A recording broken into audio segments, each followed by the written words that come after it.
the lowest lows, and I still got blessed up. I've been running non-stop, I can't rest up. Hey, yeah, let's see how you do under pressure.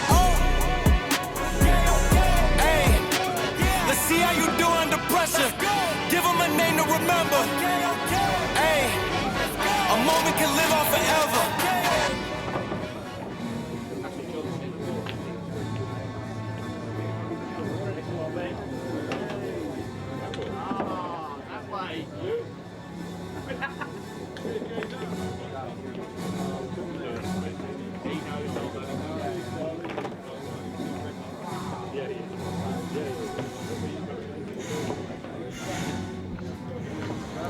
Well, it's a very good evening and welcome to a £50,000 money match between Rob Chilton and Shaun Storry. Joining alongside me very, very shortly is going to be one of the GOATs, Mick Hill.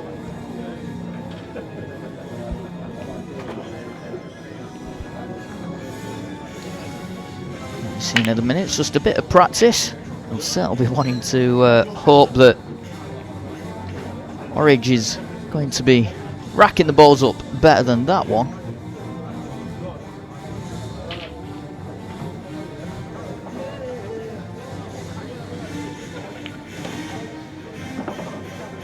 Welcome to everyone that is tuning live on YouTube and Facebook. If you can, give us a like, give us a share across all your social media platforms. This is a race to 30, so we are going to be here for quite some time. So fill the fridge, fill the kettle, get your kebab in.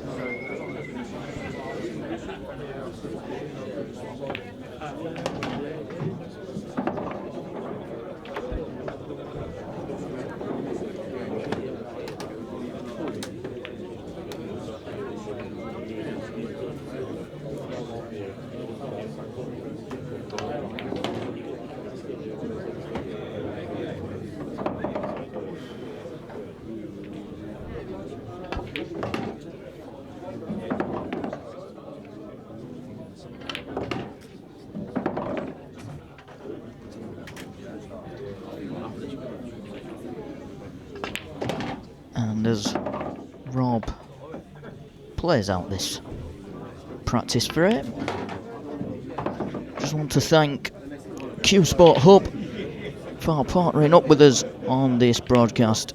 Learn how to master your mindset and maximise performances. Simply win more games. Noel Flannery is the mastermind behind all this. There'll be some names and faces there that you know on screen right now. Across all Q Sports, he's one guy that can help you. And from $9.99 a month, you can get access to his hub. He has got a yearly deal as well at £100.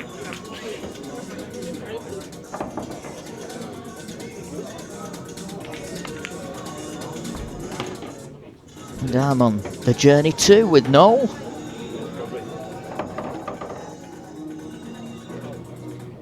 So I'll tell you something, hopefully I win the GB9 upcoming, and that'll be the best advert for this ever.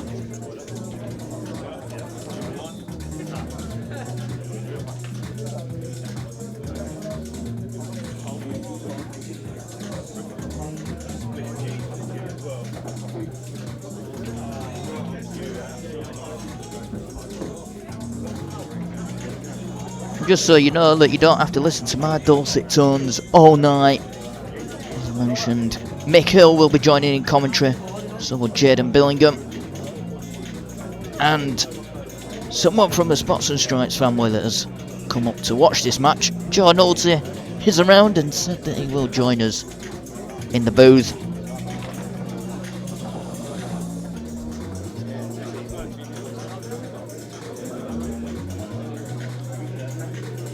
So as the final preparations going on the table.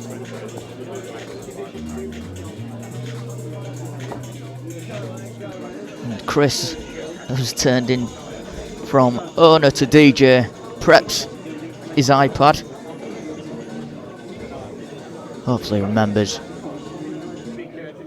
which walkout song is for which player.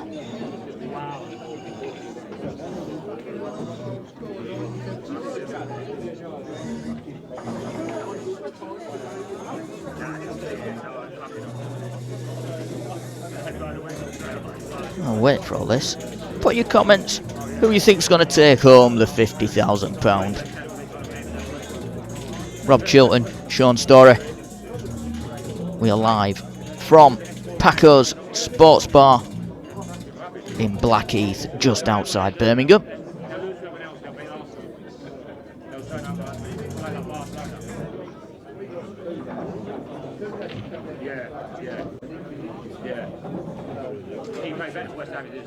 Rob just passes by us here. He's just shaking hands with a few of the lads that are here supporting him.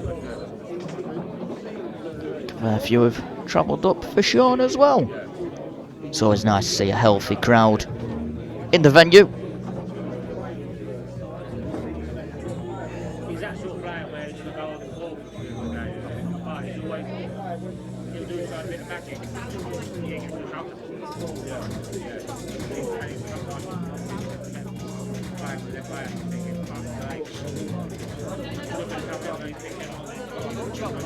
As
well, joining alongside me here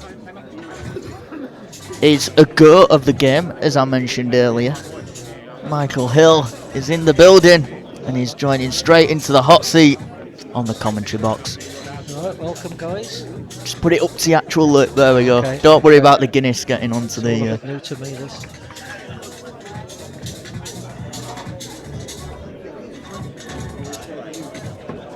That one.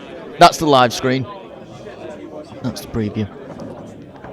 So we are just waiting for both players to come out to lag. So I'll put you right under the spot here, mate. Go on then.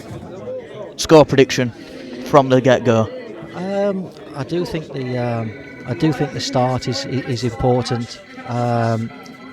Obviously, Shaun's the more active player of the two in terms of at the elite level. Yeah. Rob's been playing a lot of the senior stuff. Obviously, there's a lot of good players on the seniors, but Shaun's been playing at the elite level the last few years, and obviously doing very well. I'm inclined to go with Rob, but I do think it's going to be close. I certainly wouldn't be shocked at all if Shaun won. I'll go Rob 30-26. It's a flip of the coin. I think that's the best way for money matches. You don't want them one way. You want it to go down to the last few frames. Make it worth it. The whole probably 6 hours we're going to be here tonight. Yeah, well, obviously you do get the odd sort of one-sided match, but the idea is that they're evenly suited for the match to take place. It's a 50k pot, so both players have got to fancy it. As Rob takes the lag.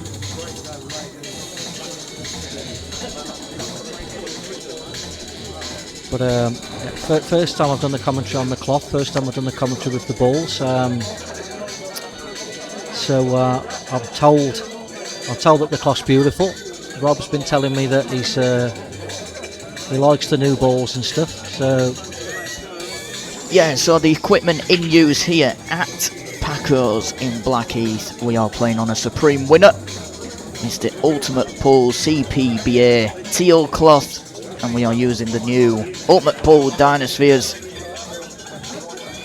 the spots and stripes version. Now, obviously, if you've not really used the striped red and obviously the spotted black, I think it takes a little bit of getting used to. well, as I said, I speak to Rob regular. Most people would know that they've been best of pals for the best part of 30 years now, so we speak all the time, and he likes the balls. He says the 8 ball's a bit, but took a bit of time to get used to because it's solid now. You haven't got the stripe on the 8, whereas you did before. But he says the balls play really nice. Now, Shaun will have obviously practiced on a Supreme. There's no way he would come here underprepared. But he will have been playing on the Rasson primarily on this cloth and these balls, for what that's worth.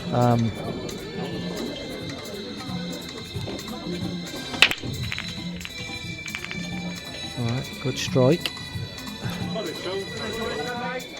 No friends on the break. I think what we might see is a contrast of Rob hitting them from the centre at the start, but if Shaun starts getting success with the cut break, which is how he breaks a lot on the Ultimate Pool, we may see Rob change to the cut break. It'd be interesting to see how the table breaks with the cut breaks. I know Shaun does really like that. Whereas I guess Rob would be a bit more adverse to mixing it a little bit where the break's concerned, i.e. down the centre or the cut break really. So they do take a bit of getting used to though, these red stripes, I must say. Like I said, it's the first time I've commentated with these balls.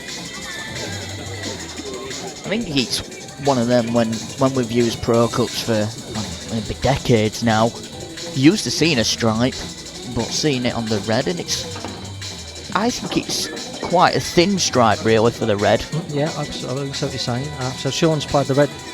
I'm going to call them reds just for purposes. We'll just call them reds. We're not going to call them spot stripes. Yeah, the reds and yellows.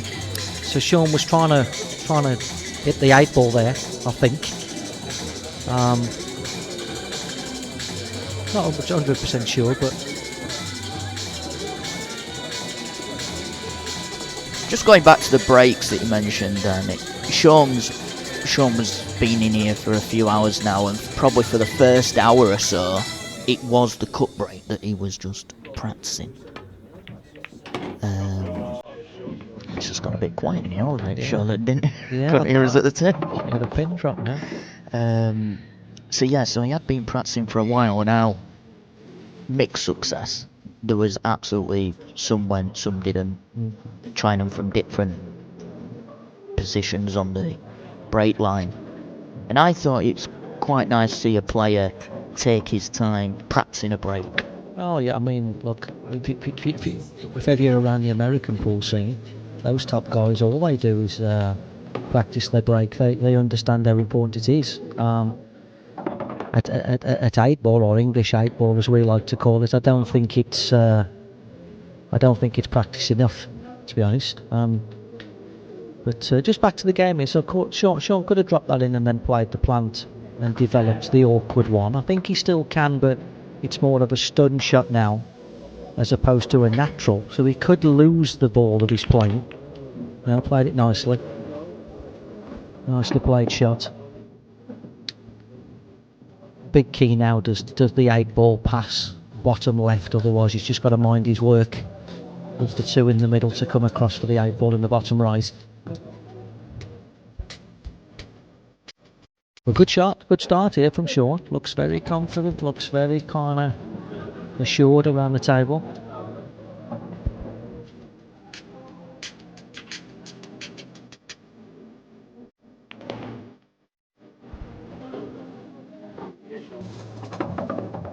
Yeah, okay, so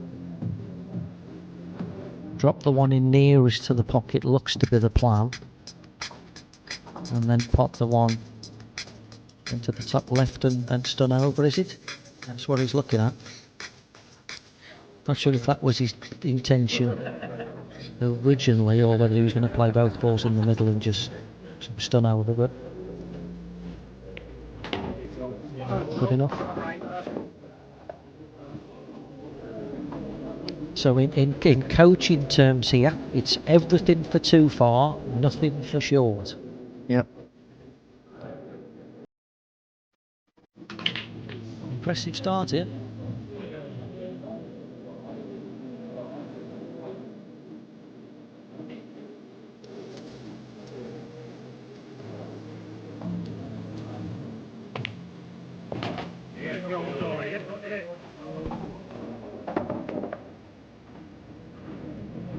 Didn't intend to catch the yellow, but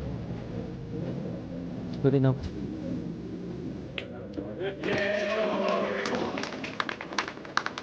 Nice finish.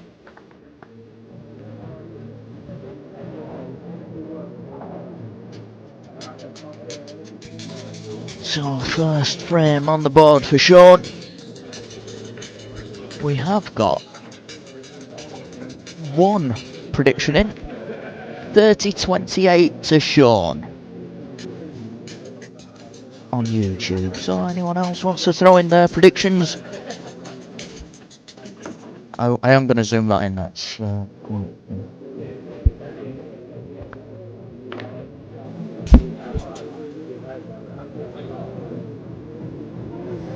Gary Close, 1989. This is unbelievable for free. Mick and Jaden in the comms.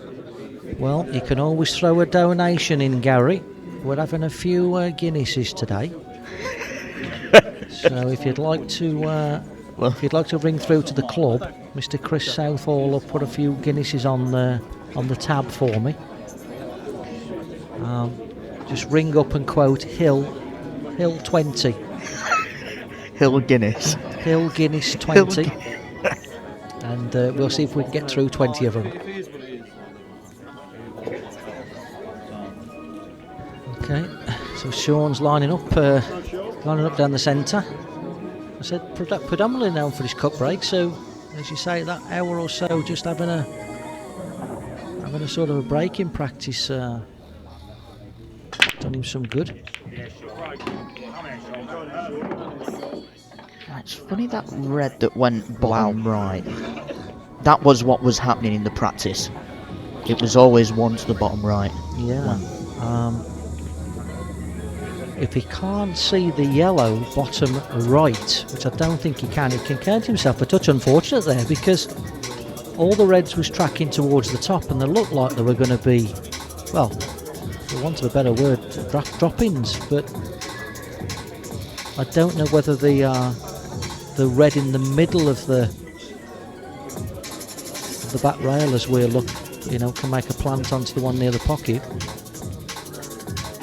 If he's got to play the one, oh okay, what's he got in mind here? Yeah, he can count himself a touch unfortunate there, can't he? Because he hit them good. I'm not exactly sure what he's got up his sleeve here. We'll find out in a minute.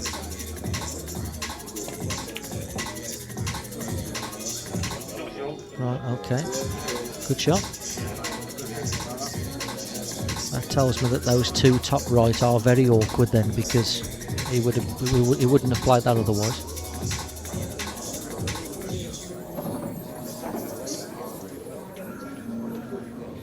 Yeah, I don't think you're getting much movement out of them. Well, I can't believe for 1 minute the one nearest to the pocket goes, because surely he wouldn't have played that. So he's got the long yellow, which is a tester, or he can just tickle in behind the ball that he's nearest to.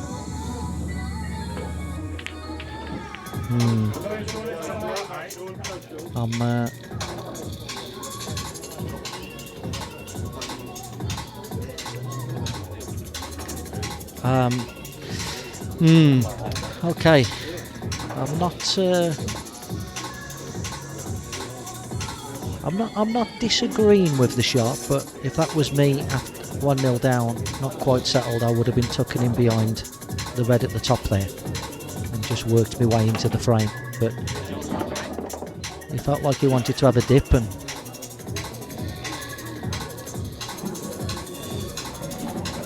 is it one of them things where it's early doors, it's worth having a dig just to try and settle yourself, or is it one of them that the risk doesn't benefit the reward? Well, I think sometimes you can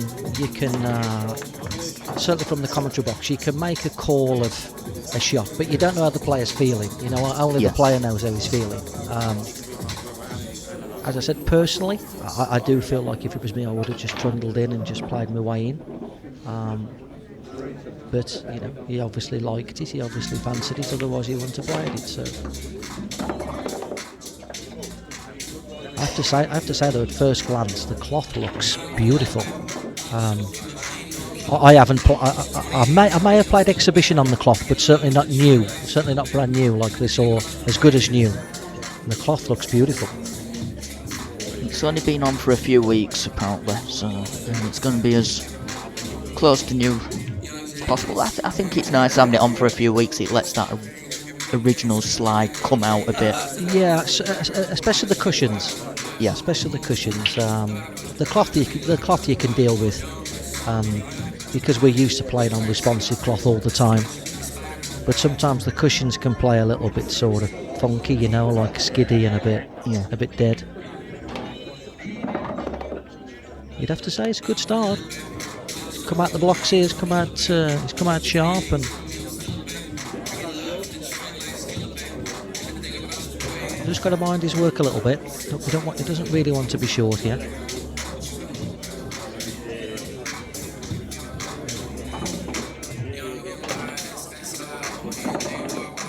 Yeah, he did. He's just okay. Just okay.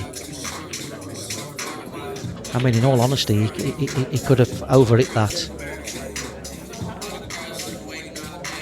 One of those more, not less. Yeah, I mean, to be truthful, he could have played it into the left centre if he really wanted to. He could have done anything but short, and I think he's just okay, but he's left it fiddly, shall we say, if that's... Okay, he's okay. He can get at it.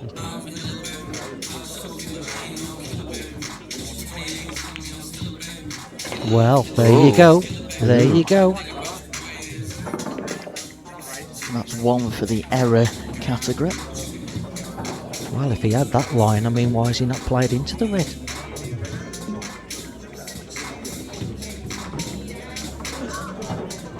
I did say he'd left it fiddly. I didn't expect him to snooker himself, I must be honest, but this could be a big turning point early doors.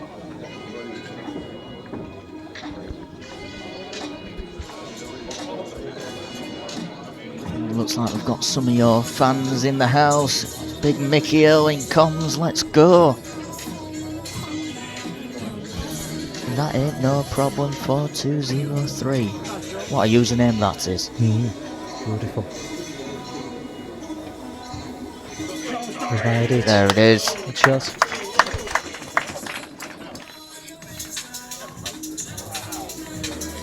Yeah, that's like a little bit of a kick in the teeth for Rob there. And I think he would have just preferred Shaun to have just been on that 8 ball easy and just rolling it in, you know. Yeah. Because you get that little bit of hope and you get that little bit of like, oh, hang on. Oh, it could be. Yeah. And then they come off the side cushion and pot it and you're like, oh well, next frame.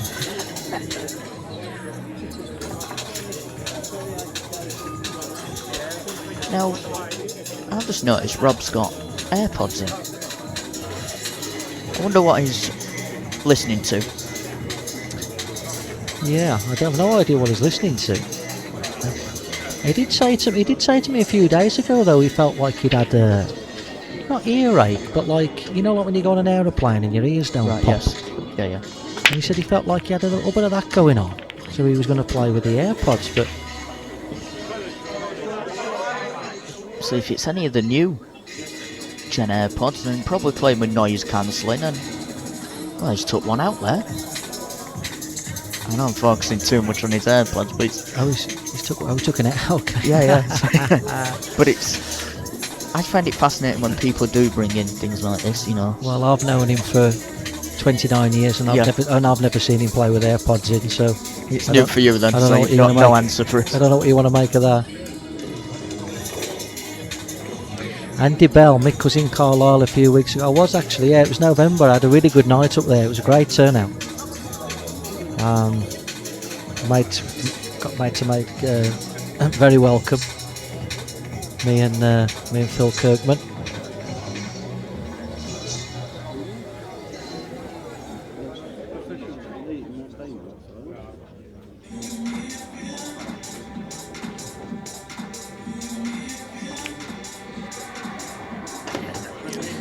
Right, elected the Reds.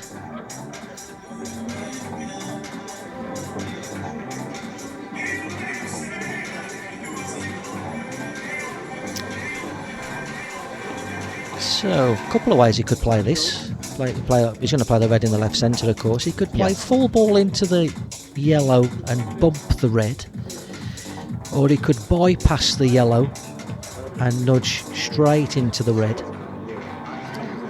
So a couple of ways he could play it. You've got to be careful how far you bump this red out as well, haven't you? Just with the yellow there. Yeah, he played it that way. I liked it that way. I think he's played a good shot. I liked playing into the yellow there, especially the fact that he could catch it half ball and then bring the cue ball back into play. So again, really, it's like sort of play the 4 at the top and then sort of select your ball now for how you're going to play on the 1 at the bottom. There's a couple of ways he could play it. It looks like he's looking on playing on it inside of the yellow and 8 ball. He could also play outside of the yellow and 8 ball, depending on which ball he elects. But he's deciding that at this stage. For those at home, really, it's very important that you select the ball that you want to get on your tricky one.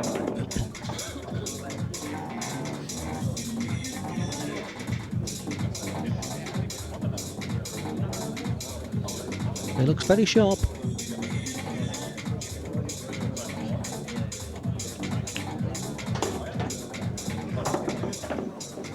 Okay.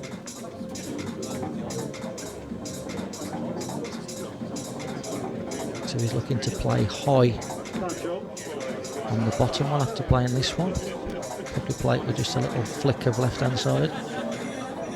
The next shot, that is.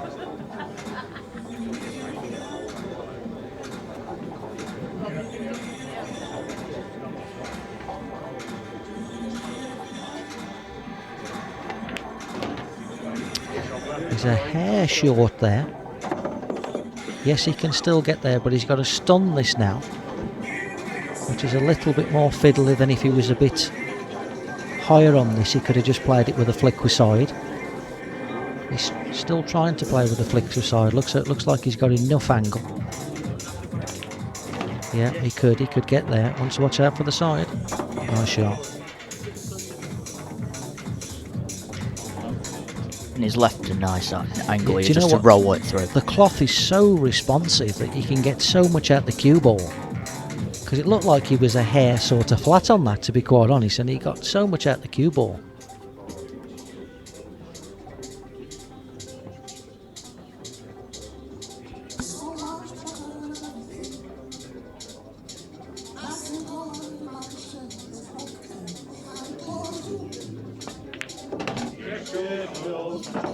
Nice.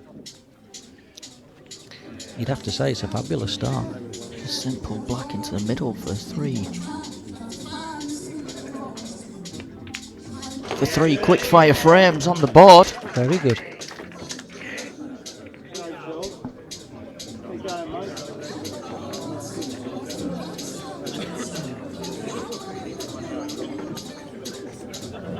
So to those that are just joining us, we are live from Paco's bar in Blackheath, just outside Birmingham. You're watching Rob Chilton v Shaun Storry, and it's a £50,000 pot, race to 30 international rules. My name is Sam Jones, and joining me alongside me is a goat of Q Sports, Mr. Mick Hill, and it's an absolute honour to have you in the commentary box.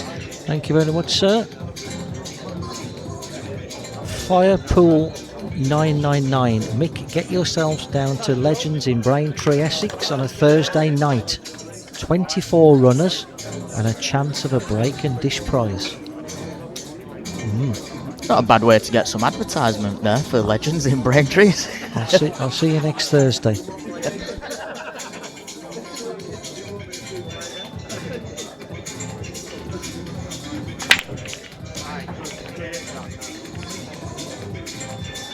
Right then, Rob, let's have a look at where you're at, matey. First chance at a dip, and you'd have to say an important visit here for Rob to get on the board.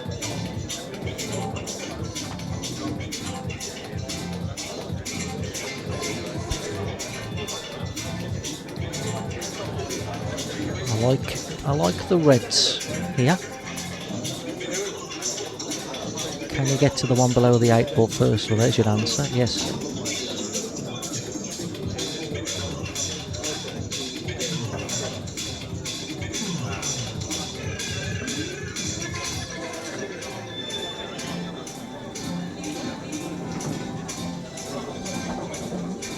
Turbo.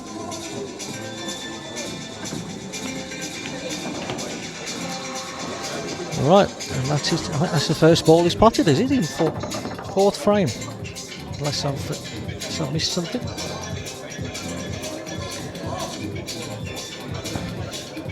Yeah, is he going to try and both breaks as well? No, he missed the yellow in the second frame, didn't he? He had that choice. Does he tuck in behind or does he? And he chose he to had the long yellow. Had the long yellow. It's the only thing he's had to go at so far, but.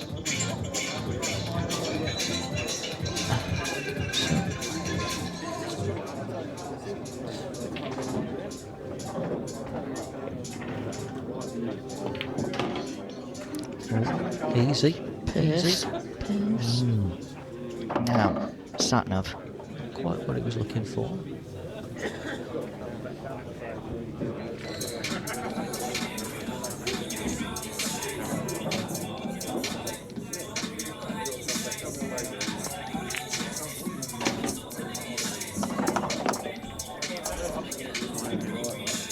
Couple more recovery shots.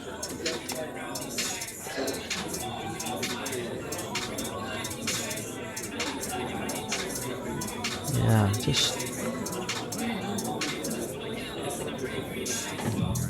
It's the only problem when you leave one other end of the table stranded. Just mapping to get it back up there. Nice shot. Just got to mind his work here. Mind his work here. Got some traffic to deal with. He's not the tallest fellow in the world, Rob, and he uses a very small cue, so it's going to be tricky for him to stretch and reach this with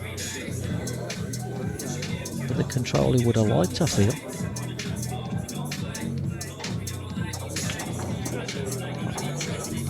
To play two cushions and try and pick the gap of the two yellows. That's what he's looking at. Yeah. So I'm saying it's a bit of a stretch for him. No, that's no good. That's no good. The fist on the table confirms the misery in that shot.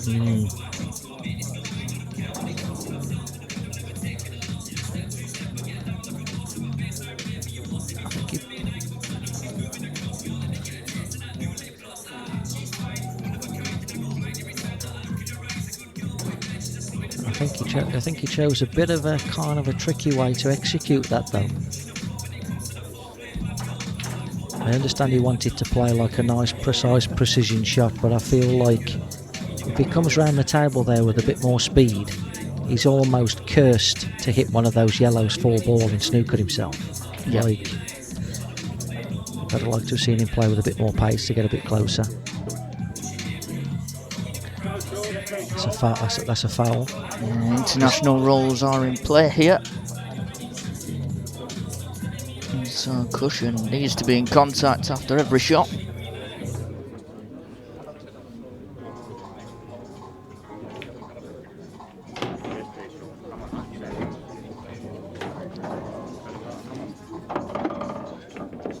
And these are dollies. Does at the table look beautiful though? Wow. Very quick. It's almost making me want me to get my cue out again. Wow. I'll play the winner. I think no matter how long you take out, as soon as you see a good match and you see it all getting played to a good level, you soon get that bug to get the cues back out and back on the table. I wouldn't go that far.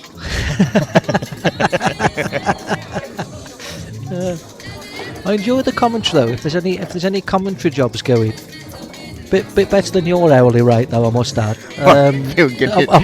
I'm available.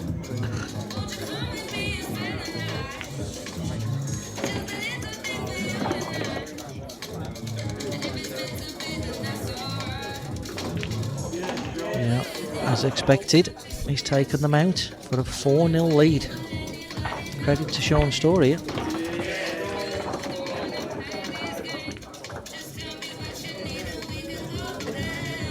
Mr. Jules 39, lots of laughter.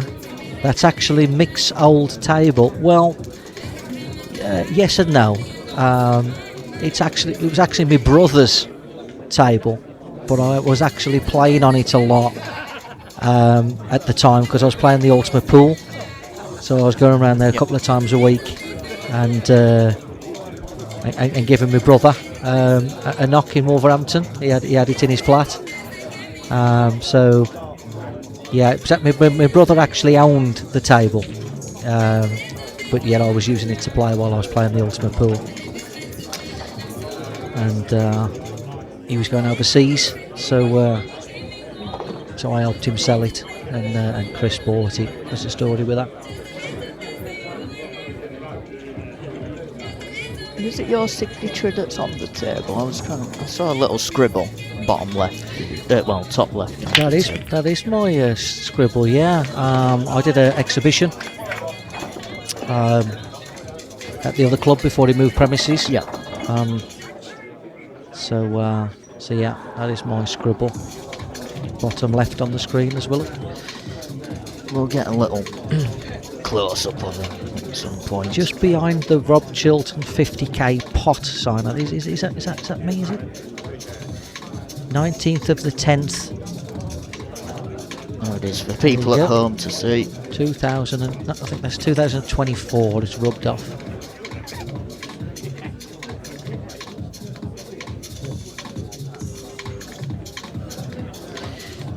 Yeah, did exhibition at the other club. Right then, Rob, what are you looking at here, mate? He's looking at, I think he's looking at the Reds, is he?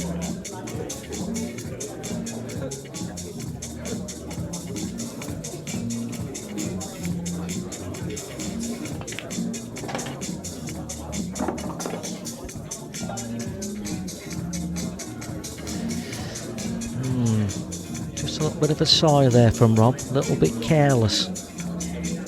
Because he's landed a little bit betwixt in between. He can't play the one down the rail really because he's hampered by the 8 ball. And he's a little bit in no man's land with the one he's nearest to.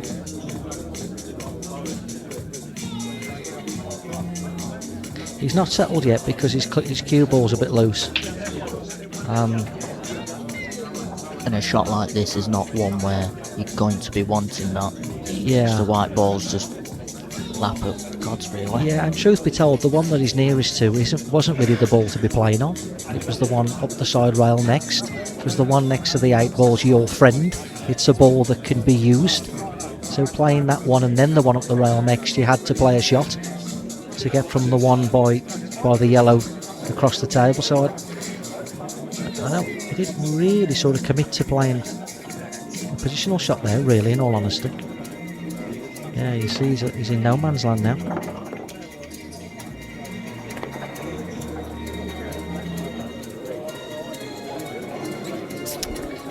Right. Batten down the hatches is what's required here. Stick him on the back of the yellow. Yeah. He doesn't want to touching ball. He does not want to, and it's touching. That's a disaster for yellows because Shaun can just pop the red ball now, top right. I think Rob can count himself a touch unfortunate there that he's touching ball because he can pop it. Oh, is it not? Well, if he's touching ball, he can just play straight into Rob's red top left and pot it. Yeah. And bring the cue ball over behind his other red, exactly where he's pointing his cue now. Yes. I mean, you've got to count yourself a touch unfortunate to leave that touching ball, because if it isn't, yellow's had no shot. Yeah. A brutal stroke of luck from Rob's point of view, but good spot from Shaun's point of view.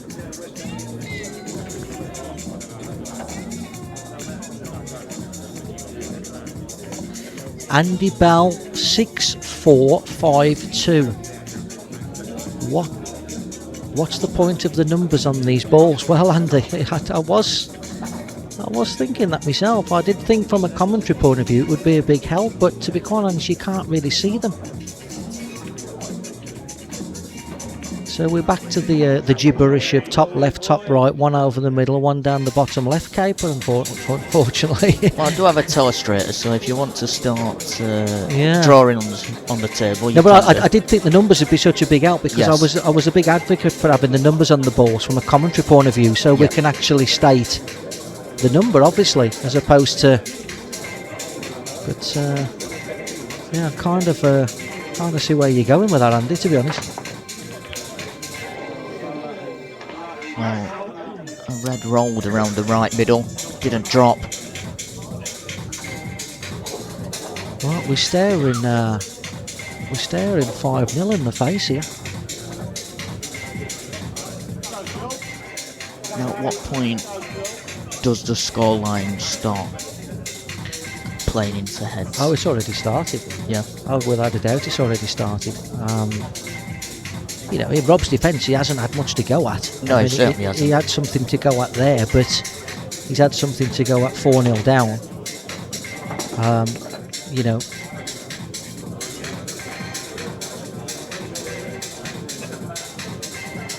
Shaun's come flying out, you know, Shaun's had the opportunities come flying out the gate, and, you know, he can only do what he can do. Yeah.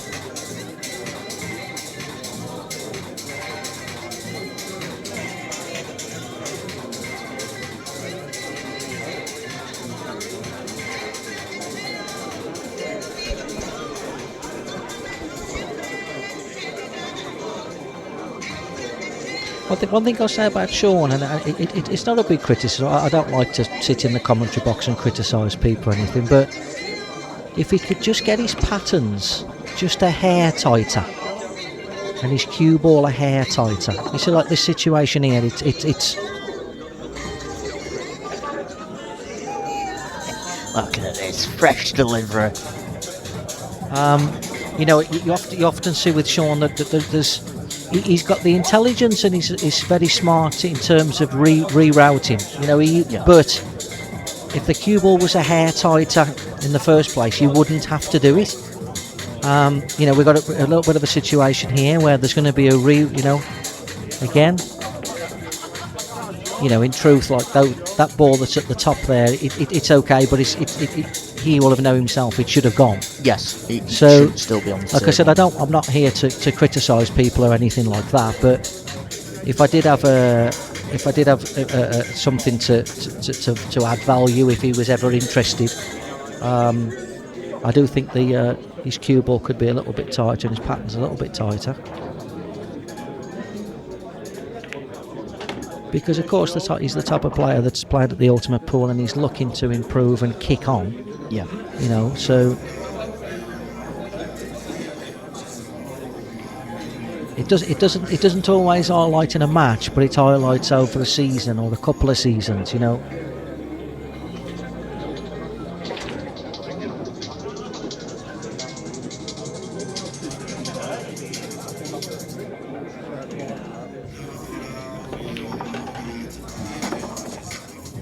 Wow. Do you know what I mean? It's a bit sort of... It's a bit messy, isn't it, considering there was 6 balls in the middle of the table? A lot to work out. Reminds me of the patterns that I usually take.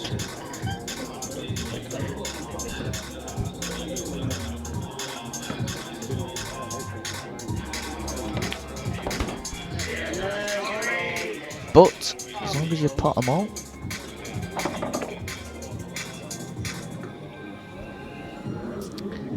So, simple 8 ball for 5 now.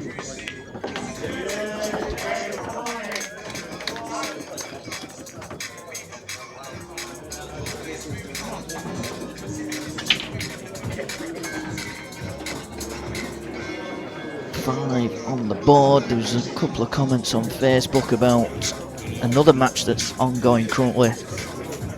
Farnsworth v Dempsey. They're playing for a ridiculous pot. Oh, Posty Boy with a comment there for you. Who's next? Who's next person on your channel taking on the challenges? Oh, okay, so we've got a few here. Sorry, I'm a bit sidetracked. I had a pint of Guinness brought over. I do apologise. LHG 800. Haven't seen Rob Chilton play in a long time. Surprised to see him playing the money match. Any feedback from the legend, Mr. Hill? Well, yeah, I mean, he had a break from the game and he's been playing some senior stuff. He's been really enjoying it. And a breath of fresh air has come on the scene in Jaden Billingham. I think that's the truth of it. He'll tell you that himself. And I think it's inspired him to play again. You know, he's had a lot going on. That's his business. And I think he just wanted to get his head down and play some pool with Jaden and kind of see where it was going to lead him. And then the opportunity of the game come up, and he said, "Oh, I think I want to play. I feel like I want to play." And you know, and obviously all the lads here, everybody likes Rob. You know, he's a bit nicer fella than Rob, and yeah, have a game and we'll have a flutter and whatever, you know. So I think that's how it really come about. But I think really, as I said, a lot of it's to do with Jade and a breath of fresh air, because we've waited for such a long time for a player around this area to come along and see if they can do something. And quite clearly Jaden can. So yeah, and Mick, who's the next person on your channel taking on the challenges? Well, to be honest with you, do you know what? It's finding the time. Not so much just for me, but Steve, who does my YouTube channel. You know, he's a software developer by trade and works for some big companies, and you know, Toyota and Walmart, and he's for him to find the time as well. There's talk of Chris Melling, Jordan Shepherd. He's keen to come on. I spoke to Phil Harrison last week. He's really keen to come on, and a fella called 8 Ball coach from Southampton. Yeah. Who I have met a couple of times down at Rocket Ronnie's in Southampton. We may do some sort of collab together. He's got a lot of followers. He's doing really well. Really good guy as well. So yeah, plenty of opportunities with that. Alan C. Jones 64. If Mikel is talking about players' patterns, they better be listening. Oh, maybe back in the day, Alan. I just can't get the cue ball where I want it these days, but I can talk a good game. I don't think the knowledge ever leaves the mind, does it? The knowledge never leaves, but the execution does. Yeah. That's why I'm in the commentary box. Right. Anyway, I'll come back to the comments in a little moment. Just get back to the game. It's big moment. This Rob's got to get on the board. He's 5-0, and really he needs to be saying to himself, I gotta get 10-7. I think if somebody offered him 10-7 now, I think he'd take it, but he needs to start making a move.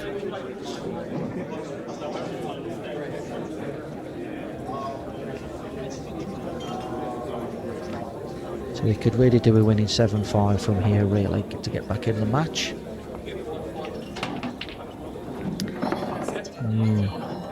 Slightly loose. He's fell the wrong side of the ball to the top. Can he pop the one in the top and run through and miss the 8 ball? A lot of people talk to me about these balls playing heavier. I don't know because I haven't played with them. Can he pop the red top right and avoid the 8? I mean, even if he comes off the top of the 8, it's okay. I was just trying to get a nice angle to see what we can do. Well, he's playing top on it. If he can't get there's a big shot to play, but nice shot. Lovely shot, Rob. Now, this would be very handy if this 8 ball goes right centre. If it doesn't, he's going to have to come all the way around the back of the 8 ball and play it in the corner. Like that. Beautiful. Very nice. Nice way to get on the board.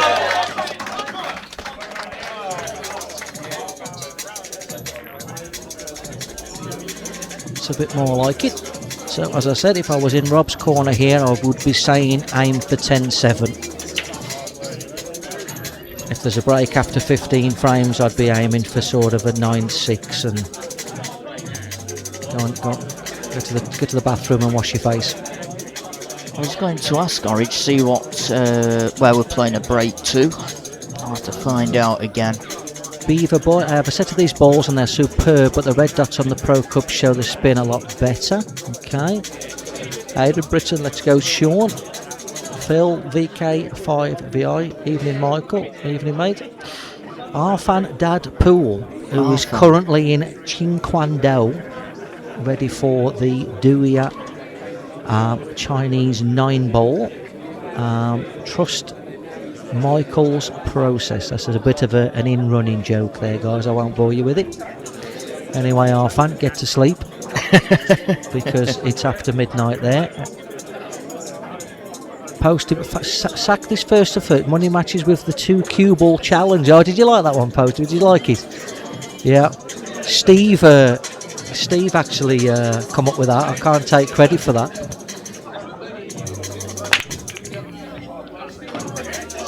Is he listening to the commentary with his AirPods? Right, okay, Robert.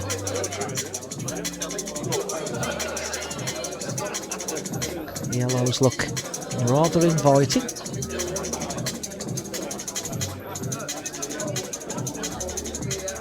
Simon Morgan, you have to ask the 8 ball pool coach for one of his tips. He uses the SEM Ultra Tips mic. Okay, I will do when I chat with him. Eugene, is he listening to the commentary with his AirPods? Well, not so far, is he? Not with those patterns. No, just kidding. Mr. Gallagher's, hello guys, going to make a comeback to Ultimate Pool mic. Pass.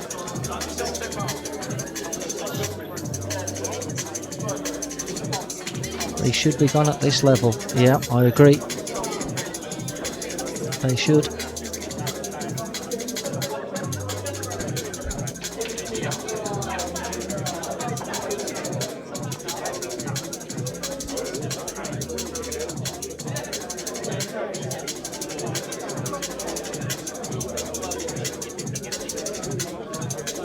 Our fans blaming the jet lag for being awake still in the early hours of the morning. Lydia Chilton. Oh, I can. Where are you? You're in here somewhere. Oh, there He's we go. probably listening to Lionel Richie. Man after my own heart. We like a bit of Lionel. Anything Motown? Why has he not asked Chris to put it on the actual speakers then? Well, because he wants them AirPods in the looks of it. Yeah. Half and Dad jet lag, sir. You know the script. Is that what you just said? Yeah, sorry, yeah. Yeah, I do know the script. I've had it for 9 days since I've gone back. It's tortured me.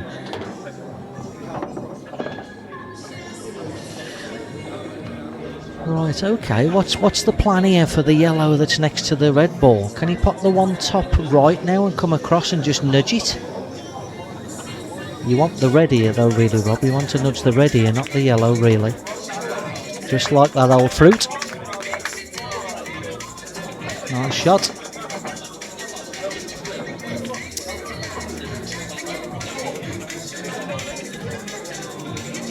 Does anybody know the score in the Dempsey game? I do know the score in the Dempsey game because I'm looking right at it. It's 12-9 to Farnsworth. Oh, sorry, doggone, like whatever it is. Yeah, you beat me to it.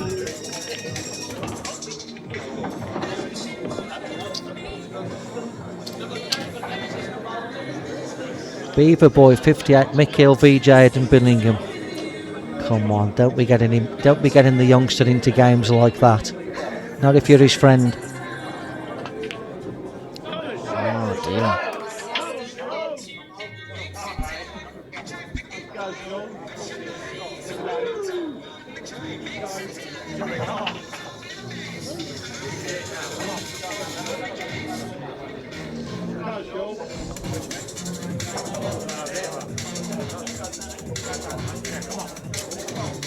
Careless, Rob, careless.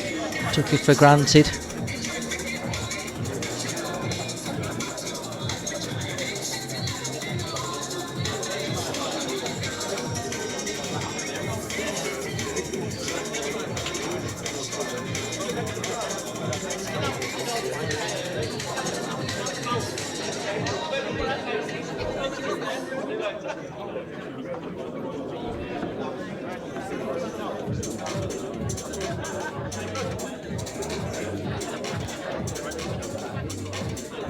Right, well, there's only one shot here for me here.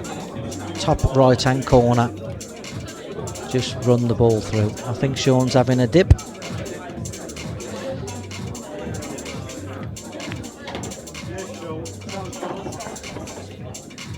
But he's going to play my shot now, is he? Just basically that's it. Just play full ball into the one that you're nearest to. Nothing to do, have you? I mean, you may be able to see the one over the elbow, but I don't see the need. Yeah, full ball, straight into it, run the cue ball through, develop the balls. My only question there would be, he could have played at the shot before, and it would be the same outcome, but anyway. Good choice of shot, Shaun, in my opinion.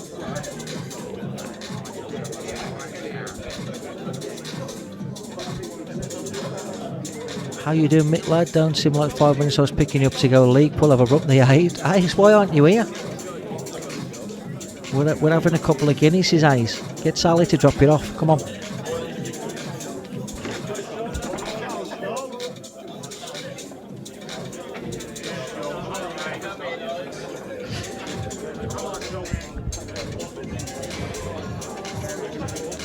I think that was why Shaun's choice of shot was a good one, because yes, he could have gone game, but you're 5-1 up. What's the need? if Rob comes out and hits the yellow, he was unlikely to get it safe. If he doesn't get out of it, Shaun gets ball in hand and puts his cue ball on the awkward ball. So, the game's all about percentage, folks. That's where the roll set really comes into it as well. Having being able to put the cue ball wherever you want on the table, it's a massive bonus. Yeah, I mean, sometimes you just got to use your brain. Yes, you can have a go, but like when everybody ever says to me, like, how would you assess the game, or what was the reason for that choice of shot, or whatever, it's purely percentages. Just, yeah. How else can you play the game? If you're not playing the game on percentages, then it's winging it, in my view. So I'm all for the type of shot that Shaun played, I must say.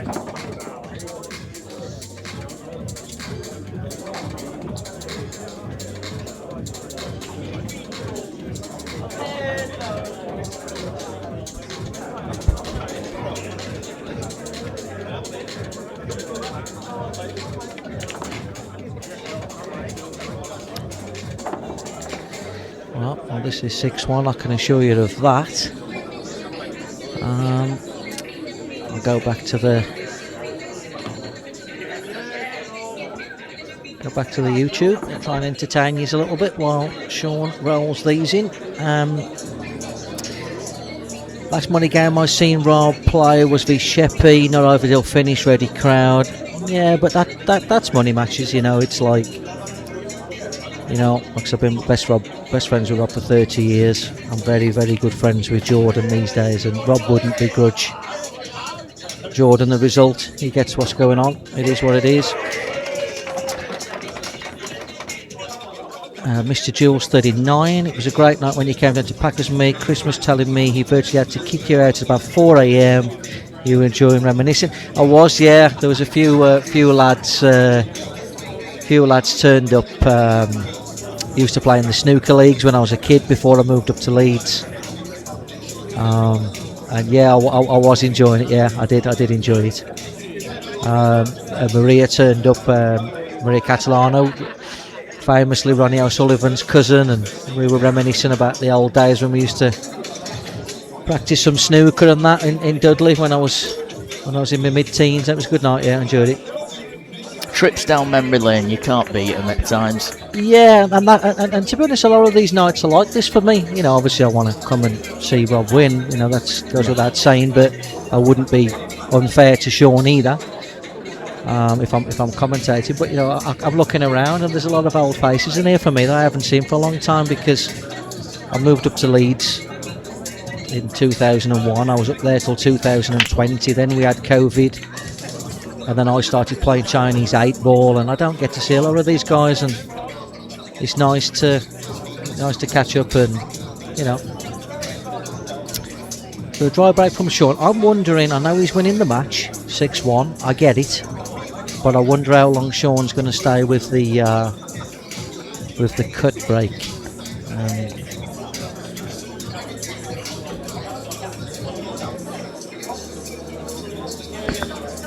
You gave Jordan a goal that night to becoming world champion. I think in the next 5 years. Were you surprised he won that? I weren't surprised at all. Like I said, it's about time somebody from around here was of that ilk, and it's great to see. I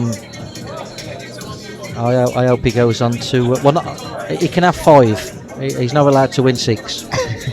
He can have 5. Wonder why that is. Yeah, if he gets to 5, then I'm going to start cheering for the other bloke. I'm just kidding.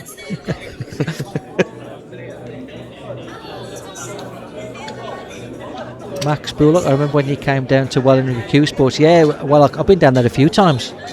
Last time I was down there was with Chris Mellon and Carl Boys. That was a really good night. Oh, formidable team that is. Yeah, it was a good night. There's a few Budweisers supped. So, Rob, red left centre, cannon the yellow, and use the yellow to cannon into the red and yellow bottom left. Just like that. Super shot. Super shot. Great knowledge, great execution.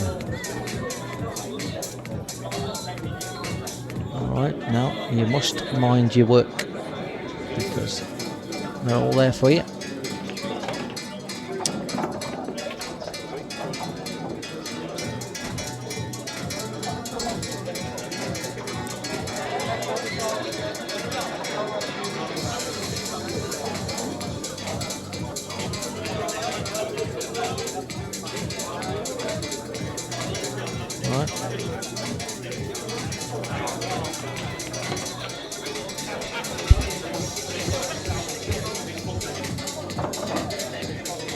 I think the centre's the ball here. Yeah, I'm not convinced with that one, Rob. I think the ball in the centre was the ball. You might have to play the 8 ball in the same pocket now. Okay, beautifully played.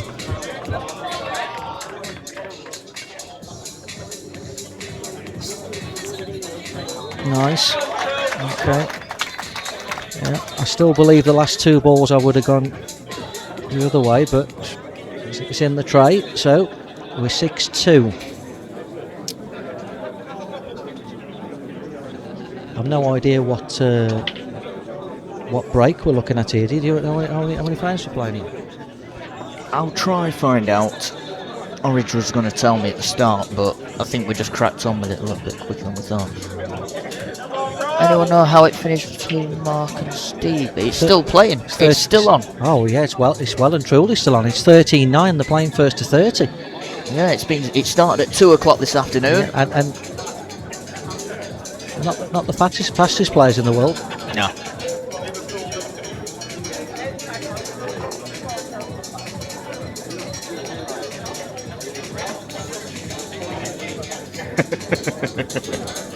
What's that? I was just reading Dale's comment. Oh, right. It's just basically confirming what we've just said.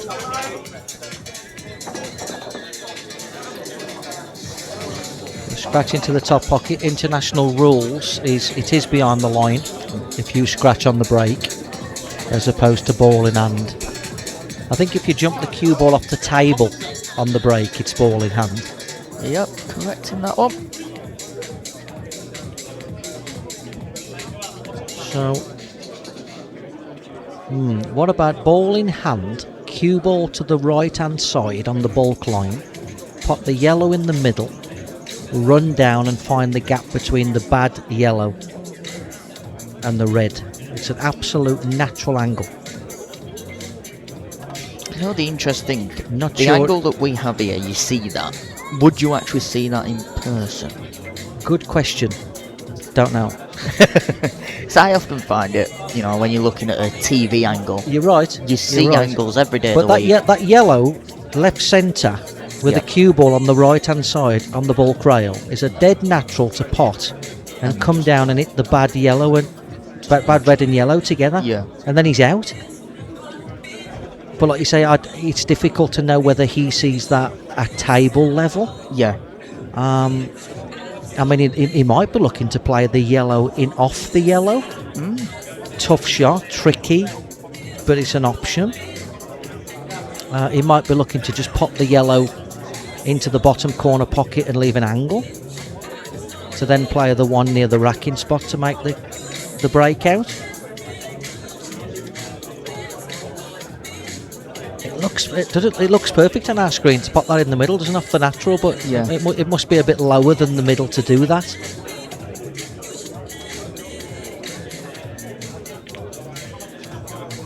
Yeah, I can only suggest that on our screen didn't look as low as what it maybe was.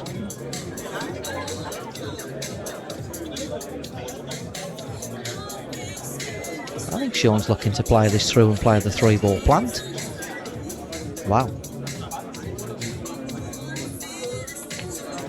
He is playing that. Where does the yellow that he's playing?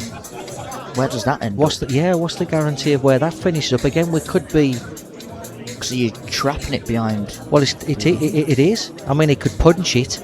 He could punch it, I suppose, and kind of get it to pop back out off the back rail. Doesn't really give us.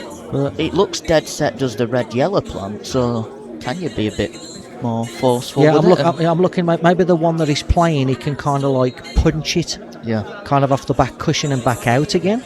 Is that the angle that he's got there, or? See, it looks like a mile a minute from here. He pots the 8. It goes past the 8-ball bottom right, so he could have played it bottom right and played the cannon. Yeah, it does go So- bottom right, which I thought was the shot that he was going for. Once he potted the one bottom left. Yeah, he's playing. He's punching it out. He's punching it off the back rail, back out into play, like that. Yeah. Nice shot. Nice shot. Lovely shot. Nice shot. Yeah, good shot, Shaun.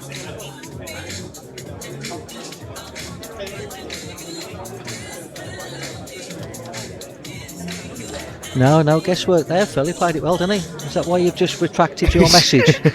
We seen you. We seen it. Too late.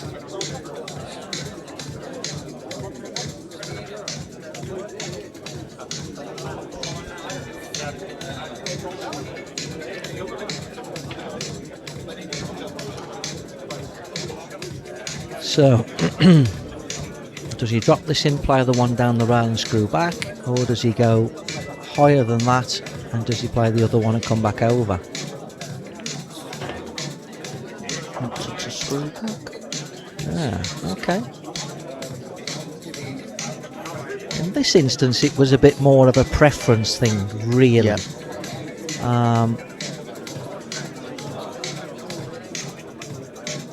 Got to queue over the two reds, that's the only thing.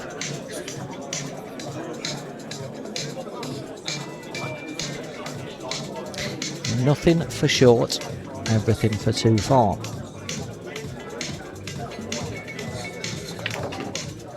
You've just given me another quote to remember there. You know what I mean? Love You it. like that one, don't love you? it. Absolutely love it. You like that one? Nice shot. A nice finish as well, you'd have to say.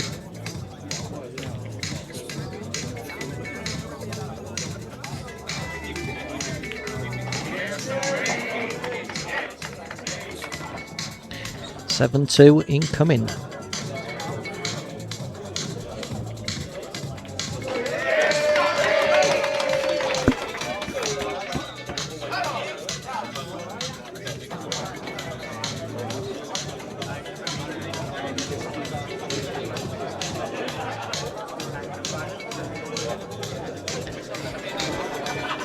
Shaun's break, yeah. I think Rob scratched on the break there. Yeah, it's Shaun's break, yeah. Here Monaghan pool as Rob missed chances. A half one and a good one, I would say, at this stage.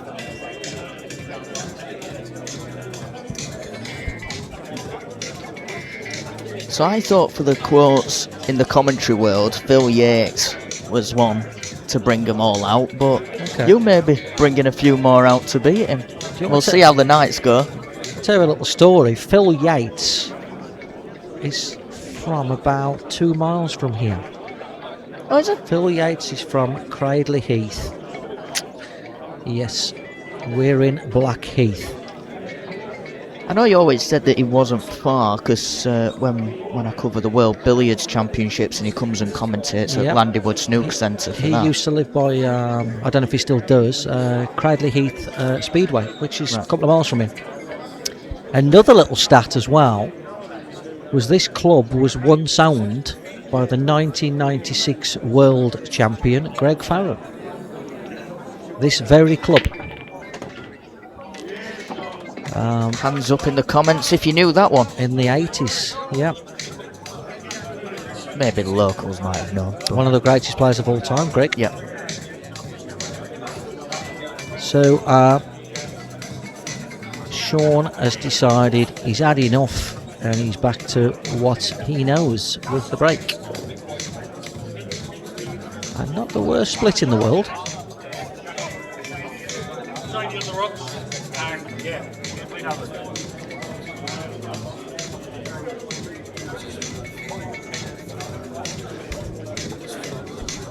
You would think yellow is the ball.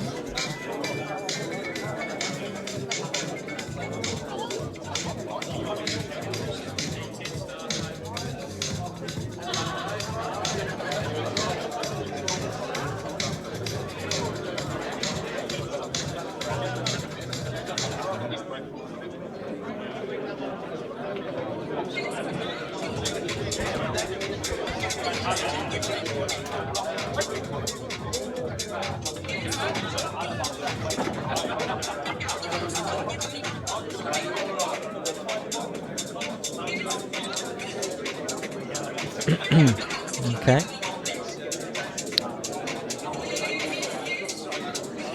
just a hair short there for my money. I think I would have liked to have been on the one past the 8 ball top right, but there is options.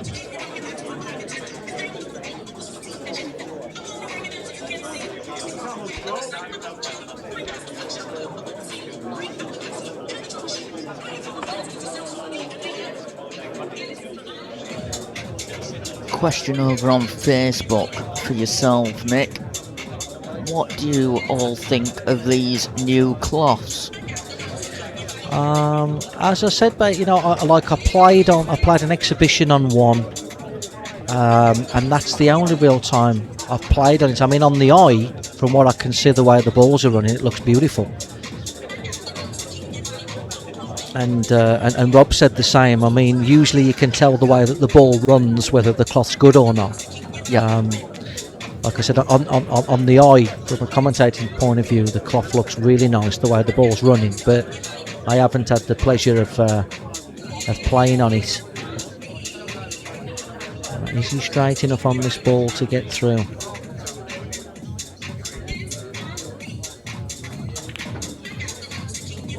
Oh, he just tried to pinch that a hair.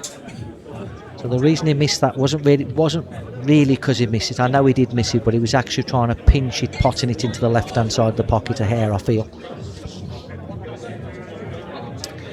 RJ975, what's your favourite rule set? You know what? If my life depended on it and I was playing for a few quid, I'd play World Rules, because there's more pool involved tactically, and you know, the more pool that I can get in a match, you know, I kind of like that, you know, because, you know, the pool player wants more pool than just the potting, you know. But I don't really favour any over the other, really, to be honest. You just, you know, pick the rules, pick the equipment, get on with it. In my view, it's a bit over-analysed when people talk about these money matches.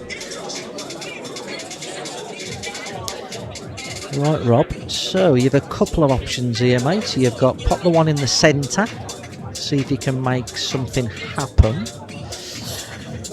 You've got let's have a little look here.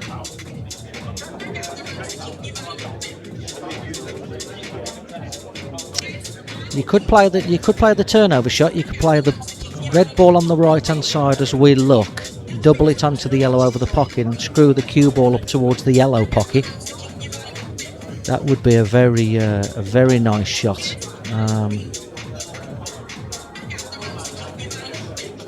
Let's have a look, see what he spots here.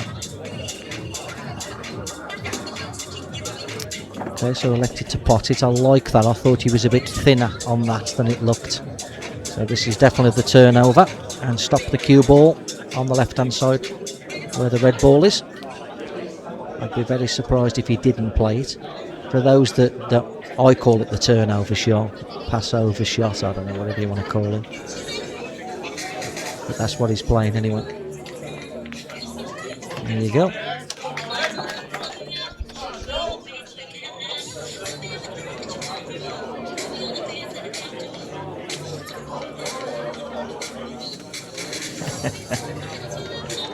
Another one for the rumour mill here, Mick. Yeah. I know you've answered this one earlier, but just for this viewer on Facebook who's obviously just joined us, Mick, rumours have it you're back on Ultimate Tour this coming year. Vicious rumours, eh? Never any truth in them, is there?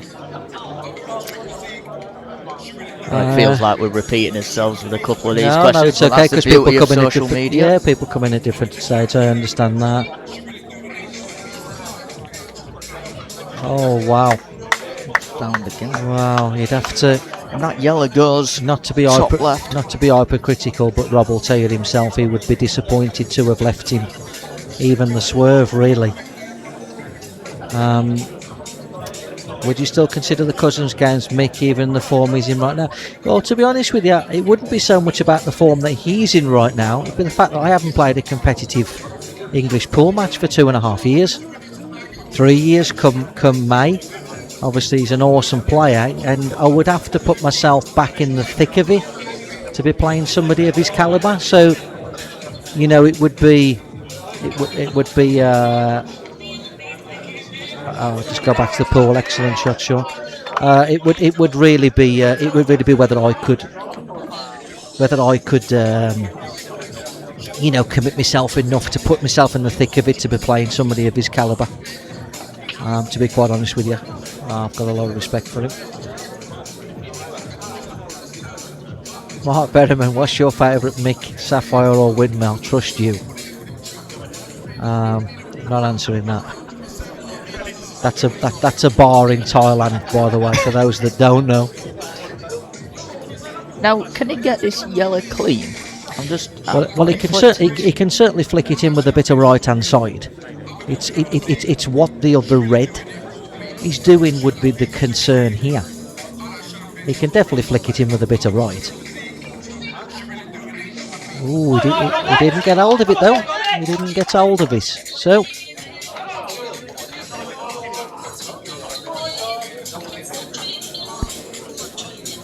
yeah, he didn't quite get the spin to take there and flick the ball in.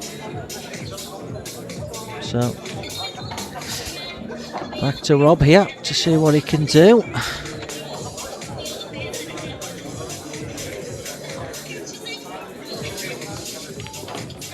Beautiful.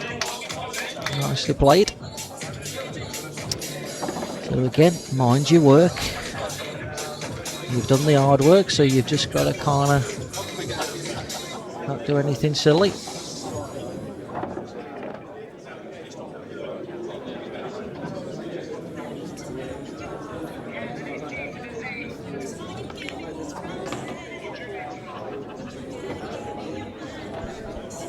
Just looking around us, it's certainly filled up since the last time I looked around us. Yeah, it has. In the last sort of 20 minutes or so, it's got busy, isn't it?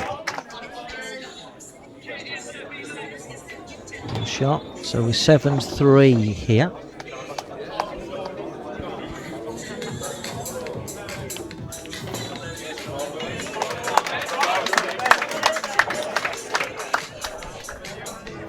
I'm going to try and catch or see if we know what break they're having, and I'm going to try and get Jaden in the box as well with you. Unless you're going and shaking hands with a few people. No, I'm alright for a minute. I'm hiding over here. I'm liking being here. I'm not getting mothered while I'm having a couple of Guinnesses.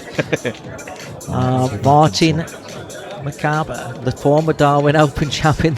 Yeah, that was a few years, mate. I played that 2017, I think, last time I played Darwin Open. I was there though. 3 months ago, doing some shows and stuff. Alice Springs. I don't know if you were there. You have to tell me if you were there or not.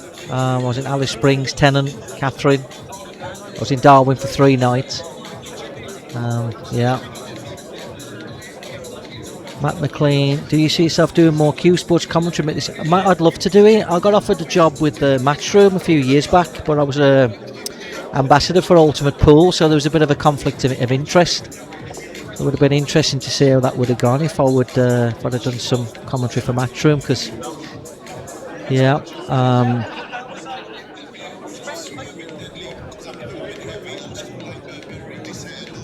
Right, 11th frame, Rob to break. Right. Sacrificed the control there and thought I'm having a hit at these. I don't think he's going to be too disappointed with those.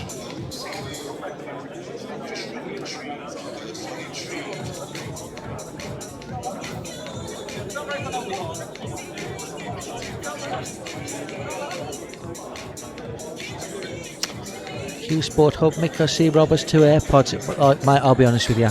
I've been mates with Rob for 29 years, whatever it is, and I've never seen him play with AirPods. So you'll have to ask him that one. Mark, you know what, Martin McCarthy. Yeah, I know exactly who I'm talking to now. I didn't recognise your username. I hope you're well, mate. Reese, do you see her now? Just slow. No, I don't, because I'd be stuck in there playing all the time.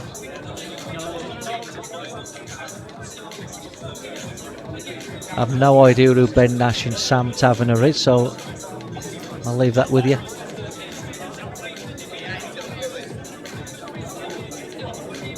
I don't think it's a case of Matchroom doesn't like Ultimate Pool or whatever, but obviously when you're an ambassador, I don't know. They didn't want me to do the commentary anyway, which is fair comment. So that ship sailed now anyway. So 7-3. Let's just go back to the game because the pool police will be out and I'll be getting told off for talking to you all. You know what they're like. I'd love to find a way to have a pop. Farnsworth Dempsey 13-10 by the looks of it. Dempsey at the table. Robbie Chilton on the yellows. Nice shot. It looks like we're going 7-4 without counting our chickens.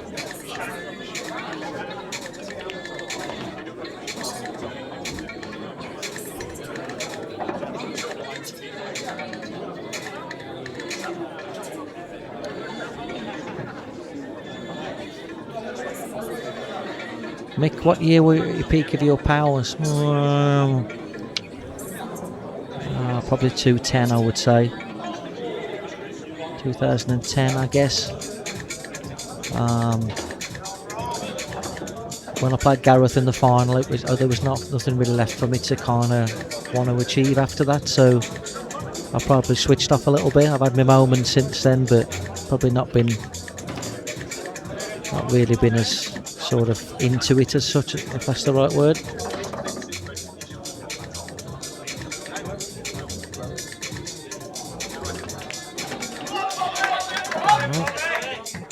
Careful, Rob. Nothing daft now. 7-4 on the cards here.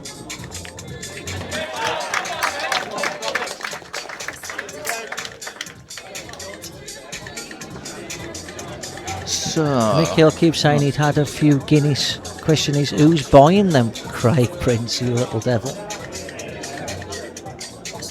well, if you'd like to contribute to the commentators' funds, any super chats, any donations that come through on YouTube will go and contribute towards the Guinness funds.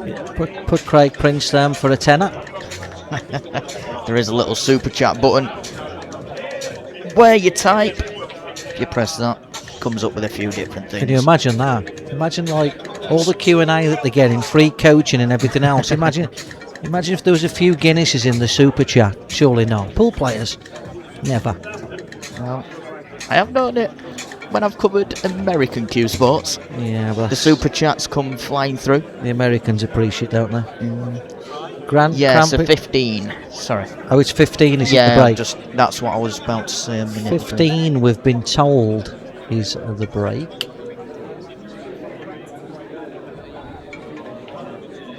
Shaun with the cut break. He didn't hit them great though. He come off that a little bit. Just for anybody that's interested, Dempsey's about to mop up for 13-11 Farnsworth. Did you see that scoreboard from here? Yeah. Thankfully my eyesight's one of my better attributes, considering I'm a pool player. Good lord. Right. And it's cut in half on the screen. I was going to log into my laptop that's over there. Just to have a look. Yeah, I've got.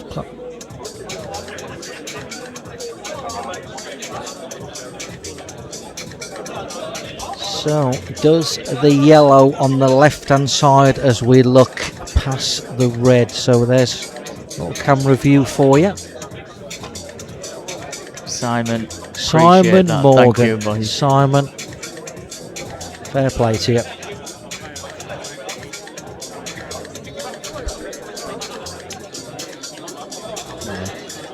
That's one in.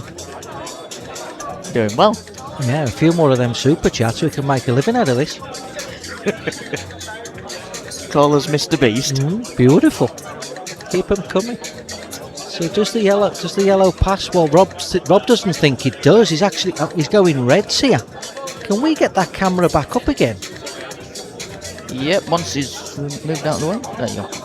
Surely that yellow goes. It looks like you've got half a pocket off the jaw. Can we zoom in any further? Looks like it flies in there. Wow, that flies in there a mile a minute. I'm just going to show another angle, but it doesn't quite give it best as that one does. He didn't like it anyway, put it that way, but that looks like it goes into me. Considering I've just seen a scoreboard from 40 foot away on another telly, I'd like to think I'm qualified to say that goes. Anyway.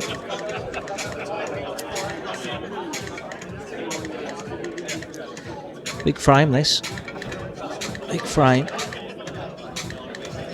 7-5 from 5-0. It's obviously big turnaround at this stage.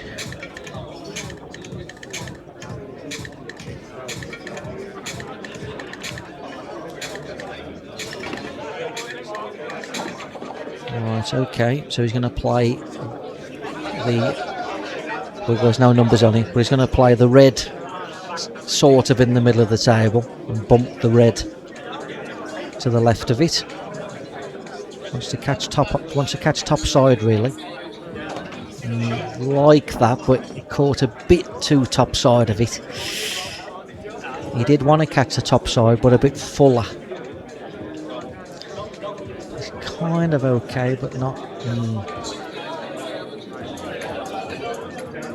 Knowing Rob as I know him, he'd probably be a little bit disappointed with that because he knows he wanted to catch that side of it, but a bit thicker.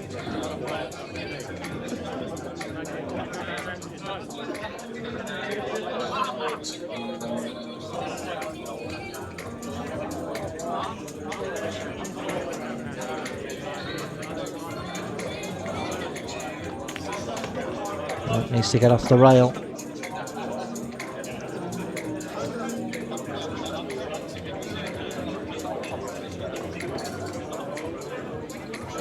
Right.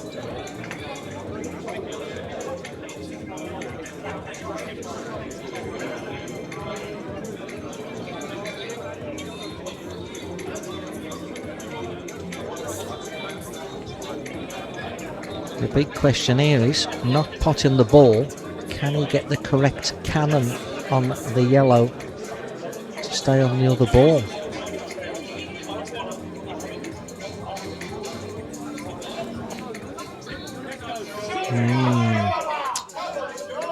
I fancied him to make the ball, I just wasn't sure whether he was going to get the desired cannon that he wanted. A bit of a let off that there from Shaun, really.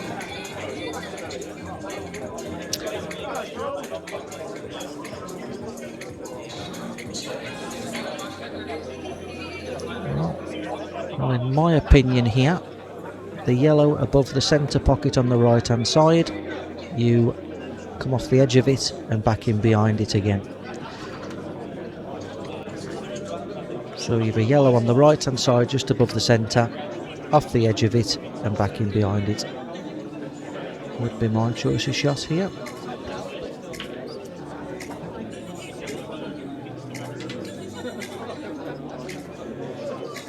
Shaun seen something else.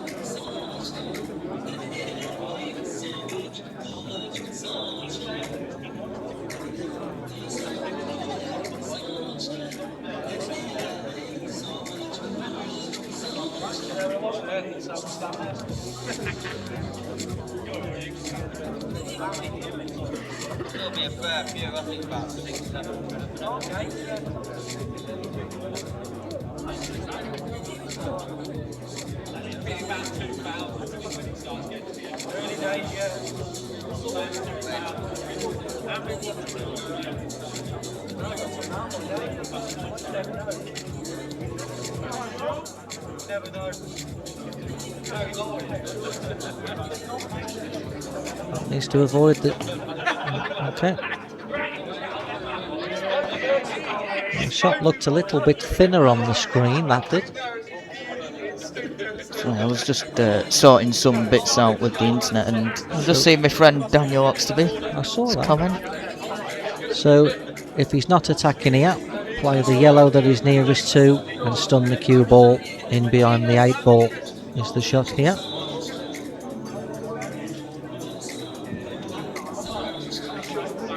Like that.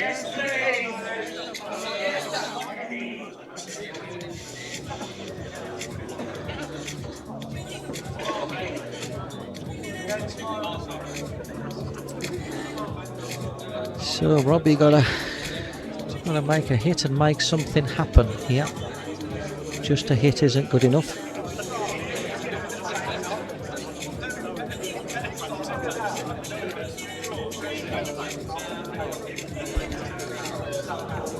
Good hit.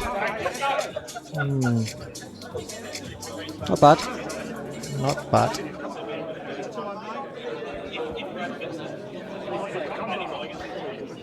I really think Shaun, before he took the one top right, would have been better just tickling in behind that yellow. It would have been so difficult to have hit a red because all the angles would have been blocked. But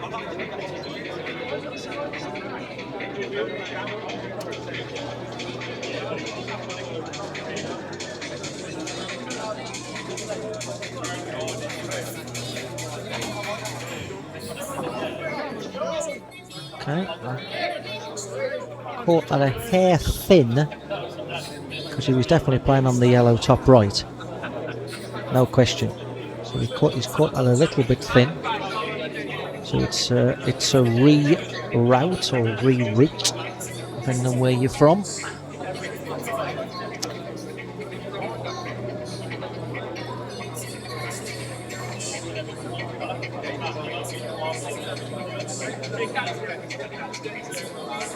Wow. Wow.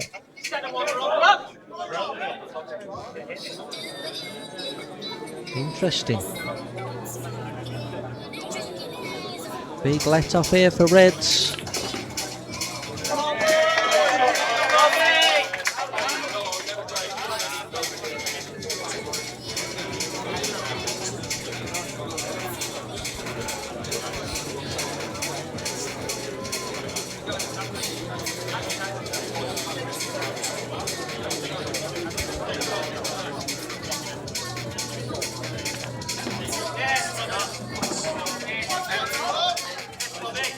And we're 7-5.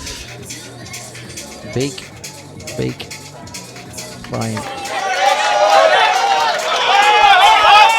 Big frame.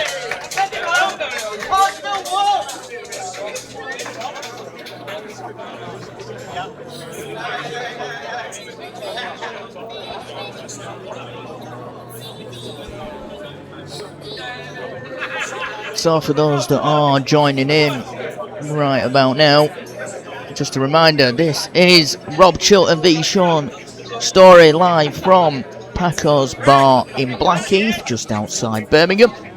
They are playing for £50,000, not a bad evening's work, and it's a race to 30 and played to international rules. I've had a few people ask me what rule set it is in my DMs, so no, it's international rules. After, yeah. Original referee just saying to us it's after 15 is the break.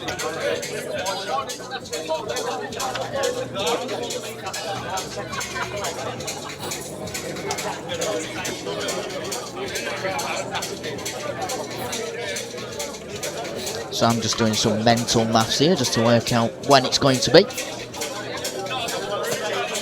3 frames. Scoring the Farnsworth Dempsey is 14-11. I can see that one. I can see that scoreboard. It looks like they've taken a break. Or have they? Oh no, they haven't.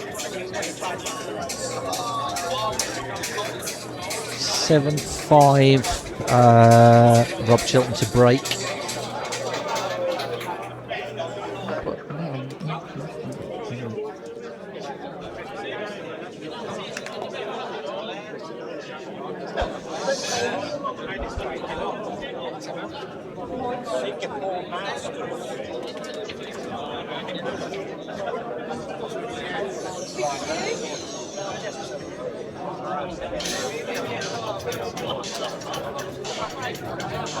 Pepsi's showing us a new table that's coming to the hairball world by the looks of it.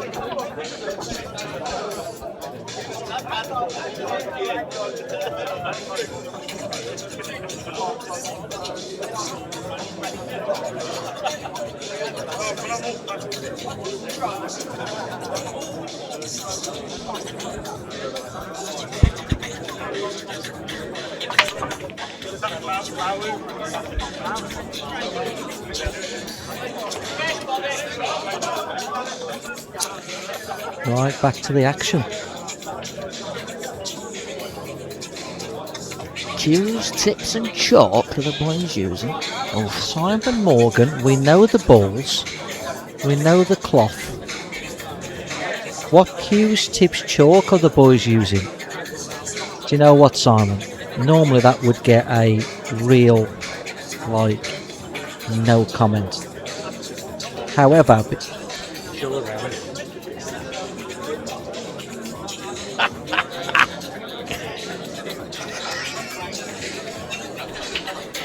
but seeing as you've sent $9.99 in, I haven't got a clue. So,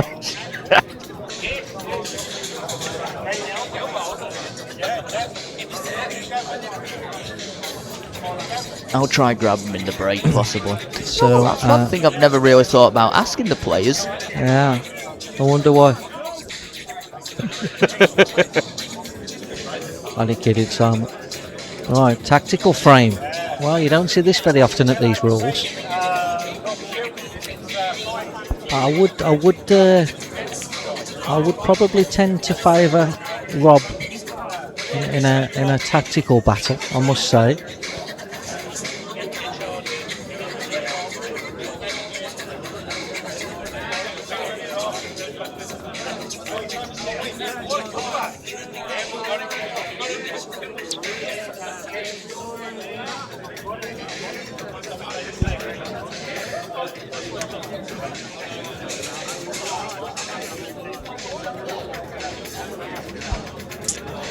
What's the biggest money match you ever played, Mick? I haven't really played that many. Off the top of my head, I think maybe it was Andy Crowsdale. We were both youngsters at the time, probably about 18, 19. It might have been for like 4,000 or 5,000 each or something, which was quite a lot back then, really, money matches. You didn't get like the big money matches like you do now. That was like 1998 or something. But yeah, never really been my scene, so it's about as far back as I can remember. It is amazing how much the money match scene's boomed, probably after COVID. Oh, it's incredible. Like, Incredible. so today you look at the amount of money that's flying around between a few games, it's ridiculous. It's absolutely incredible, it really is. Okay, so Rob's pulled the trigger on reds.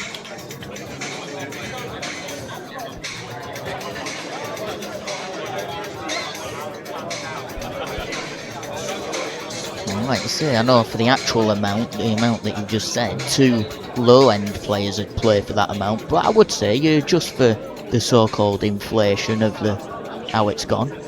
At the time, that was, as you say, a massive pot. Just back to the game there. Yeah, I know your facial reaction. Yeah, because like I don't know if Rob kind of got a bit hasty taking reds, to be honest, because the reds are all blocked in. Obviously played the shot. I think Shaun chips off the yellow here, pots the red, and I think okay, couldn't actually pocket the ball, but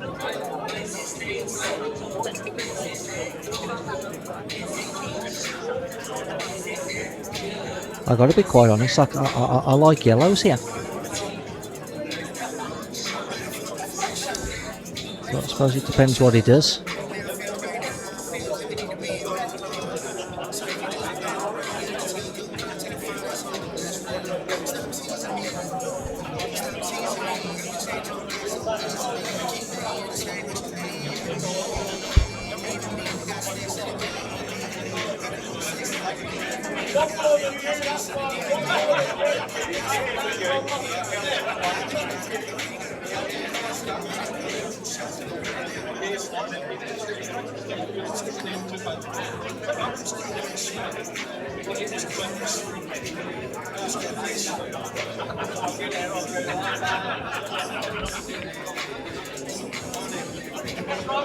Well, goes without saying, he wanted that to drop. I think Red's a second favourite in this frame, in my opinion. The only shot Rob has got here is to develop pretty much everything, but he does leave himself open for the counter attack, or indeed the turnover. Any red going? Nope. Yeah. See now, it's red's gone back. yellow on to red, bottom left, and yellows go favourite. I do think Rob was a little bit hasty there to pop the red and go reds. I don't know if it was like a bit of a lack of patience thing, or maybe he saw something and didn't quite execute as he wanted, because I felt like yellows were the ball. And then from there on, you just feel like you're chasing. Well, Reds was boxed in on the left-hand side, so like that was always sort of kind of inevitable, really.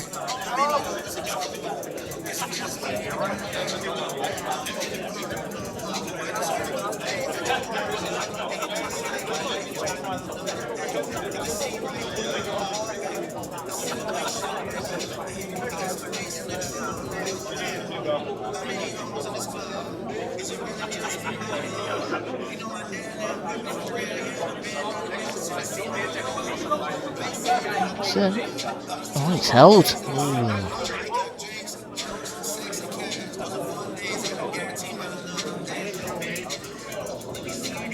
Well, again here, no real prizes, is that? Yellow onto red. Top left, you would think. It's all about how good your cue ball here is for what Reds can do next. AJ 20, the stoned Mason. Could you say hi to my dad, Shaun? Hello, Shaun. What do you think to a titanium ferrule? Never used one. Can't help you there, sorry, Max.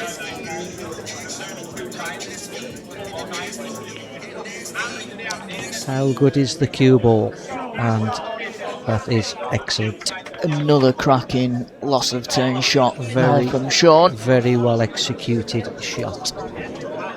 Farnsworth Dempsey 14-12, if my eyesight's holding up. I suppose I've only had 2 guineas.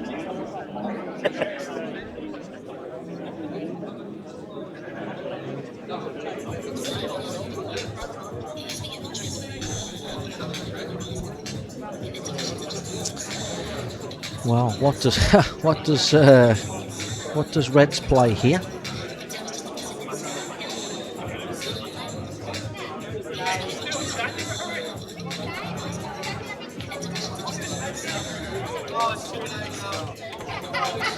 Well, you'd have to say from where he was and the options that he had, he's made a very good fist of that, hasn't he?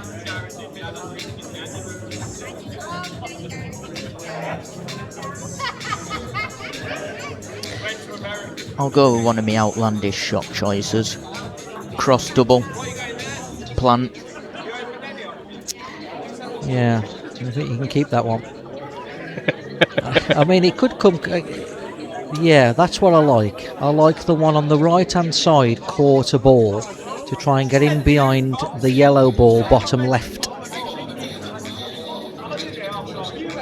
So it's all about trying to find the natural path of the cue ball off the edge of the yellow for the desired angle that you want here.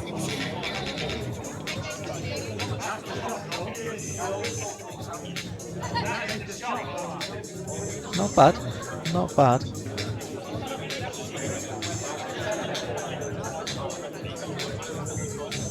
Pretty decent choice of shot, you'd have to say.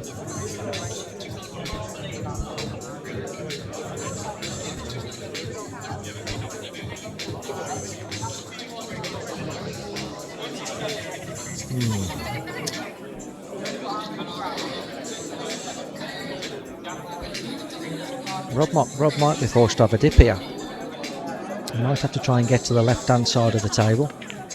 Yeah, that's what he's played. He's caught the ball though.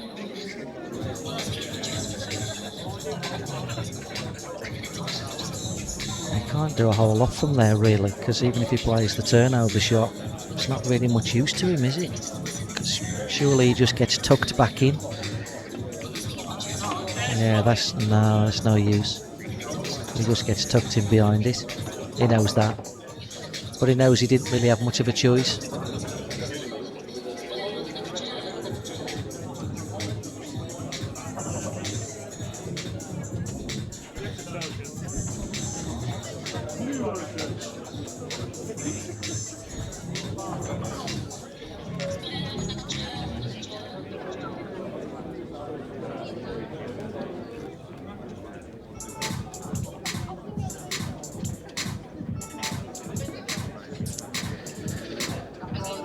There's a spot of bother here, you'd have to say. Played up and down with some speed and try and make something happen.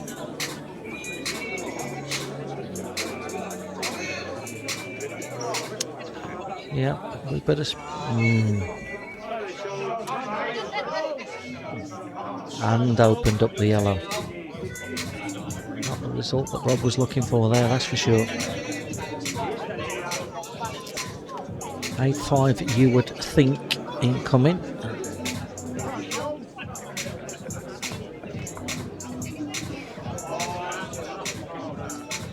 Well, I keep getting asked what do I think to Nash Q's. I haven't got a Scooby because I've never picked one up.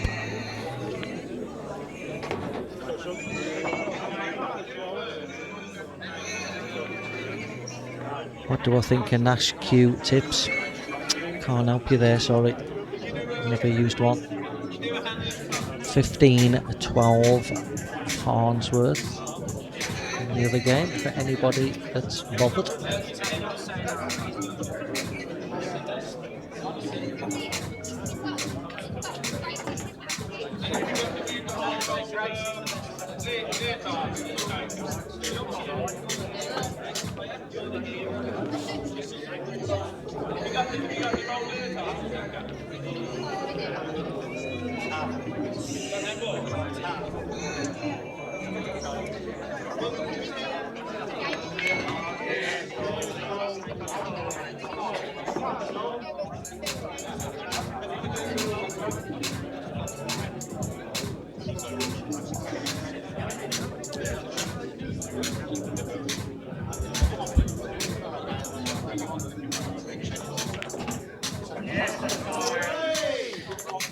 Nicely played, nice speed control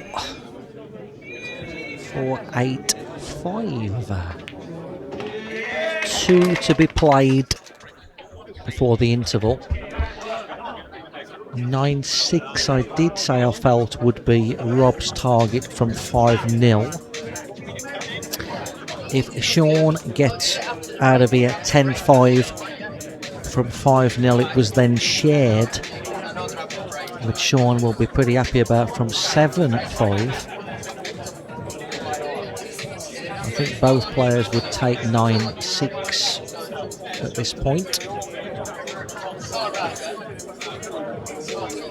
Stephen, do you still play nowadays? Yeah, I play mainly in China these days. Not so much in the UK. Steve Mitzi.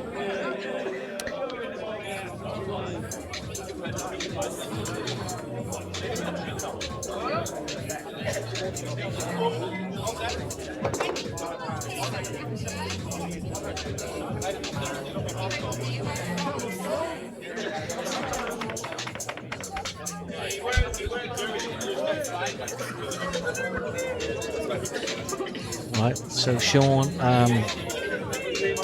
cut break. He took a bit off the last one, or gave up a little bit on the last one he hit. Oh, wow. Kind of blobbed a ball there, in fairness, because he'll tell you himself, he didn't hit them amazing. One kind of sprung out the pack and clipped one into the middle.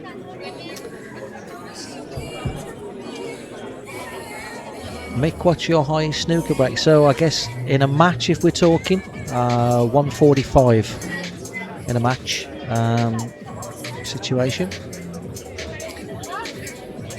I've been prone to do a little bit better in practice, but that doesn't really count, does it?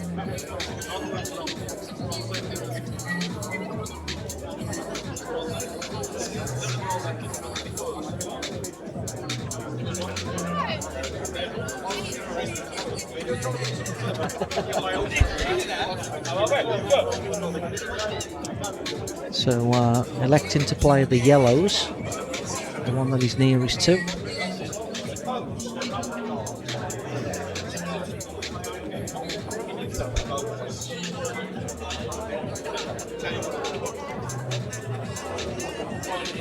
Doesn't quite know how he's going to play this.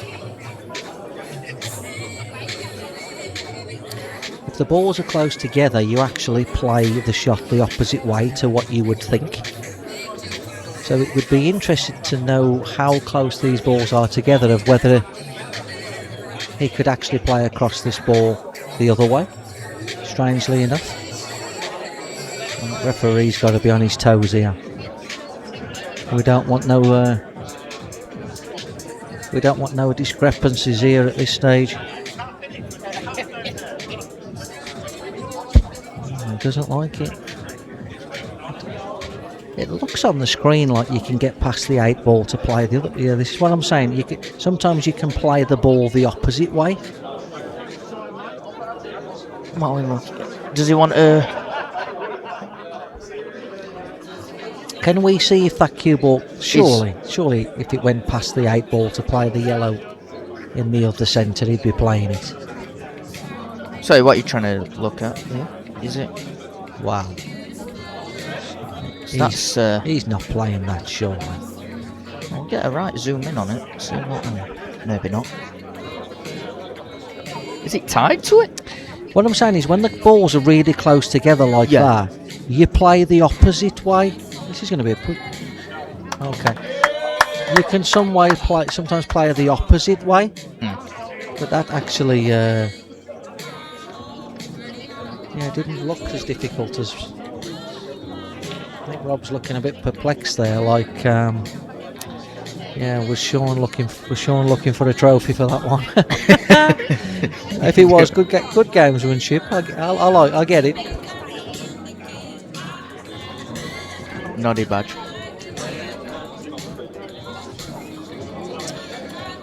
Well, thanks to Simon for the pints. Yes, thank you, Simon. Well, I'm on the cans of Coke for now. I don't want to. 1 pint and I'm done.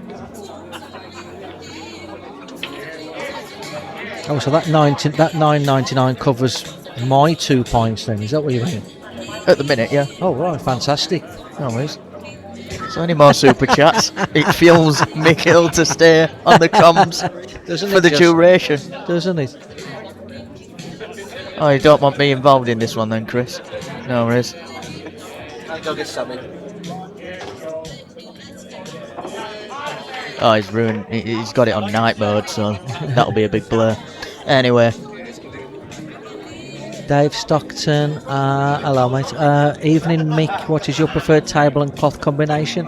I haven't played on. I say I never. I've played a couple of times on the Rasson, so it would be really difficult to make a real informed opinion. I'd probably go with the Supreme and whatever. I don't know, whatever at this stage, but I've nothing against the Rasson or this cloth. I mean, this cloth looks great, so I can't make a real informed opinion on the Rasson at this stage. But just looking at this cloth, it looks nice. So I wouldn't be adverse to playing on this cloth, that's for sure. So used to playing on Supreme, so you'd feel maybe kind of obliged to that at this stage. But again, like I said, nothing against the Rassons. I just haven't really played on them.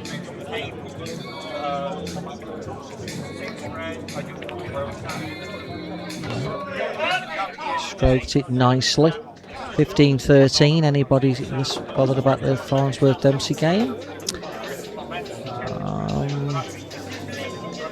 Mick, do you think Rob ever wants to get back on playing the Pro Tours? Probably not. He probably enjoys the seniors. Takes his dad with him. Kind of enjoys it. takes his wife with him to the Western Supermare one for a bit of a weekend, and so yeah, he's enjoying what he's doing, I reckon.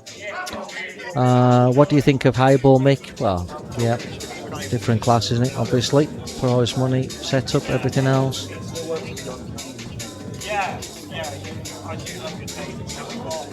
Nice, nicely controlled finish here by Shaun, you'd have to say. And it's a 9-5 incoming.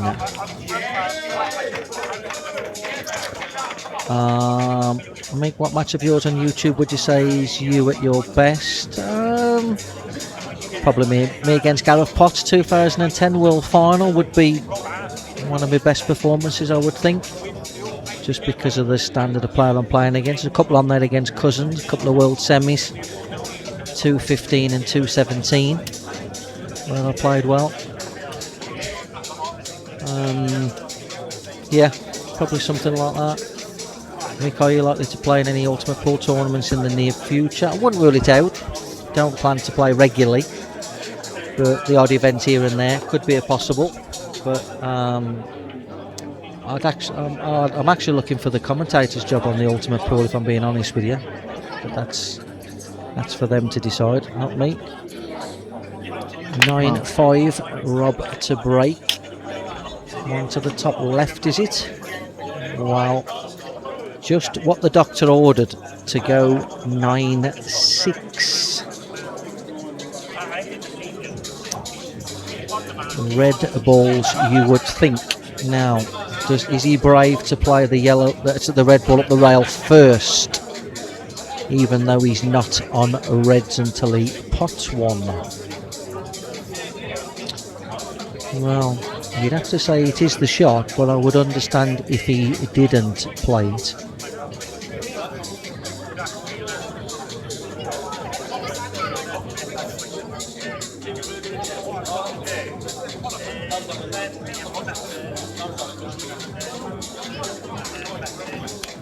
Well, proved me wrong, and he's gone yellows.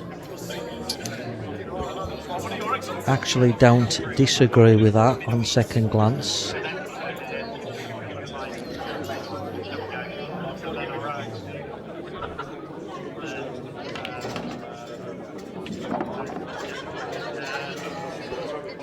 Yeah, it probably was yellows, actually, looking at it.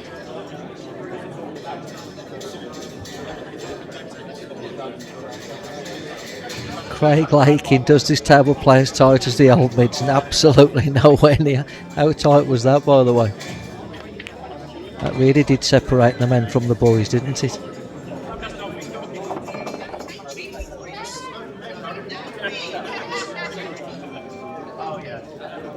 Yeah, turning down the red up the rail. Yeah, I kind of like the red up the rail as well, Craig, to be honest. But after playing the first shot, I sort of weren't that against the yellows either, really, to be honest with you.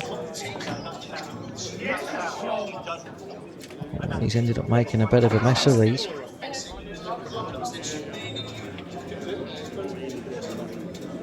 He played a bit of a careless one top left, didn't he? Like he really overhit it. Lauren Skinner, what is the best standard you've ever seen in a pool match? Well, you know, what? I'd have to. I don't know really. I'd have to bring the occasion into to factor that, or was it a tournament? Was it a money match? Yeah, that's a really difficult one to answer that, to be quite honest with you. I've seen so many. Yeah, it's a hard question, isn't it, to answer. Sam always does a good job. Is that you, is it? Hello to Noel from Q Sports. Craig Lakin, played a few games and it was brutal. Hope you keep it. Yeah, I'm alright, mate. Yeah, just kind of bazzing about China, trying to nick a few quid until the eyesight's gone. Well, it hasn't gone, has it? Well, clearly. No, I can see a TV screen from 40 foot away, but it might have gone when it comes to potting like a quarter ball, full length, and not only have I got to see it, I've actually got to hit it with my back arm staying straight as well. That's a bit more the eyesight going than it is actually. Yeah. I can still read.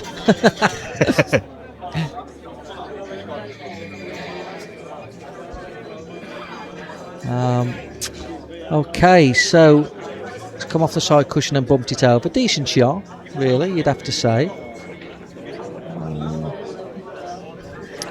There's a couple of options. He's got the cut in the middle. Cue ball's racing around now, could go in off, could pot the 8 ball.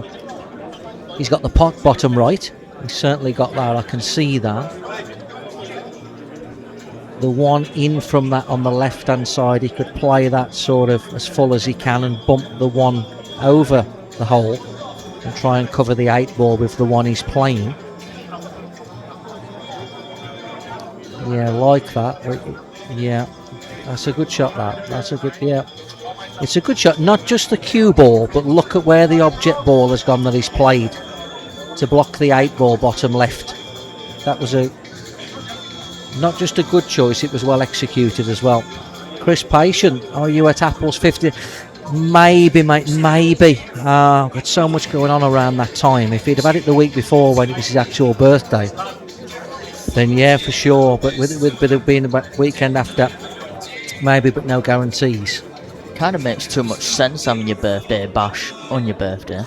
Well, if the venue allows you to, yeah. That's another thing, isn't it? Right.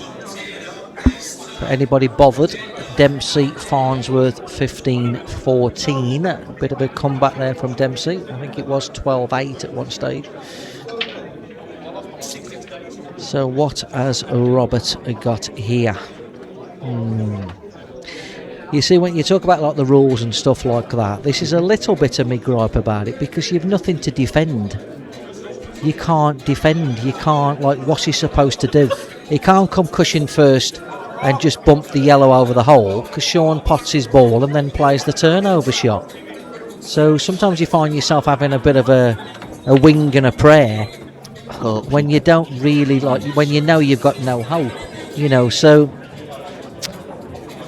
he's made a decent fist of that for what he's trying to attempt, but this is so tough. He's going to play the yellow off the rail, off the red, and he's got to play position on the 8 ball as well. I mean, this is incredibly high tariff.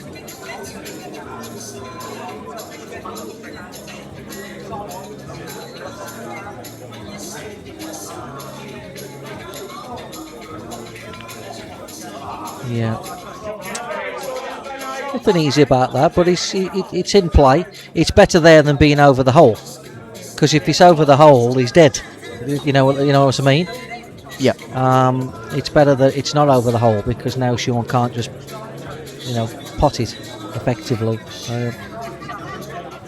Craig Prince, best standard. Yeah, mate. There's been so many, ain't there? Like I said, and it's in the eye of the beholder a little bit, in truth. Which is best? Lots of different occasions.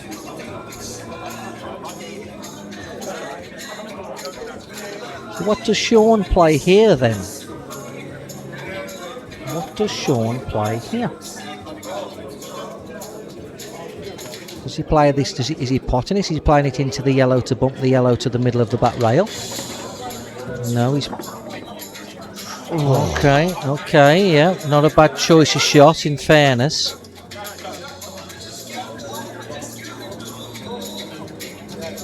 Now this is going to be interesting.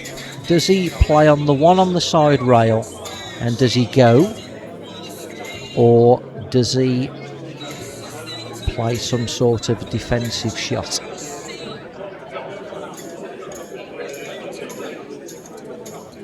This is when you know that a player is getting a little bit tight, because why wouldn't you just play the one left hand side and play the one up the rail?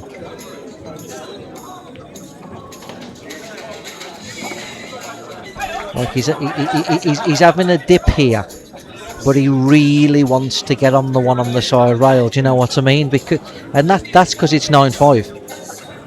He's understanding the importance of it and he wants to really get on it. So he's dropped this in my view. He's gone a hair too far there, but he's okay. But he wanted to use the bottom one of the two into the left centre to then screw over. So when he plays the one down the rail, he can dribble it in. And he's got the other red in the centre sitting there. but the pockets aren't that tight. I mean, that one up the rail, in all truth, it'll become more difficult if he puts more emphasis on it than what it actually really is. And that's easy to do as a player. I've been there and done it. Nice choice of shot, yeah. It's exactly the way I would have gone here. Tell you something, Chris is doing well with the DJing. Some good tunes coming out here. Are they? Is this your bag, is it? Is this your kind of music? I've not heard any 80s yet. He'd be getting sacked if he was my DJ. I've heard no 80s classics yet. That looks like it's going to be lined up for a little drop in. Nice control. I like the way he's played these. Not saying that I'm right or anything, but I like this way. I would have played this way myself.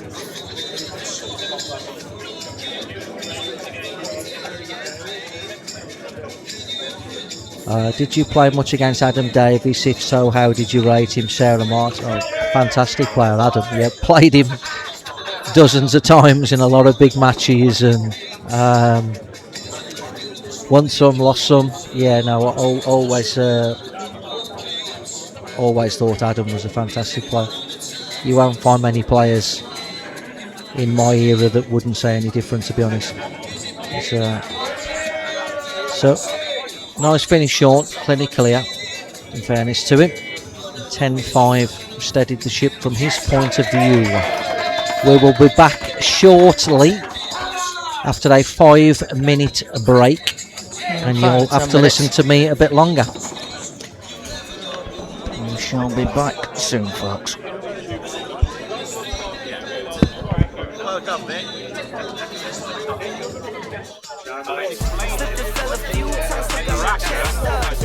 the gym, I got my chest up.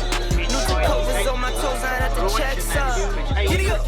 Lock in, lights, camera, action. Telly, SPN, it's a top scene. Lock in, lights, camera, action. I don't fold a band when it's time to win. Trolling cause we're rolling under lights, we don't get anxious. Do it with a purpose, we don't do it to be famous. Really, they been hating cause they ain't us. Lock in and get dangerous. Look in the mirror just for motivation. I see my past, I see my kids, it gets me motivated. Don't gotta say it, I just know they're hating. Little white boy, tattoos and money, Ben had that motion, baby. I got that motion like the ocean, baby. 9 to 5, then the 5 to 9, yeah, they used to call me crazy. I put that work in, you can't call me lazy. I'm in the light, no pressure, never face me. Got me shining like a diamond, put one on my lady. Only one girl who could call me baby. Vision clear, I used to see it hazy. Vision clear, I can see it now. Every time they try to take me out, back to back, I'm wildin' now. I hit the top and didn't say a word. I hit the top and didn't say a word, and still they never shout me out. This not for you, I'm trying to make me proud. This not for you, I'm trying to make me proud. In the mirror, say it loud. Lock in, lights, camera, action. Telly, SPN, it's a top scene. Lock in, lights, camera, action. I don't fold a band when it's time to win. Trolling cause we're rolling under lights, we don't get anxious. Do it with a purpose, we don't do it to be famous. Really, they been hating cause they ain't us. Lock in and get dangerous.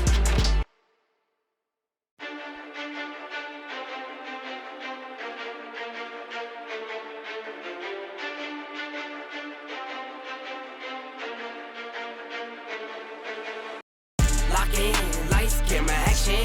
Telly, SPN, it's a top scene. Lock in, lights, camera, action. I don't fold a band when it's time to win. Trolling cause we're rolling under lights, we don't get anxious. Do it with a purpose, we don't do it to be famous. Really, they been hating cause they ain't us. Lock in and get dangerous.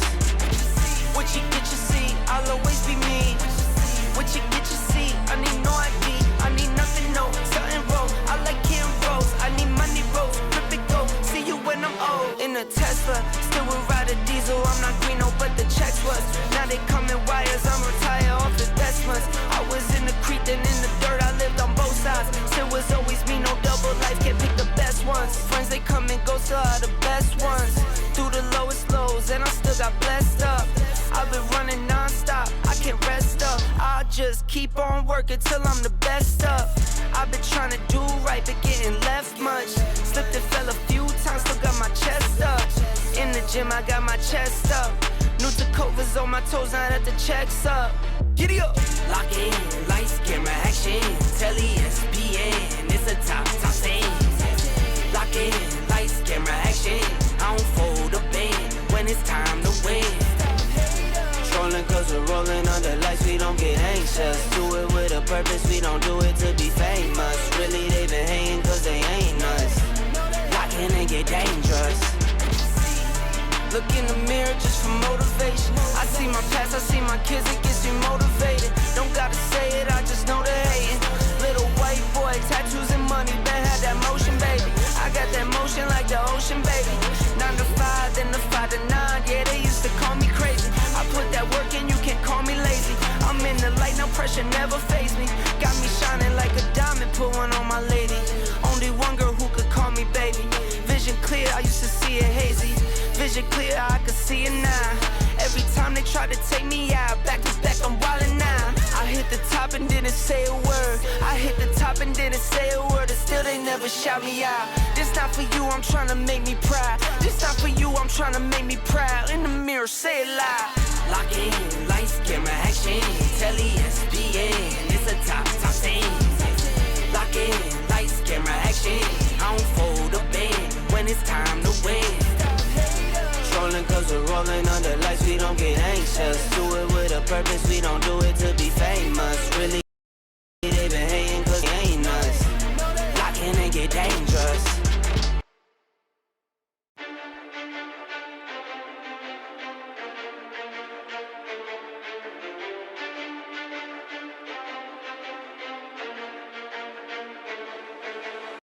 Lock in, lights, camera, action. Telly, ESPN, it's a top scene. Lock in, lights, camera, action. I don't fold a band when it's time to win. Trolling cause we're rolling under lights, we don't get anxious. Do it with a purpose, we don't do it to be famous. Really, they been hating cause they ain't us. Lock in and get dangerous. What you get, you see, I'll always be me. What you get, you see, I need no ID. I need nothing, no, something wrong. I like Kim Rose, I need money rolls, flip it go. See you when I'm old. In a Tesla, still would ride a diesel. I'm not green, no, but the checks was. Now they coming wires, I'm retired off the best months. I was in the creek, then in the dirt, I lived on both sides. Still was always me, no double life, can't pick the best ones. Friends, they come and go, still are the best ones.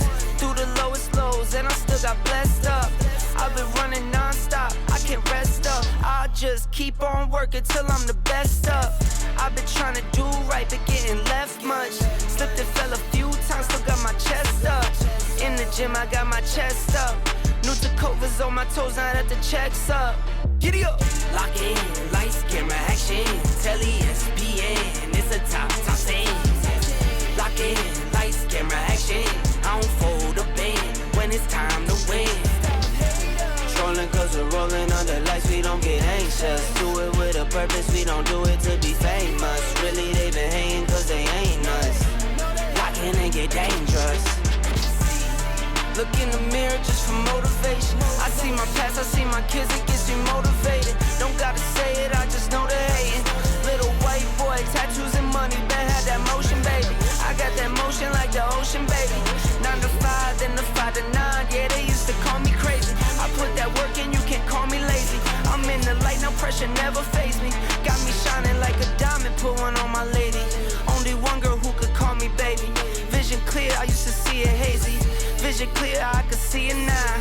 Every time they try to take me out, back to back, I'm wildin' now. I hit the top and didn't say a word. I hit the top and didn't say a word, and still they never shout me out. This not for you, I'm trying to make me proud. This not for you, I'm trying to make me proud. In the mirror, say it loud. Lock in, lights, camera, action. Telly, ESPN, it's a top scene. Lock in, lights, camera, action. I don't fold a band when it's time to win. Trolling cause we're rolling under lights, we don't get anxious. Do it with a purpose, we don't do it to be famous. Really, they been hating cause they ain't us. Lock in and get dangerous.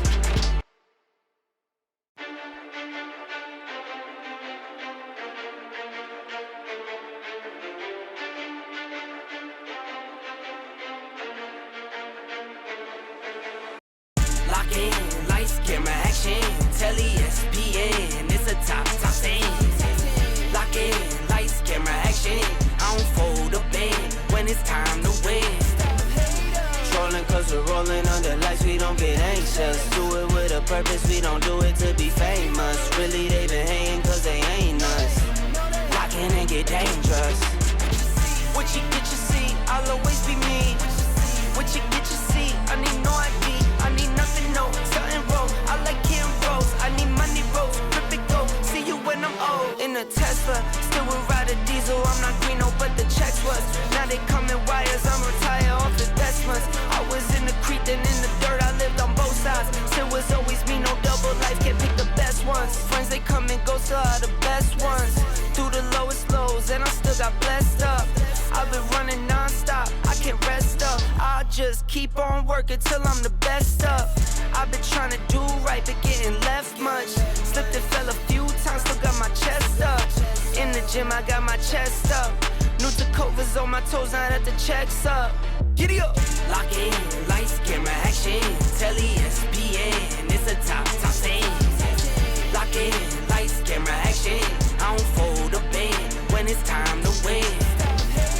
Trolling cause we're rolling under lights, we don't get anxious.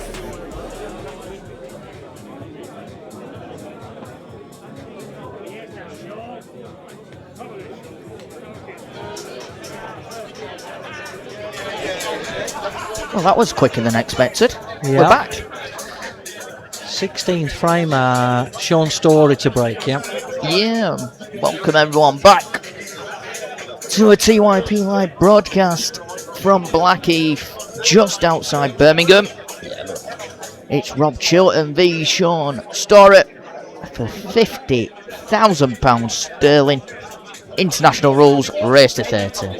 Joining alongside me is a GOAT in Q Sports, Mr. Mick Hill. Everyone's been loving the Q&As in the comments. Yeah, So keep put them them even coming. more. Yeah, keep them coming. Keep the super chats going to fuel the Guinness train. Is that what we call it? The Guinness train? Have we had any more? All aboard, choo choo. No, that was a much better. That's a much better break. Cut break. Yeah. Yeah, that was a much better cut break from Shaun. He would love to see a red of some sort. But yellows aren't drastic either, because the awkward yellow does go in off the red into the centre. But you would think red would be his choice of ball. Steve Mitsuwan, who do you rate as the best 8-ball player nowadays? Well, it would be difficult to look past Tom Cousins, you would think, albeit Dunster and Boyle are doing very good things on the IPA also.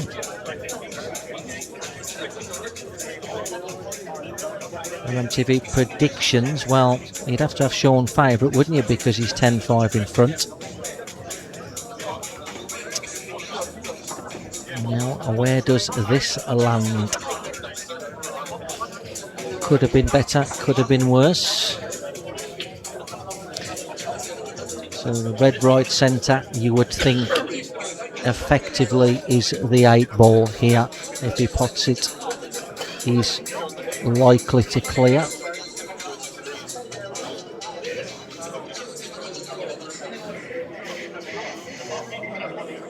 Anyone interested in the Farnsworth Dempsey game? I believe they're on a break, and it's 15-14 Dempsey. Did Rob play Cousins a few K? Yeah, they did play it was about 2011. They played World Rules on a very tight table in Bilston, which would come under Wolverhampton. And Rob was very, very, very good tactically at World Rules. Rob got the better of it that night.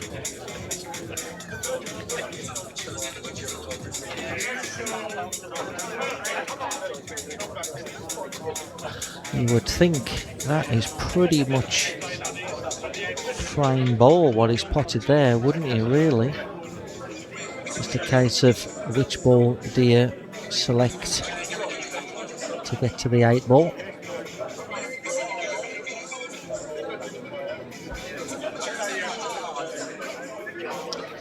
It's definitely strange seeing striped reds but a solid 8 ball after we've been used to that Pro Cup one for The so Pro long. Cup, yeah. For it decades. It does seem.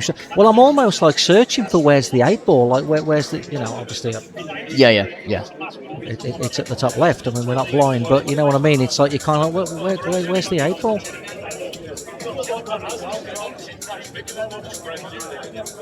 I do know a few people that have mentioned how they've struggled to sight the red ball just because of the big white. Yeah, well, I did. The only time I've ever played them, I did exhibition in Redditch, and the organiser actually said to me, "Look, we've got you some Pro Cup balls. They haven't been opened, sort of got them for the purpose of this. Would you like to have a hit with them?" And it was completely alien to me, I must say. The striped reds, but it's like anything, you get used to it, don't you? It's a big change at first, but the Pro Cups was a big change at first. Because everything was solid back in the day. The cloth, the green cloth, the old Strachan 6811, and then we went to the grey cloth, and then there was the blue cloth. Now there's this what they call teal cloth. Just eventually you get used to it. It's the initial change, and trust me, poor players or even human beings in general, they don't like change. I was about to say, I think that's natural in anything in life, but I think it's such a strong position that Poole is in if these innovations and changing of things are happening, because if it wasn't in such a position, well, we'd still be stuck with the old thick cloths and everything else. Yeah, I mean, it's like anything, isn't it? Technology moves on. I think in some games and sports it's changed for the better, and in some games and sports it could be argued it's changed for the worse, but that's an opinion, isn't it? And everyone has opinions, and it's like those the old timers with the golf. They're going to turn around and say, like the modern day clubs, they've ruined it, or cricket, these new bats, you've only got to touch it now, you're into 6, and these tennis rackets, you could go on and on and on. It's just, it is what it is at the end of the day.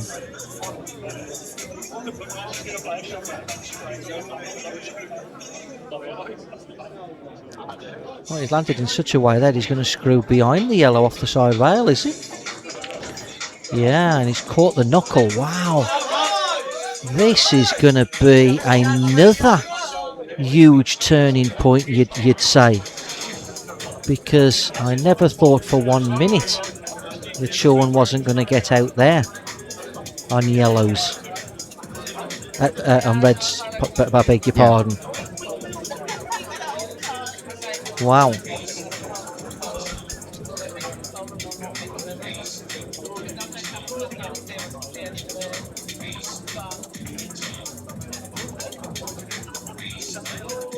Got it on the return. Wow. What's a turn up this is going to be. Jacob Daniels, Nick, are you going to try beast tips? I guess I'm going to have to, aren't I? Alright. Okay, needs to just ease up a touch. Run a little bit. And we're going to be going 10-6 instead of 11-5, it would appear. What's your opinion on Craig Waddingham? Played him in Scunny when he was in his early teens. Knew he was going to be a bit special. Yeah, obviously a class player, isn't he? One of the best on the Ultimate Pro. Mick, if you're playing a team, 5-man comp, who's your 4 teammates all time? Well, the 4 that you've said, the 4 that Stephen Mitzi said wouldn't be far away. And I'd probably put Jason Twist in that company as well. What a guy.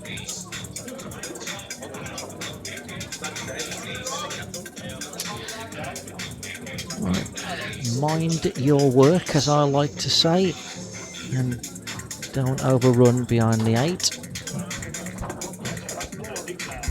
10-6.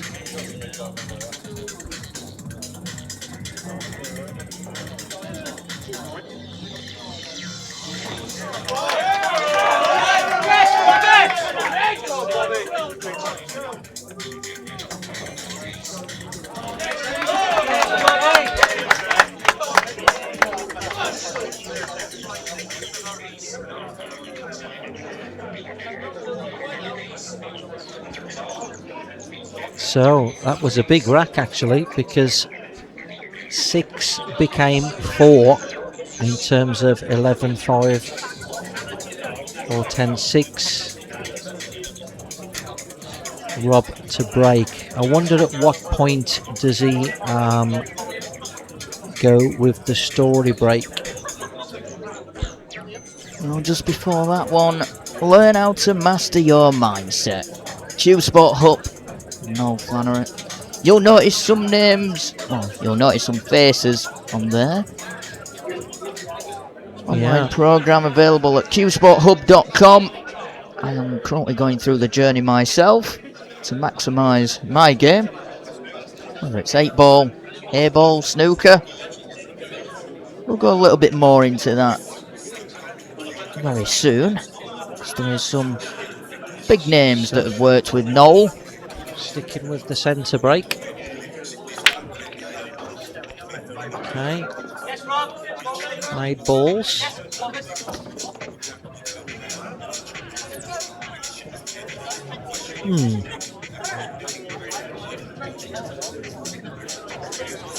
Now, I don't want to jinx it, but I probably have done then. The balls have been splitting these a little bit better, these last two.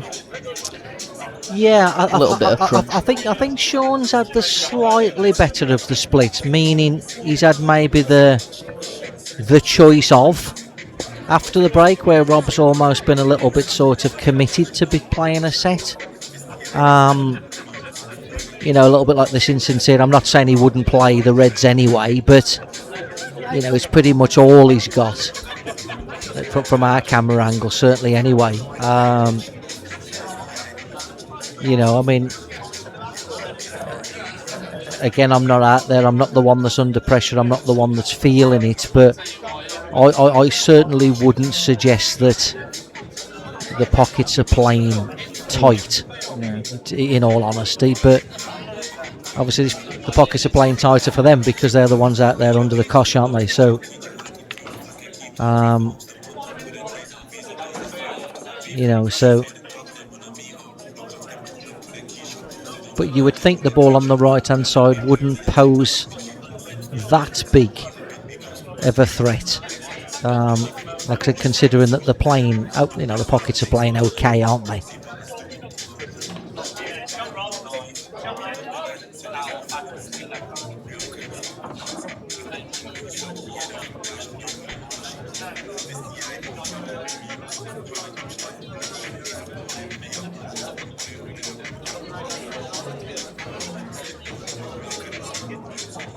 So,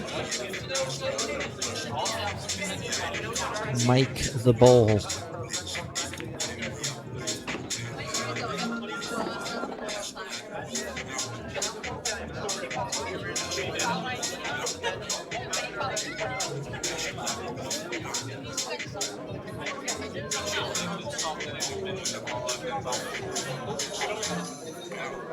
Well, they're all discussing behind us what route they would take. Yeah.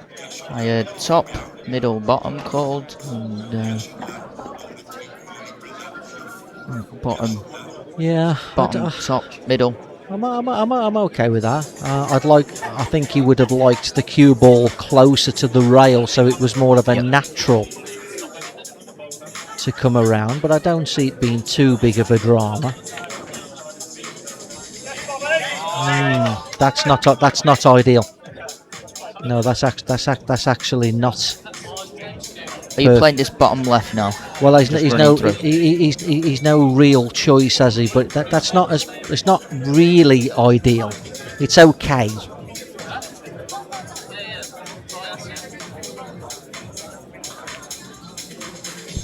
Oh dear. But I don't think he was on that as great as the eye looked. I think the shot before to get onto that, I mean, it was okay. I'm not saying it wasn't okay, but to get to the shot, to get to that ball, the shot before. Yeah, usually it is the shot before that leads you into the most awkward of positions, and then rescue wedge out. Oh dear, looks like someone's dropped a fart bomb in the crowd. Is it?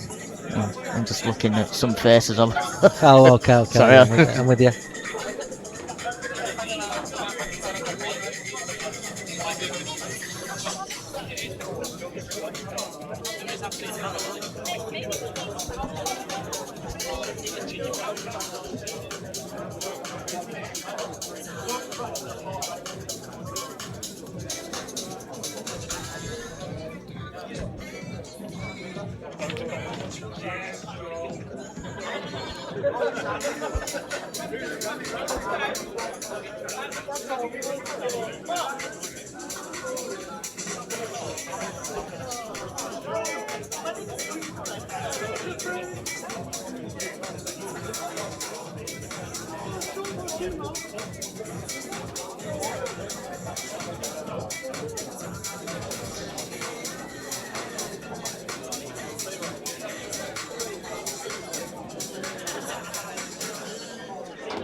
Okay, so important visit here for Shaun.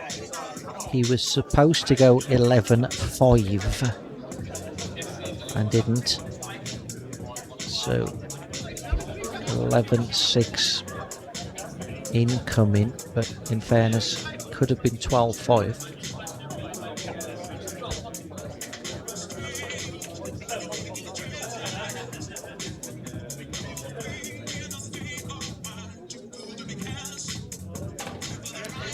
He looks at, just got there, a hair short, but it's okay.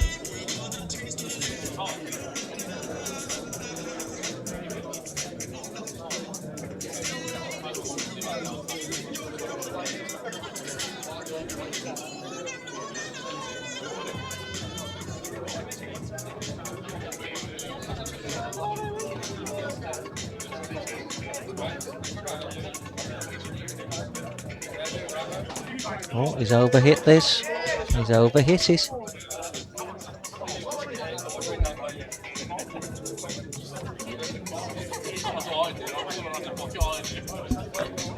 Just smack it and hope for the best was a call behind us. I don't know if you heard that one. Oh, he's giving himself a little bit to do.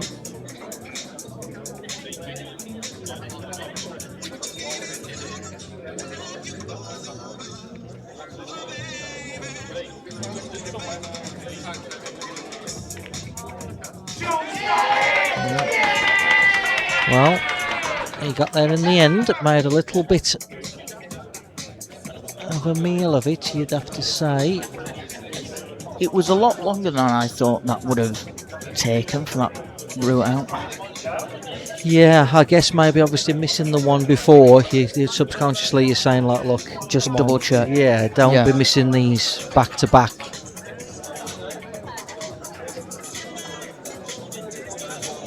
I think it's going at a fairly good rate. I don't think... Obviously it's going to be a late finish starting at 5 PM, however, it's certainly not the slowest What money time match. is it? It's Half currently just gone 7:30. I wonder if Arthur and Dad's still awake watching. Yeah, well, loves his pool, does Arthur. Can't help himself.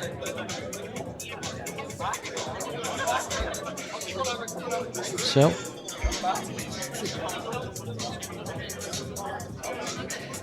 the Shaun Storry cut break in operation. Very, very good cut break. Well, he's found the break that he's been looking for, Wow, however, that is... that's unfortunate. Well, if he could have played the one into the centre, he could not miss them. No.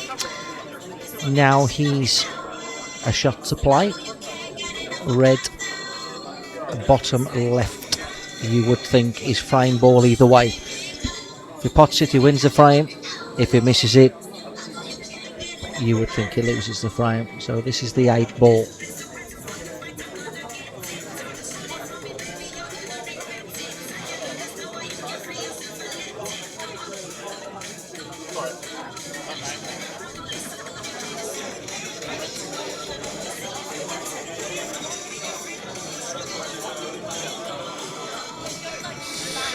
So you would think this is the 8 ball here, wouldn't you, really? That's the importance of it.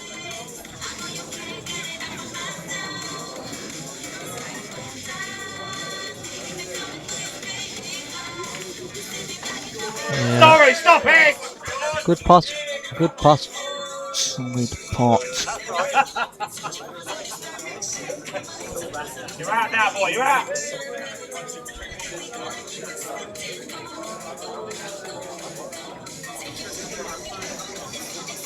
So again, saying that I say a lot, just got to mind his work. And it would appear to be work done.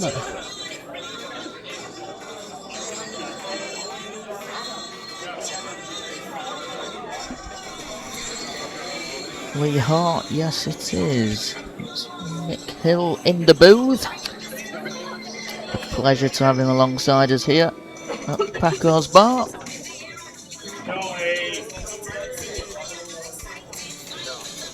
He got mobbed during the break. Yeah, I'm safe in the commentary box. This is my place. Keeps me away from the lunatics.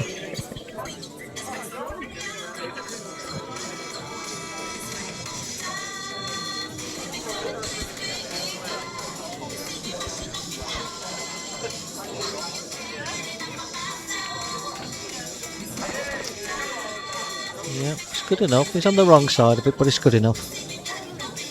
Roll off the side rail and back out.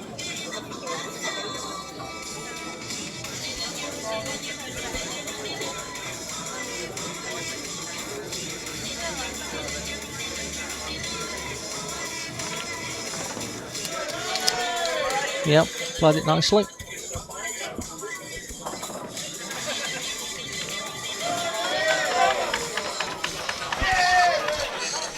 Um,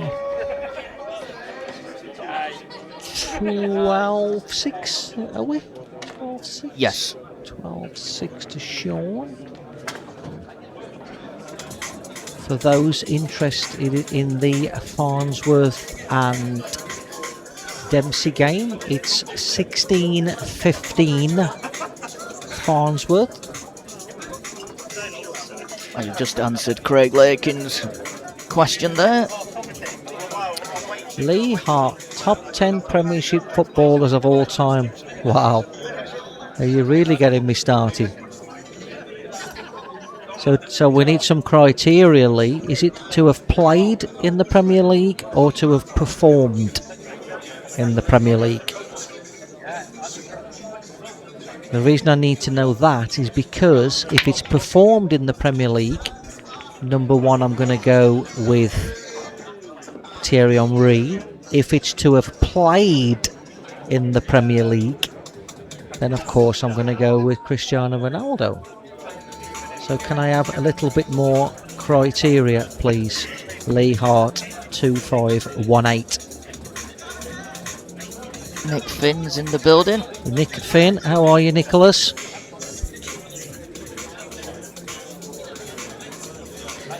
So this is where I don't agree with the ultimate pool rules. Rob Chilton making the 8 ball off the break, I believe, should retain the table, not give up the table.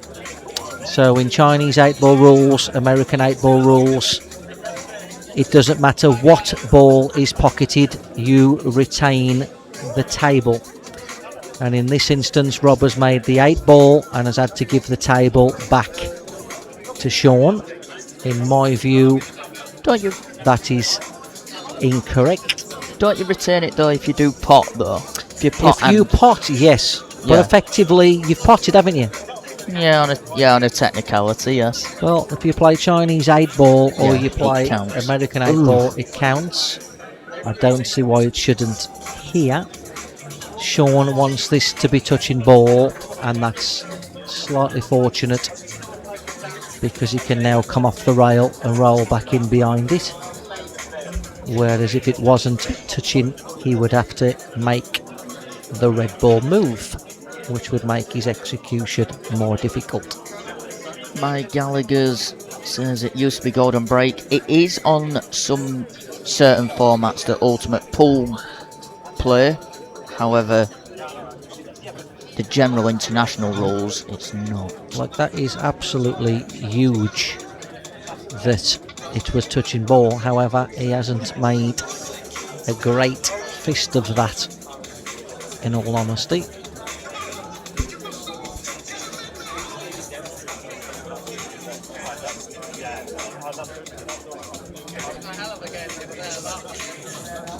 Joseph Hutton. Where are you, Joseph? Are you in the building or are you at home eating fillet steaks?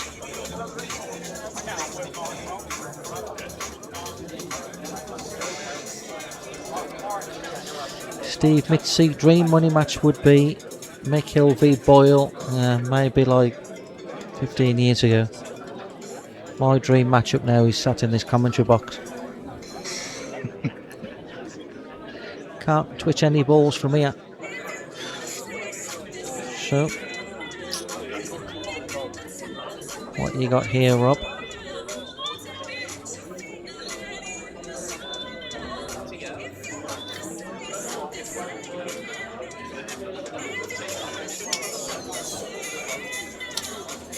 Damo, I hope you're okay. Yeah, I'm fine and dandy, mate.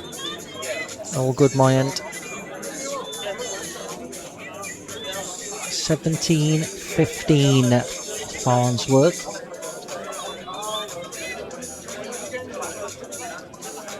Rob's looking at playing the yellow in off the yellow, and he needs to play this with speed to bounce it off the ball. Excellent shot. Very, very good shot.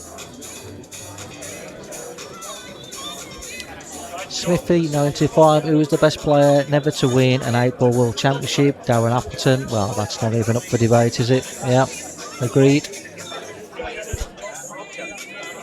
Demo official, good old boy. You're going to make an appearance this year, Geezer. Make an appearance where Demo official 2749. You've made an appearance. Right here. At Paco's in Blackies. Exactly. Well, he's having a dip. I don't think he had a lot of choice, but they are difficult. Demo official on UP are unlikely. Never say never, but unlikely.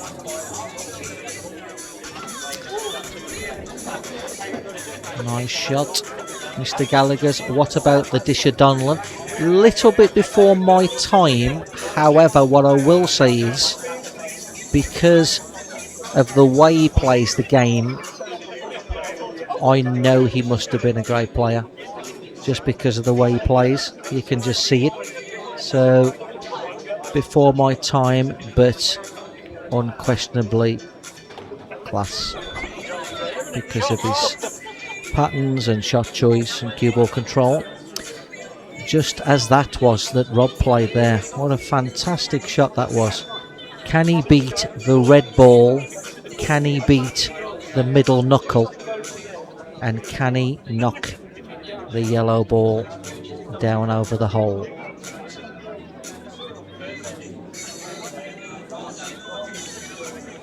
And sadly, he couldn't avoid the middle knuckle.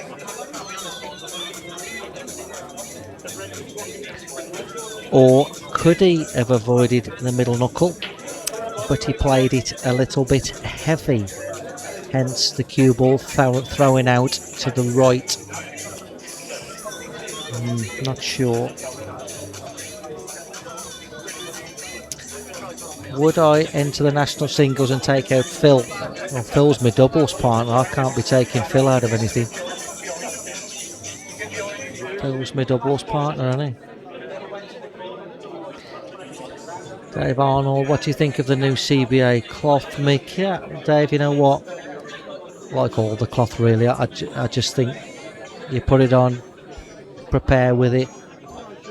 You know, they complain about that blue cloth and everything else, but if I had to play on it, I'd just play on it for a few weeks and get used to it. I think it's a bit overhyped, to be honest with you, Dave. RJ, no, Tommy was absolute quality. Yeah, don't doubt it.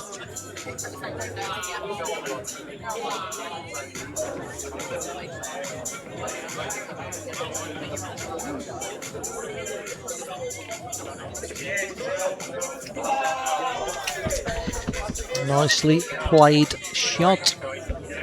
Nice choice of shot as well. You know, Morley Pool champ Mick.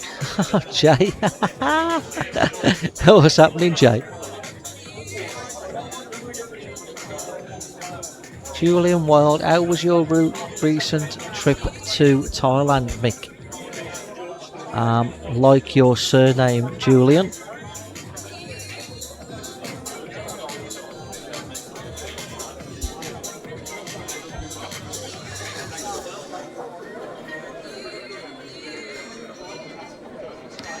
So he's got a Q on here. Not saying it's the toughest shot he's ever had to play, but he did miss one earlier where he had to sort of do a little dribbly one like this. You got to keep still. Oh, and there was a bit of movement, wasn't there? There was a little... He steered that one in, shall we say, but it's in the hole. He certainly used the pocket. Exiled London, can't wait to see the Disher back. One of the best I've seen, and I've seen most of the group. Yeah, go along with that. Chip, good pal over in Wales, pal. Work him, nice one, mate. Keep looking after yourself. Julian Weathers there at the same time as Jimmy White. No, I think he was there a little bit after. I was there at the same time as Tyson Fury. He's actually still there. He's training in John TM. So yeah, Tyson Fury was there and he's still there at the moment. Back to the game just quickly, so the pool police don't tell me off. So nothing for straight here, Shaun. Nothing for straight, Shaun. Nothing for straight. That'll do. So you got any videos coming out yet, mate? Need more content, mate. If only I could find the time. Like, I'm buzzing around here, there and everywhere. And then my media guy's got to be on hand as well, in between his jobs. And then there's the editing.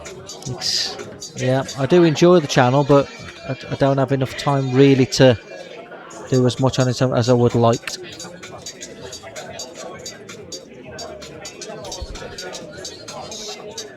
So Shaun with a drop in for 13-6, you would feel.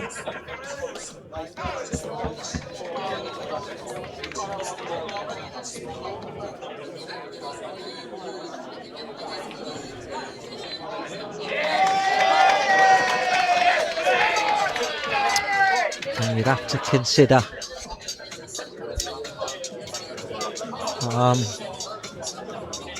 Shaun quite a strong favourite from here, really. Rob needs to make something happen.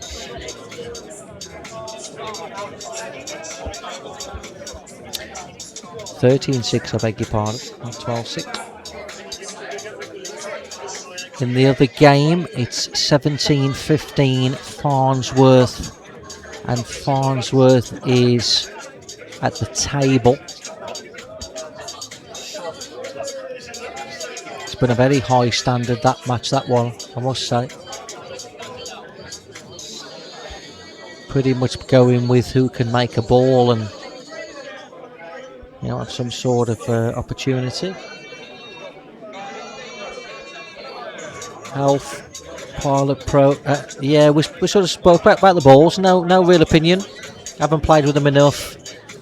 Be unfair to judge. Take a bit of getting used to on the eye, I guess, but haven't played with them, so unfair to comment. I just think it's awesome that things are coming out and it's causing so many conversations. It's brilliant. More people that talk about this game, the better. Yeah, I mean, you know, if equipment is changed for the better, that's okay. If equipment is changed for, well, whatever, where do we go with that? But, Yeah. you know, Ultimate Pool are well within their right to have their own merchandise. They've pumped fortunes into the game. I'm just surprised it's taken them this long. Yeah. You know, as an ambassador 4 years ago, I said you should have your own cloth, your own balls, and your own table. You know, like, why wouldn't you? So yeah, absolutely.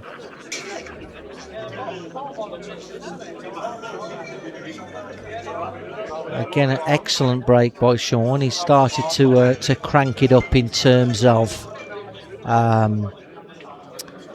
the cut break. He was a bit timid with it earlier in the match, but he's getting loose now because of the score line as well. Just let the arm flow. So, does he play the yellow and play on to the tricky yellow, or does he come 2 rails and bump it out? We shall see in a moment.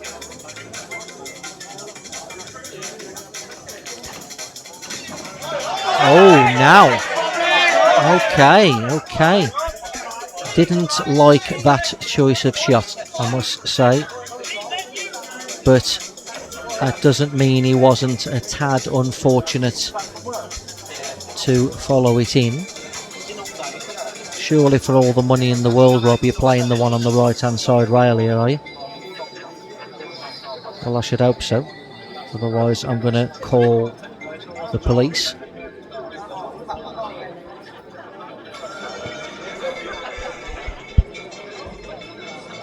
Thoughts on Rob McKenna joining Ultimate Pool? Well, again, another fantastic player in his day. Be interesting to see what Rob can produce. Rob would be late 50s, would he? But being the winner that he is, I don't think he would be joining up to make the numbers. So he would feel like he's still able to compete. Otherwise, I don't think he would play. I don't think that's it. Rob's character. Fantastic player, Rob McKenna, especially on the big occasion. The bigger the occasion, the more that Rob McKenna produces, for want of a better word.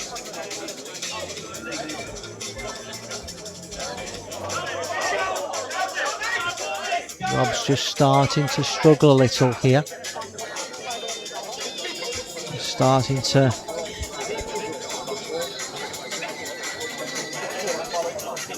Health Pilot Pro there with the absolute cracker of a question.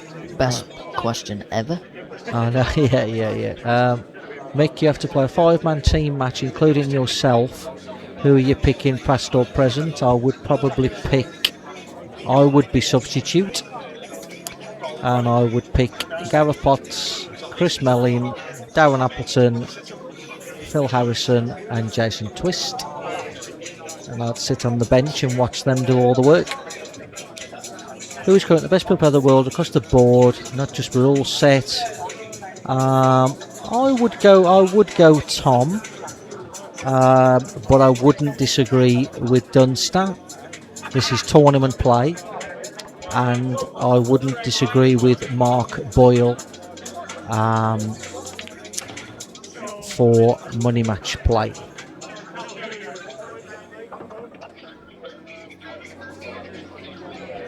Mick, what's your go-to meal deal? Chicken with stuffing, with Walker's, cheese and onion, and a cup of Yorkshire tea, if that's any good to anybody. Any update on the Dempsey match? Farnsworth has missed the 8 ball to go 18-15, and it looks for all the money that Dempsey is going to go 17-16, but no guarantees of that, of course, until the ball is in the tray.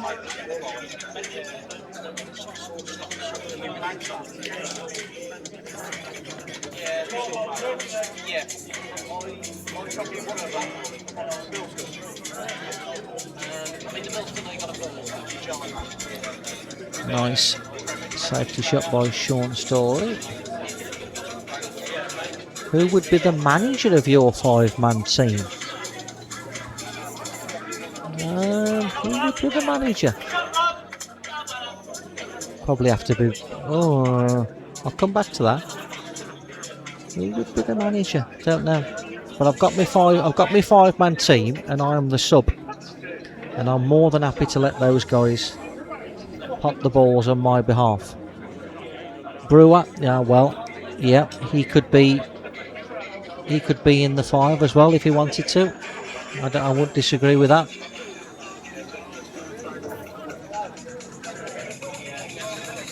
Savoy, a meal deal. I thought you were talking like a meal deal from like W.H. Smith or something like that. You know about a meal deal at the Chippy? Well, you're gonna have to make these questions a little bit more thorough. Now, Sir Alex wouldn't be my manager now. He can do one. Dunny 2-1-1. What's the best you can give to a beginner player who wants to improve their game? I just enjoy it, really. Kind of don't put too much emphasis on it.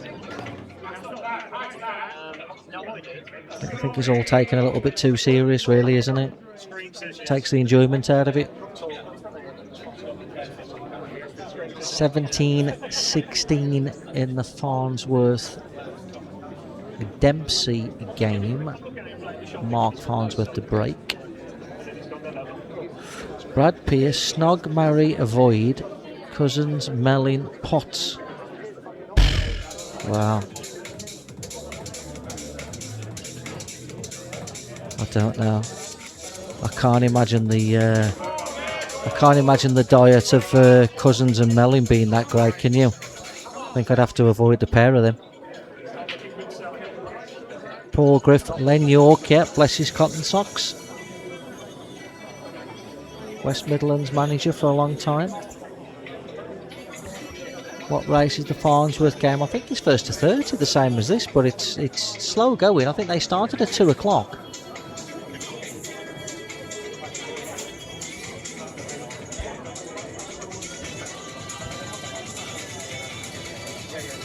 Shaun is about to go 14-6. Hi Mick, how's things? I'll be the manager as long as any match was being played at Blackpool. Well, I do like a bit of Blackpool. I've been known to enjoy Blackpool when it comes to pool events.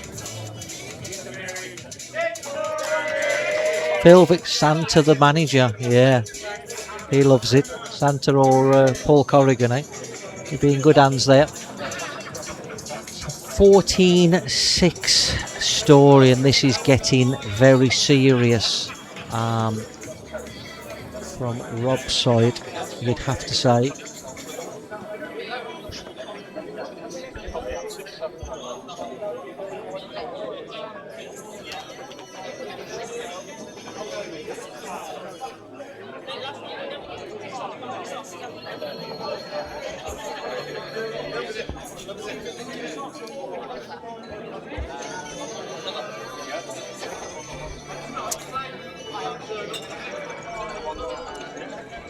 We're just running a little bit low on Guinness, so I'll be in the commentary box on my own for the next 10 minutes while my co-commentator grabs me another one.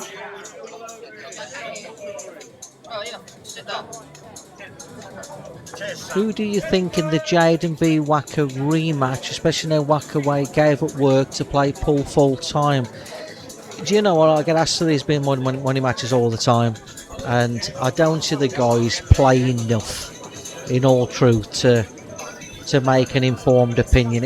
If I was really pushed, I'd probably say Jaden, but I certainly wouldn't be having any houses on him. And Wacker is certainly capable on his day to to perform and produce a high enough level to win. So I'd probably give Jaden the slight edge, but that's not to say that I don't think that Wacker's not capable of winning, because he certainly is.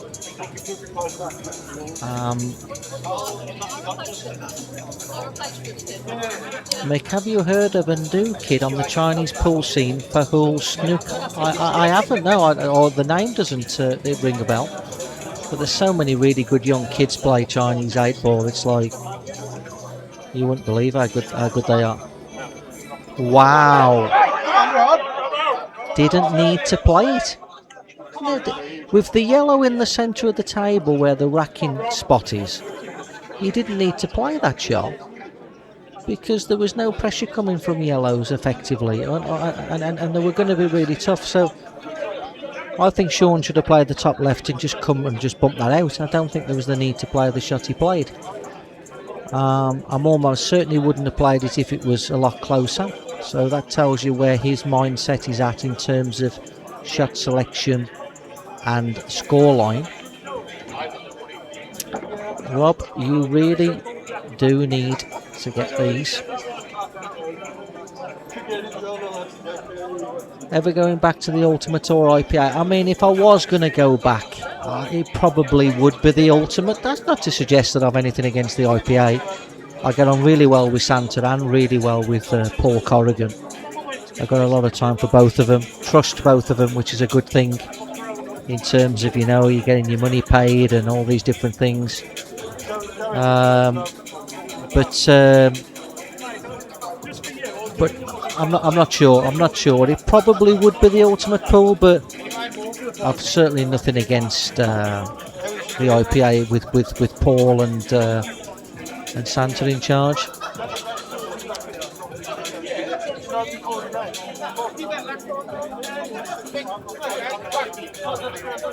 Make you not pick an Irish lad for your team. One now, behave. Well, difficult to get past those 5, isn't it, Paul?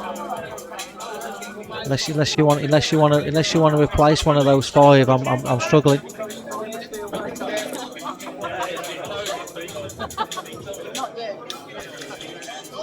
Craig, I've no idea with the AirPods. You know, I've known the guy for 29 years, and I've never seen him playing AirPods, so you'd have to help me with that one.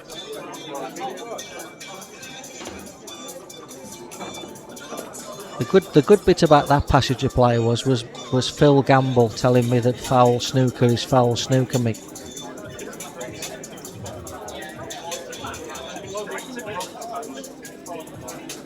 RJ Knight, Ryan McCarthy's got to be in the top 5. Yeah, could be in your 5, but he wouldn't replace any of the 5 I've just said.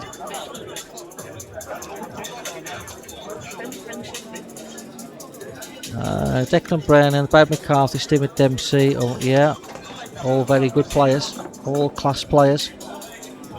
But I wouldn't have them get above Potts, Appleton, Harrison or Twist for me, but doesn't make me right.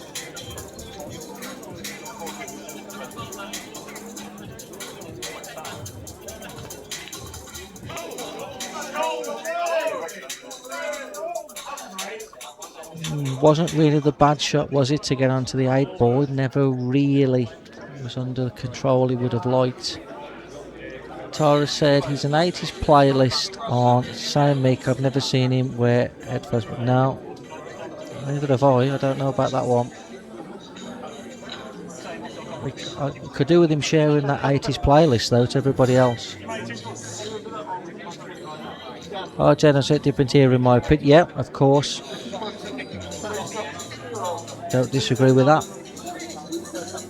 even though McCarthy would be towards that era than Deck or Stevie. Ladies and gentlemen, welcome to an absolute amazing match here. Rob Chilton is under power, to be fair. He hasn't performed anywhere near his capability. He's just won the Seniors Tour a few weeks ago. And this has been a great atmosphere for all the fans tuning in today. How do you feel, Mick, with about 200 crowd around the table? No, the club's absolutely buzzing, isn't it? The club's flying. Can Shaun get through to the one nearest to the pocket here of the two balls? No, he's had to play the plant. Where's the white? No, he's okay. Sounded like Virgo there, right? Yep. Do I call you Pepsi or do I call you Paul? You could do Pepsi's fine. My name's Pepsi. I'm the world's billiards commentator for all over the world. And it's a great honour to be here to support. Would Paul McEwen be a little bit too formal for this? Definitely, Mick. It is. Paul would do. Pepsi. Okay. Pepsi for now then. Well, will I call myself Coca-Cola? You could be 7-Up. Hello? 7-Up. Before I introduce myself, it gives me great honour to introduce my doubles partner, Mick Hill, back when he was 15 years old. Do you remember that? Definitely, we picked up 400 quid. Did we? What year was it? Oh, okay. This is a big double now. This is a big double. Do you know what I love about this shot? Rob's going to make it. I feel it. And the crowd is going to go wild. He is a very, very good doubler of a ball. He would probably be in my top 5 of doubling balls, Rob Chilton. Phil Harrison would be my number 1 doubler of all time. But Rob Chilton is a very good doubler of a ball. He's got it. And he's got it. That is the atmosphere. If you can't hear the crowd, let me tell you, there's about 200 people cheering Rob on here. Unbelievable. So we could have another twist here. So I think at the next, I think when a player gets to 20. So if I was Rob here, I'd be saying 2016 would be a target. So kind of like 9-6. If he goes 9-6 from here, 2016, that would be,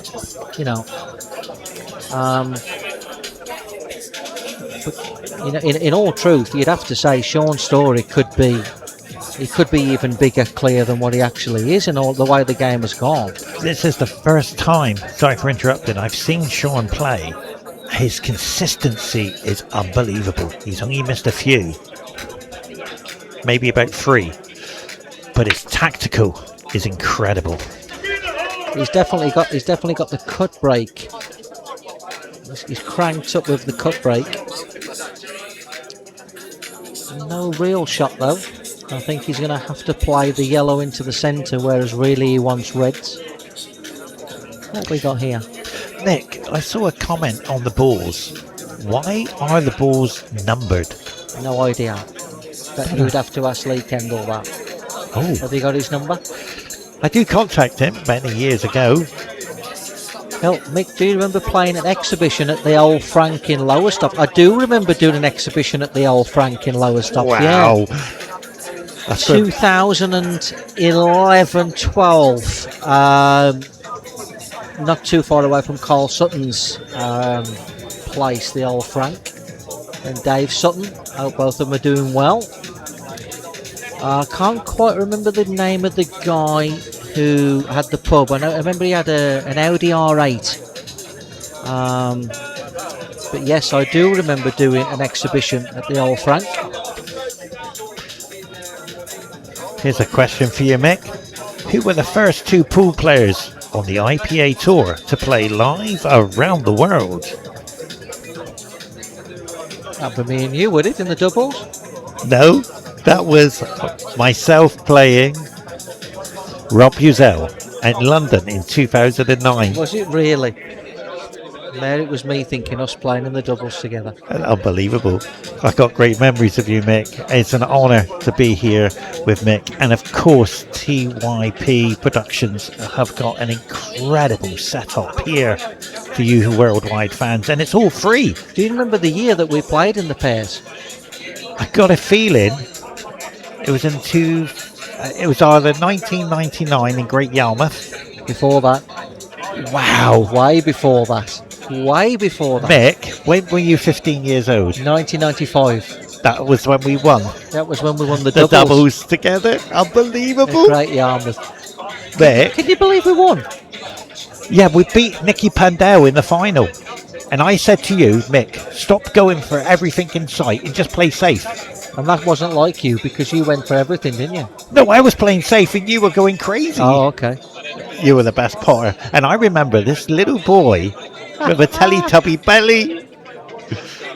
Mick, you're a great player back in those days, and you still are. So much better then. We had Shaun McGugan and Jason Yes. Twist watching us play each round. Unbelievable. Do you remember? I remember it like yesterday. Oh, what was the other guy? Was Paul Boston. Mark Allen. Oh, Mark Allen. Mark Allen. Yeah. They were all watching us every round. We were the best. We were unbeatable. Oh, and the other thing is, when we got to the final, we were playing tactical. And I said to you, Mick, don't go for it. Don't go for it. And you went for it. You're an awesome potter. As we watched the middle ball. Just missed there. But what a game this has been. Rob Chilton, I believe, will come back. I'm a believer. Over to you, Mick. I think opportunities are going to be there. It's just, for either player. What do you like here on yellows? Are you supposed to go here? Are you supposed Absolutely. Are you supposed to tuck in behind this yellow at the bottom end of the table? Not at all. I'm sorry. You're supposed to go. After you've just been telling me I was so attacking in 1995, now I want to play a fudge shot, you're telling me I'm wrong. Exactly. And I should be having a go. That's why we won the doubles. How times have changed. Do you know what I love about you, Times Mick? have changed. All over the years, we're back together. Now, I did come to your show in Bournemouth many years ago. Can you remember the year? Is that when Keith was there? I don't know. It was Jason Owen's It show. was the Spectrum. Yes, Spectrum the Club. Spectrum. I remember. Mick, Hello. does that yellow go past the black, though? Well, it might go off the cushion into the pocket because the pockets these days are about 35 foot wide. Now, back in our day, it wouldn't have gone. Back in our days, we had EPA rules. There's the answer. It goes. Wait, look at the camera But last angle. time I was accused of saying it flew in, it was because I'd had too many Guinnesses. Well, now I'm on my fourth Guinness and not my second Guinness, so you'll have to say whether it goes or not. Absolutely. He's not looking to try and move here, surely. So, He's not looking for an angle to move this. just for those guys that are interested, it's 1917 Farnsworth. I'm very impressed with Shaun's presentation off the table. He's focusing. There was another question for all the fans around the world. What table are we playing on? It's a Supreme, isn't it? And the cloth? It's the ultimate pool cloth. I don't know if there's a particular name to it other than the There it is. I thought he was moving it. I don't think he's played that though. Well, he has played to move it, but I think he's played to catch it a lot thicker than that. I would question the pace, but if he can pop the one top left, okay, he's decided he's seen enough.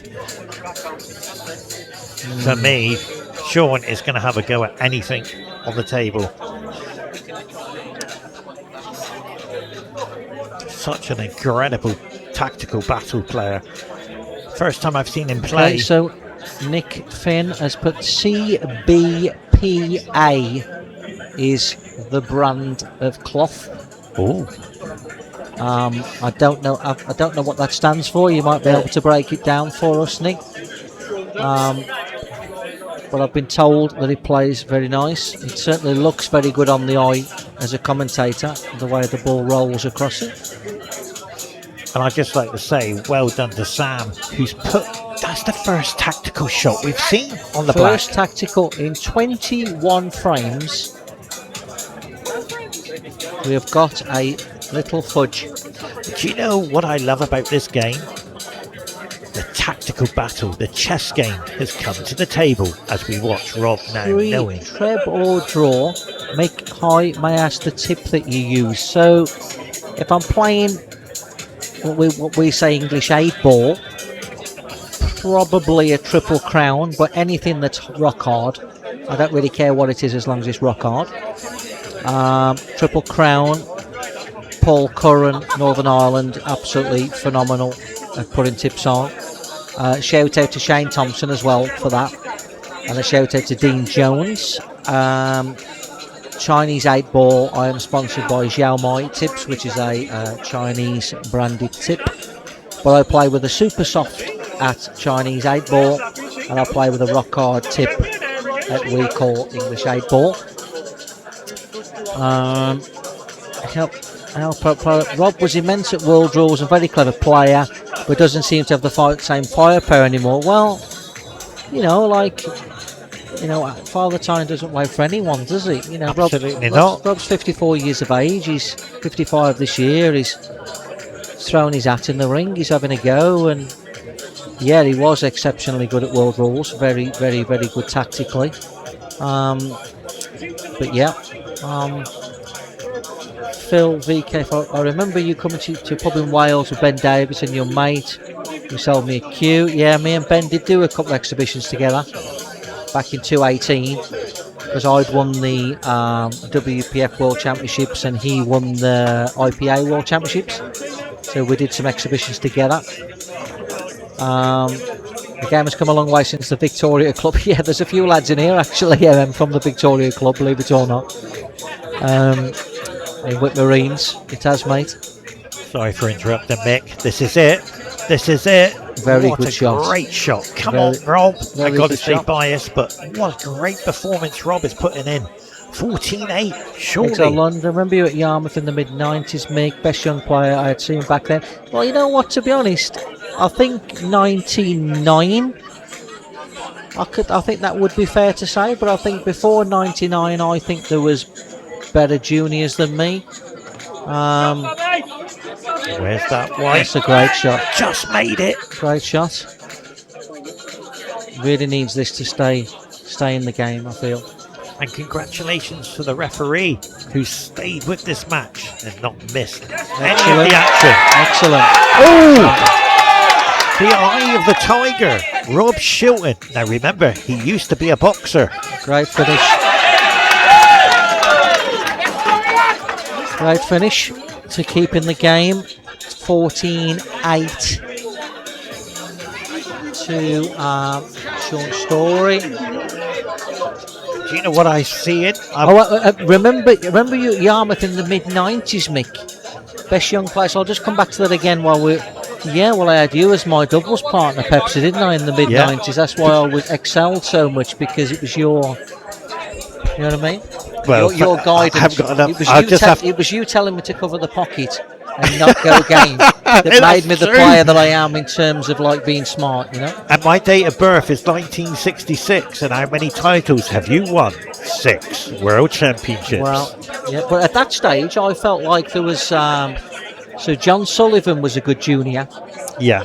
Mellin was obviously a good Chris junior. Mellin, different class. And there was a one that never really took it on any further. Floated around for a while. John Sanders. No, your way. Down our way. Yeah, John Sanders was he won the national junior singles my first time I went there. But what about our icon back in the day, Sean McGugan? Well, yeah, he was a little bit older than me though in terms of the juniors. Yeah. But what about Matt Walker? Yeah, good player. He was my doubles partner. And Russell Frame. Oh, He's your way. Yes, he is from Exeter. That's right. Yeah. And again, another good junior. Oh, different class he was.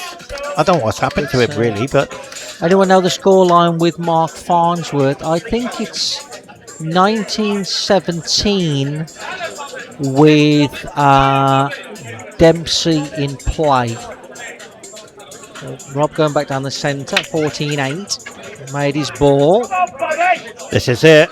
This is the one Rob has been waiting And for. look at these reds. We're staring 14-9 in the face here. Mick, one of the icon players I met many years ago was in Butlins. Leo the Hat. Yeah, before my time though. Before my time. Yeah. You're a good 30 years older than me, aren't you? Yeah. Yeah, you're right. I just played in the Masters. I was on the Masters and the TV. I didn't perform well. You've got to be over 60 for those. But I did okay. Top 3 young guns coming through at the moment, Mark. Do you know what, Lee? I don't follow it enough to comment. I mean, obviously, I'd probably have to go Jaden. Yeah, He's sat the other side. I really don't follow it enough to know. He seems to win all the junior events, and I know him because he's from round here. But other than that, I'd need educating really on that answer. Paul Sweeney, my brother, 600 trip to get in a queue for you, mate. Lawrence to Killarney. Pick up 3 years ago. The cost of flying a queue. My brother had a 600-mile round trip getting a queue for your mate Lawrence to Killarney for Kathy 3 or 4 years ago. The cost of flight, mate. Absolutely, that's the first I've heard of it. I don't even know anything about that, Paul. But cheers, mate. If you know. Yeah. I have some information, Mick. We just talked about queues. You borrowed a queue to get through to the final in Hayball. I borrowed 3 queues. Did you? Yeah. There you go. That was when I had a bit of talent back then. Though I could play with anything. I'm no use now. Mick, look at this situation we're in. We got over 200 people in the room. We've got all the viewers around the world watching this incredible live stream. And Rob Chilton is putting back the Eye of the Tiger clearance. Yeah, this is a turning point in the match. We've seen 1,000,001 money matches, and it's never over until the player believes that they can't win. Look at Rob. As long as they believe that they can win, 8-ball is a very, very fickle game. I was representing England with Jason Shaw and Elliot Sanders in the Middle East, the World 10 Ball, and I never gave up on the TV table, and I managed to win a few matches. And this is what Rob's got to do. He's got to believe in himself. The Eye of the Tiger is in Rob Chilton. Now, I mentioned just now, he used to be a boxer. Did he? Yeah, he likes his boxing. Oh, that's got to bounce. That's got to bounce. Oh, this is missable. If you believe in Rob Chilton, this will go in. Worst case scenario, he's got to get the hole. There it is. He's knocked on the door. Do you know what though? That might be good enough.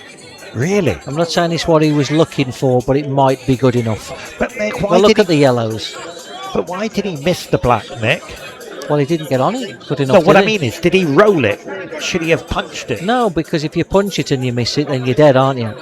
I know you can talk about playing it with confidence and whatever else, but let's be honest here. Like, it's a big ask on yellows, isn't it? It's still a big ask. Would you rather be the 8-ball or would you rather be the yellows? I'm going all in on yellows. Yeah. Can we get a few people actually commenting in here? Would you rather be the 8-ball or would you rather be the yellows? I'd rather be the 8-ball. I'm going for the yellows because you'd rather be the yellows. Shaun is pulling out this clearance. So three gurus. I'm at the table. I'd rather be the yellows.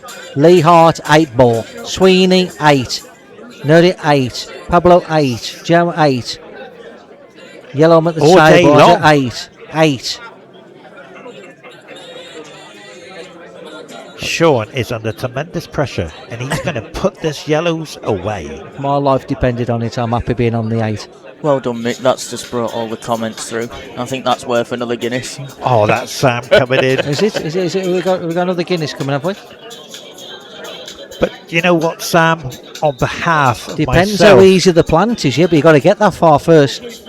what's he doing? Lee Hart depends on the opponent. He's looking at playing the plant double because Never. he knows the only way he's getting out here is if he plays the plant double. Shot of the day. He's missed it. So You won, Mick. Congratulations.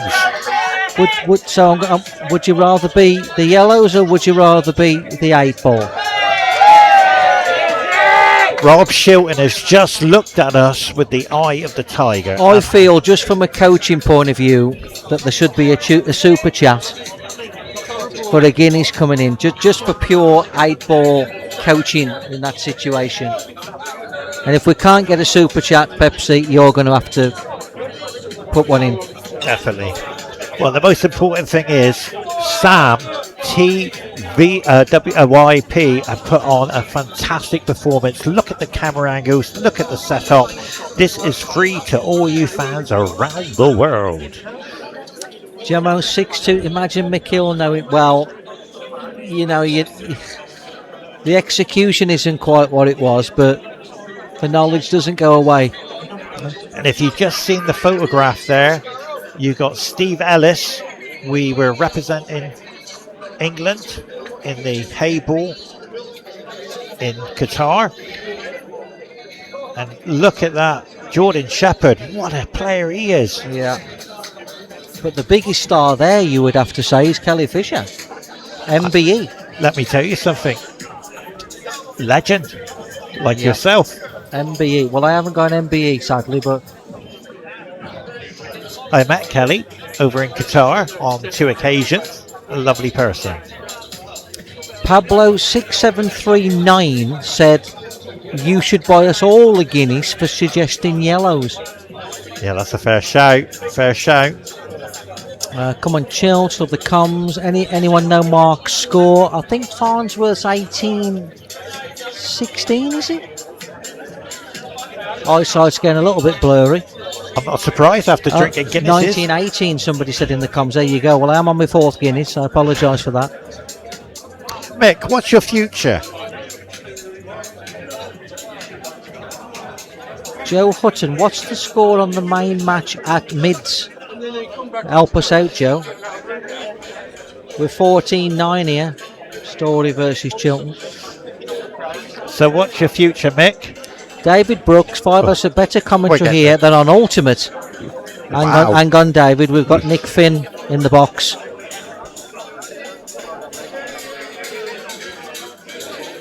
Mick, am Yes. I the only doubles partner you've had and we've actually won a title?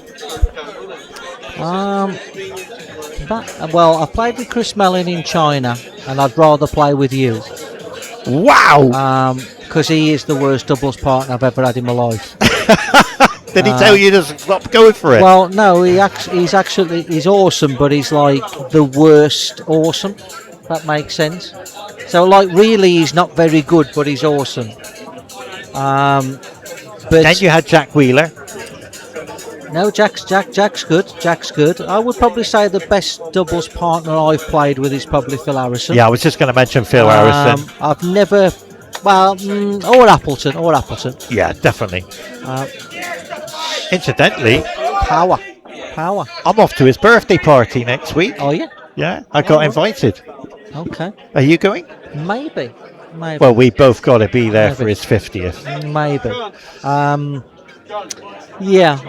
Nicky Pandel, that's the guy we beat in the final. No, that's Nick Finn. Oh, Nick Finn. Oh, sorry, Nick. I'm sorry, my eyesight's even more blurry than yours. Do you know what I love about this live streaming? It gives us a chance to show you guys how we feel about this table, because right now Shaun's got to do this clearance. Strawberry Jam. Where can we watch the Farnsworth demonstration? I think it's a pay-per-view stream somewhere. I couldn't tell you. Shaun's running out. He can make this 15-9. Luke Tell 8311. Nick Finn, me and you both out of jobs, it seems. class com lads. Okay, well I'll trust your judgment. Mick, Shaun's running this out. Look where the black is.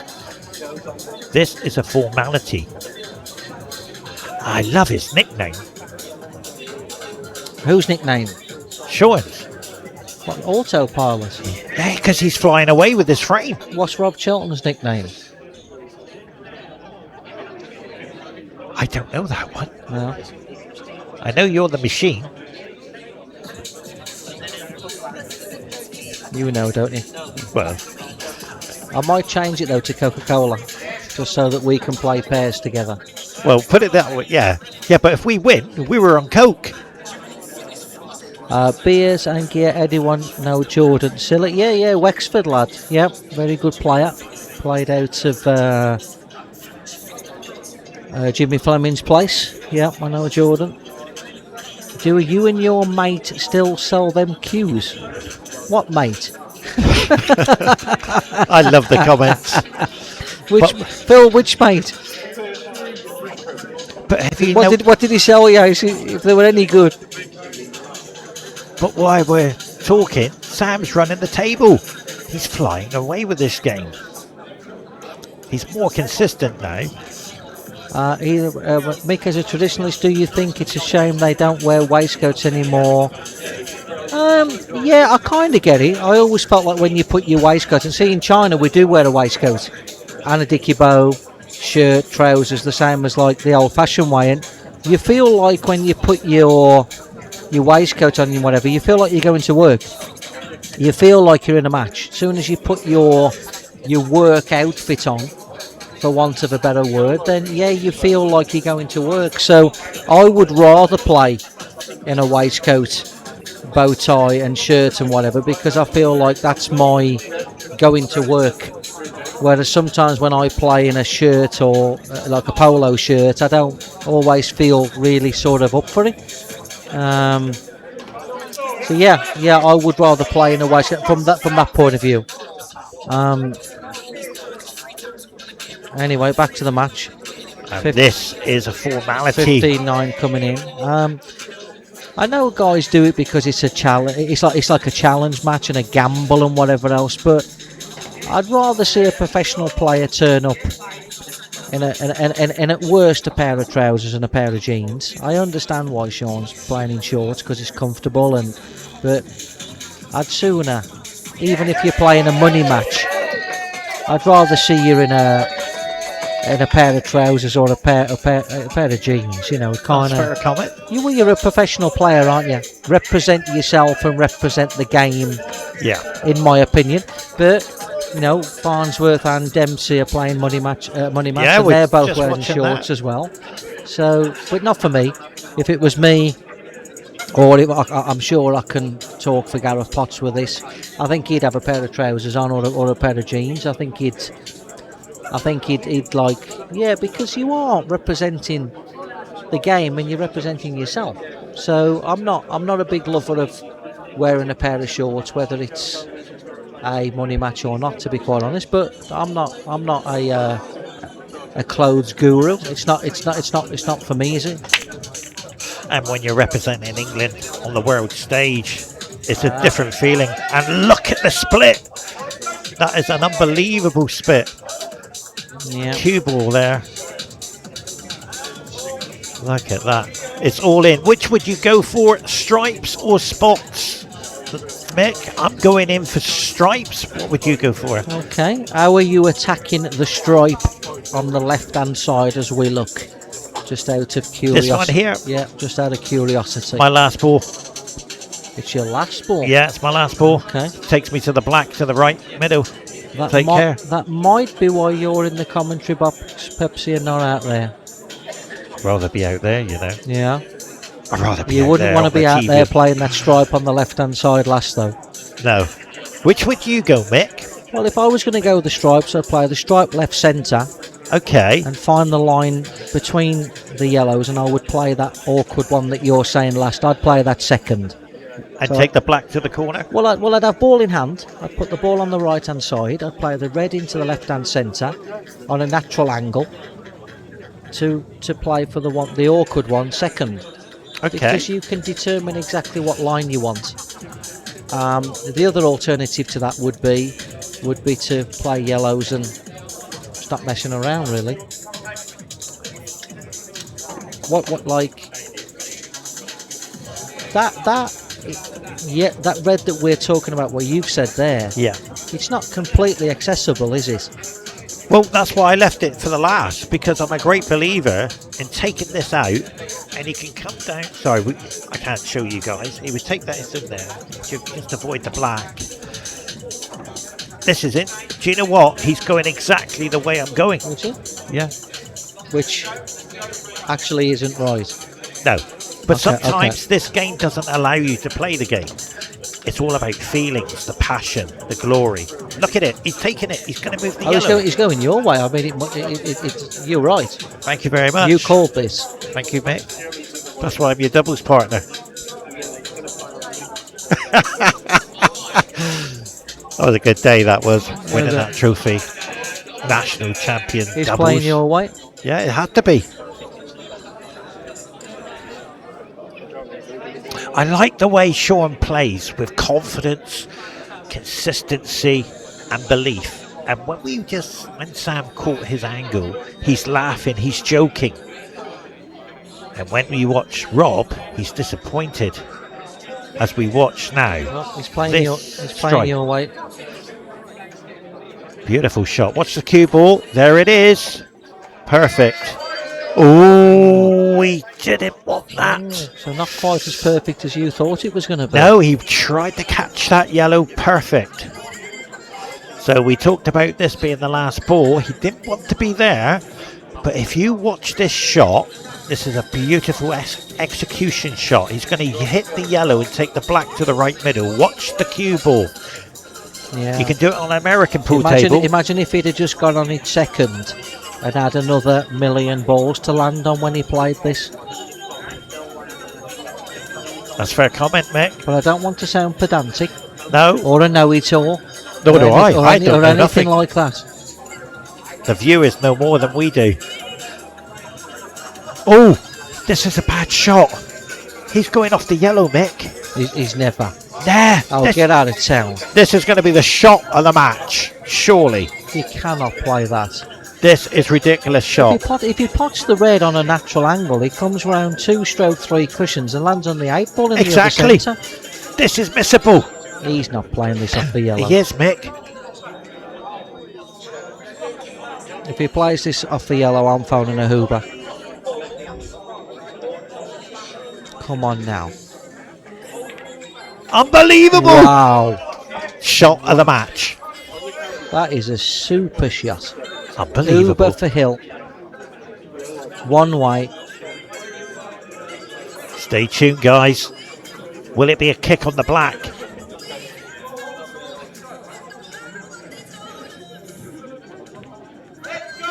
Wow. Because I haven't seen a kick on the table. Every credit. Every credit. What the shot of the match so far. Shaun, that was, and the lads are singing. Airborne is flying high. I love his t-shirt. I'd like to say thank you very much to Sam.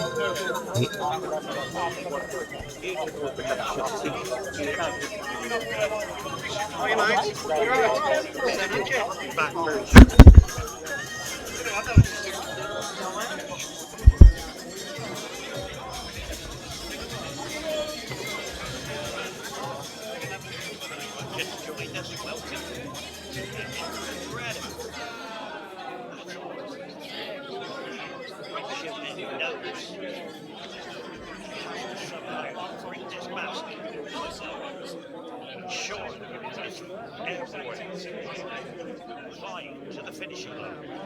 Long way to go. It's great. Look at the yellows.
Shot, Shaun. Right shot.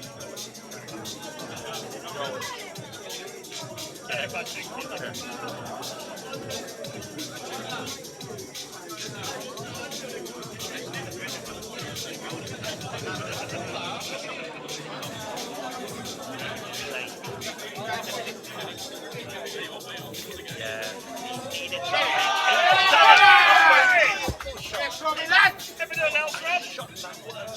Unbelievable. He did play for that.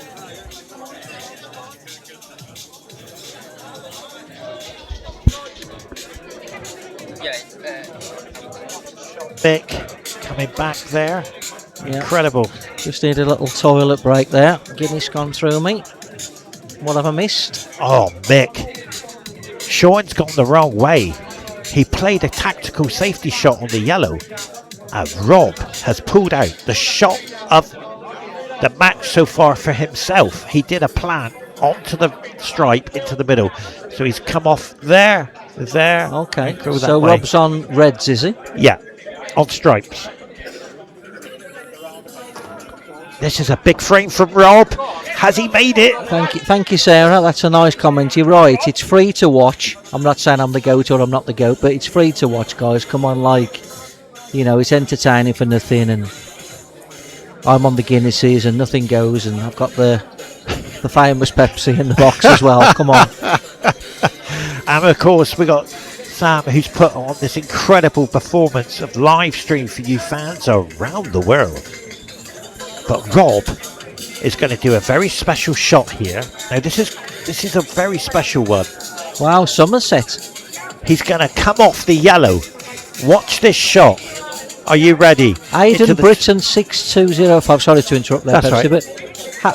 but how old are you, may I ask, from Somerset? That's a super shot. Did it! Super shot. What a shot! I thought he was going to come off the yellow, but he just squeezed it through. Mick, this is a turning point. This is massive. Nottingham isn't where the pool or Martinez is. Now Martinez is in like Manchester way. Ian Martin, I believe, is the owner.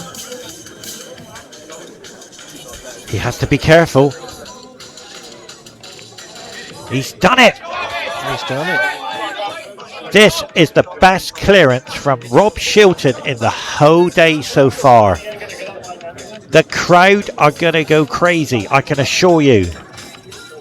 Where's the... He's underhit that, Mick. He has underhit it a hair. I think he's going to be okay. He's underhit it a hair. He's done it. Unbelievable. 16-10 incoming. My eyesight's starting to fade a bit because I've had a few Guinnesses. What can we see? What's the Farnsworth Dempsey game over there? Is it 2018? Is it?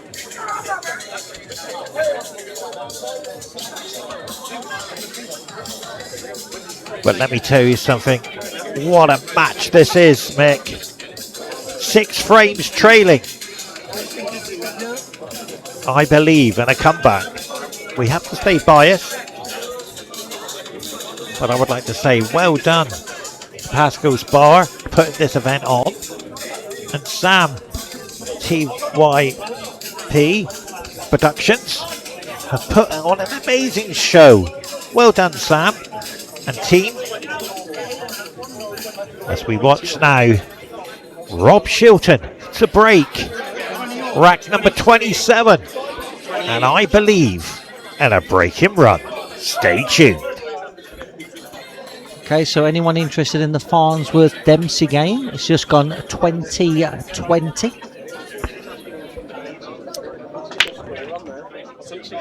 And almost kicked in. But what a clearance, Mick. What has he got? He hasn't got a lot, but at least he hasn't been kicked in. What we got in the comms here, Martinez is the best pool all ever. 2020, Dempsey Farnsworth, yeah. Do you guys ever remember Rob Hill? Yeah, Rob Hill was a cracking player. Oh, what a player back in the day. Yeah, my namesake, Rob Hill. His nickname was Roll Them In Rob, and that was actually a compliment because his cue ball control was so good he never had to do anything other than roll them in. Back in those days, didn't we have speed cloth? No, we played on 6811 gold. And that was the fairy cloth. Yeah, which wouldn't be as fast as this. No. Rob Hill was superb with the cue ball. If anybody sees Rob around, say hello from me. Yeah, definitely. Like Rob. Mick, did your cue action change when you lost weight? I'm debating whether to get on the jabs. Okay, what are you thinking at the Mount Jara or the Zempic or what? Did my cue action change? It probably did change a little bit, yeah. I wouldn't say I cued better or worse, but you are cueing around your body a touch. Same as like for Stephen Lee, I guess, at the snooker. So if you do lose weight, your cue action will get closer to your body. So yeah, it will change. Not necessarily better or worse, but it definitely will be different. So Rob's just trying to work this out. Possible taking this on to the corner. But that red and yellow, Mick, over to you. Which would you prefer? Well, I mean, this is really a question of like you're 16-10 down.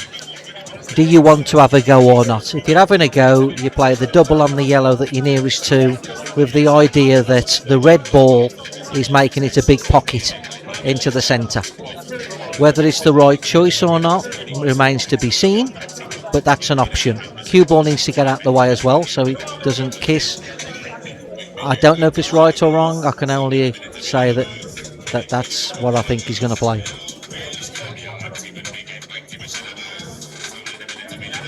And he's gearing up for it. And the cue ball going the way. Whether it was going in or not remains to be seen.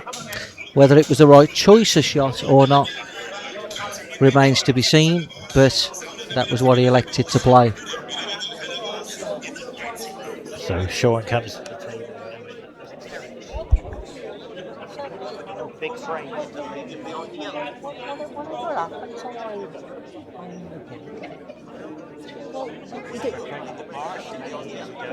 But there's been loads of this. So it doesn't matter what rules you're playing, what is the game?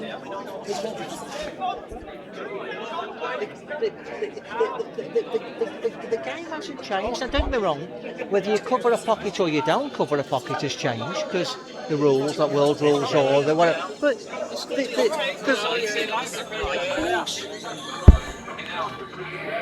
Perfect. Stripe to the left here to open up the yellow, as you can see.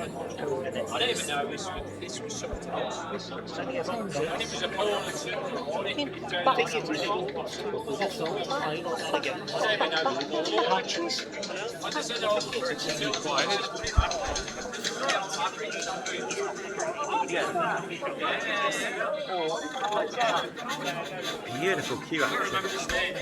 Beautiful consistency. There it is. He's made it happen.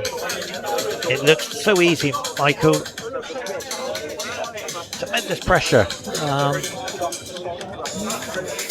The dip, I won't do that much for a while. Craig Marsh, despite his size, is an amazing cueist. Yes, very good cueist. Very good technique. Ben Davies, big lad, good cueist. Yeah, exceptionally good cueist as well. Well, yeah, like I said, you've only got to look at someone like Stephen Lee. Has anybody cued the ball any better than Stephen Lee? Not many if there is. But big guy, it's not being big or being small, is it? It's just Paul Griff, tell Priest to shush, will you, Mick? Where is he? Oh, he's over there, yeah. I didn't see him until you said that, actually.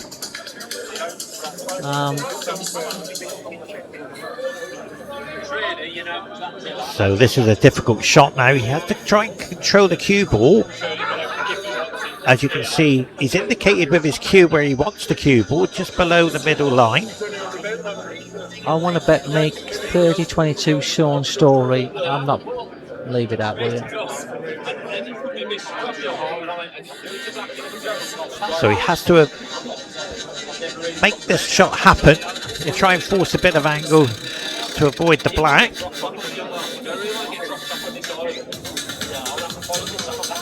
So he's left himself a little bit of work here. Watch the cue ball. There it is. What a great shot. Good enough, isn't it? Good enough. It's a hair short, but good enough.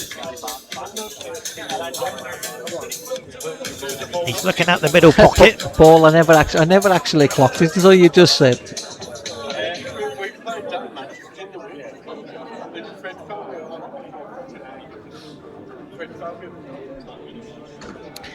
So, is he 8 ball into the centre? Is he off 2? Or is he checking it up? Okay. Oh, great shot. Reverse side.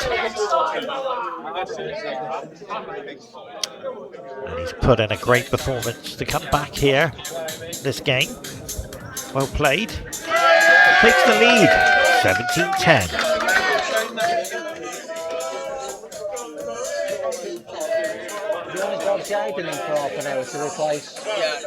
I don't know. I think he's on about. Hello, stranger. All right. You're all right. So he really going the way we wanted it to, though, is he? Your commentary, if you actually nail these earphones, you're killing the shots. You know. If he gets it out, Well, he ain't really started, though, has he? He ain't really got going enough. not really. Rob's missed a few, mate. Yeah, but Said it was me. so he really got stopped. Yeah, I remember you. Oh, I was Shirley. Oh.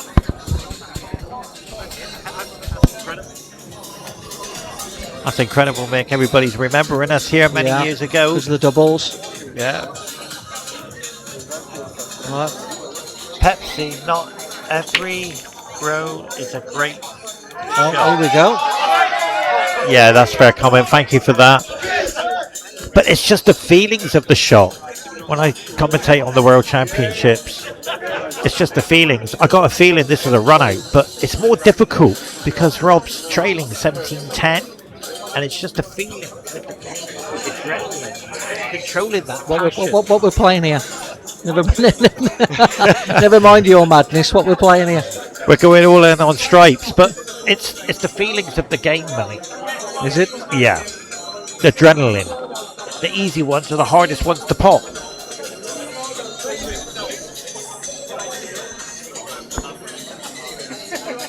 Rob knows this is a very important frame, Mick. It is a very important frame, you're right.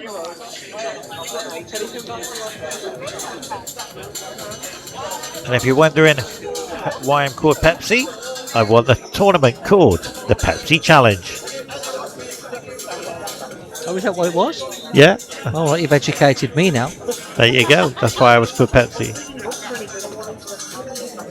And that's a great shot there from Rob.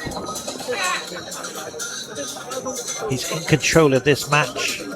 Sorry, he's in control of this game, should I say. But if he gets this rack to be 76 frames behind. Heath Pilot Pro has got a question for you.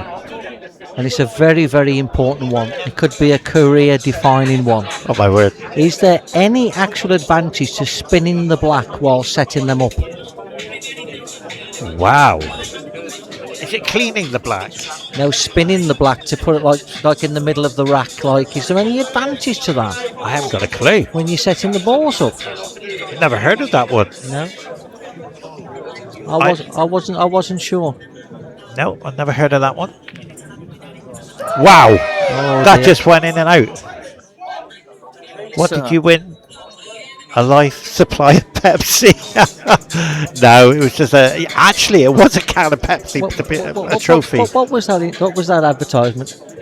100,000 cans of cola, Pepsi cola, and they throw it over the cliff, don't they? Yeah, that's right. That's what. If they don't throw some of the comments, might throw me over there. I hope you guys are enjoying this show as much as I do. We just seen our first pop out. Have we got the legend that is young Jaden Billiam coming in? Or Yeah, is he's he? on his way. I Is he? have asked him. Well, there's no there's no rush in that lad. He doesn't No, rush anywhere. that's what I'm Have I got to told. buy my own pint of Guinness? No, it's fine. I'll Right. take that one. And to all those that are listening from where I'm from, hearing that I'm buying someone a pint, Please sack Pepsi, no problem. Do they know you're tied to that? then a duck's ass. Yeah, fair Well, play he's to you. gonna A take the- Yorkshireman, eh? Combination through. here, surely. Through and through. Where from? The yellow onto Originally the Sheffield, stripe. now Yeah. Bridlington. Try and pop both. Tight Yorkshireman. I lived up there for 20 years. There's a lot of safety involved. Yeah, so a goat will be joined by That an never upcoming popped out. goat. Thank you for that. I only just saw it go in, so it must have hit the knuckles. Mick, Hello. why does the ball go in the pocket and come out? Obviously it didn't do it that time, but why is it the pace of the ball in the middles?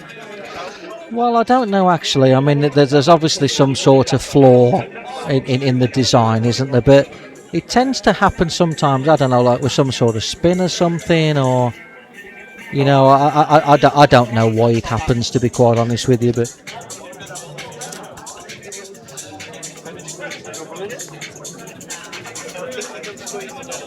Well, that's a You know, great shot. when you've got a leather pocket, you know, like it very, very rarely ever happens. So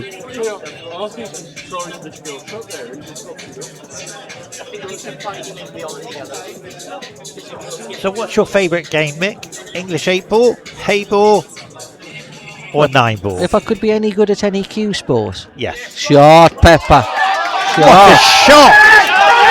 Wow. Very careless of Shaun to leave it, you have to say, but great shot there by Rob. Unbelievable. Well played, Rob. Big frame. 17-11. Stay Well, not tuned. yet. Not yet. You haven't potted it yet. It'll be all right.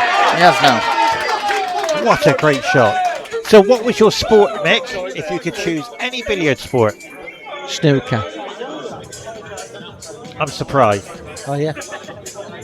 because Hayball, you are just incredible player. What about snooker? Right. Who cares about 147s? I'm trying to find Jade. You're right about Jaden though, aren't you? He's like a snail trying to get somewhere. Bless him. Free jet? Yep. I'll get a pint in Bridlington for you, mate, when I see you. That's Sam, by the way. My game would be 9-ball. Well, sorry, 10-ball. Would it? 10-ball. Because you nominate the pocket, you element the luck out. 10-ball. You have to have the skill to pot the ball, and it's incredible tournaments. You know what? I'm just going to throw in here just for a discussion point while leaving bar billiards. There you go. Have a discussion on that one. I'm off. Oh, I love that game. Oops, sorry. I haven't played bar billiards for years. I was in Russia. Sorry, I was in Georgia playing Russian snooker. Okay, so Russian billiards. 17-11. Shaun Storry leads. Rob Chilton breaks. Pepsi, what are your favourite crusades? Yeah. What a shot. That is one of my favourite sayings. Now this is a very important frame from Rob. If he can bring this back to 17-12, I believe in an incredible comeback. Well, he's definitely still in the game. Obviously, it's not easy.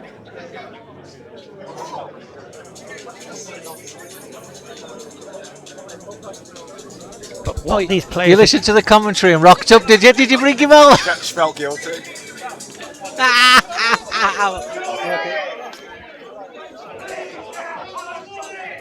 Mick, you're very famous, Mick.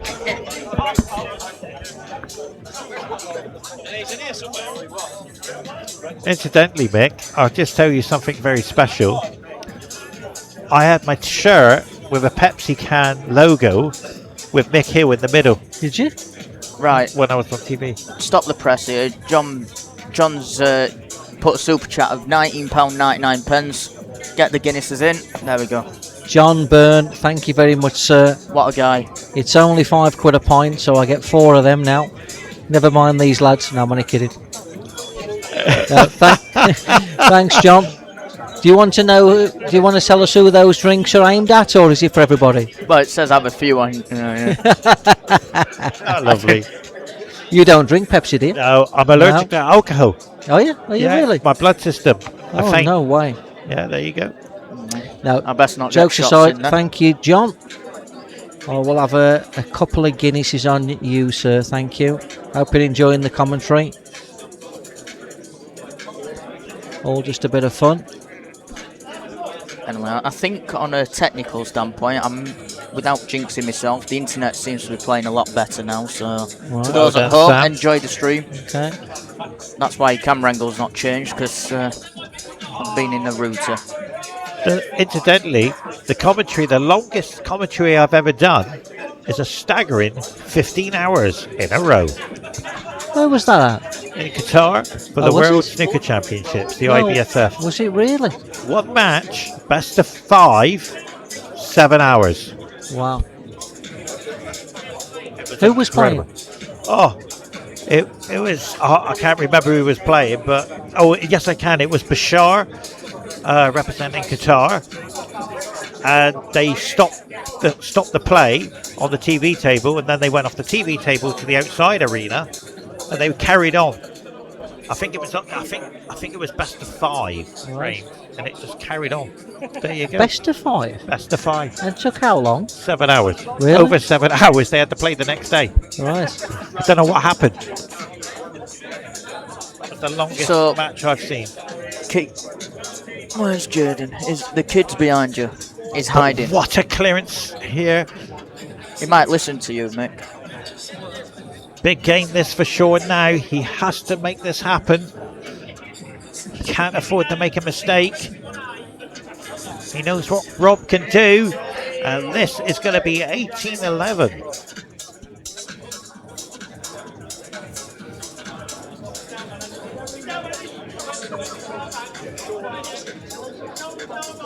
So after this frame, there's going to be a change in the commentary box. We're going to welcome Mr. Jaden Billingham in after this one. Not yet.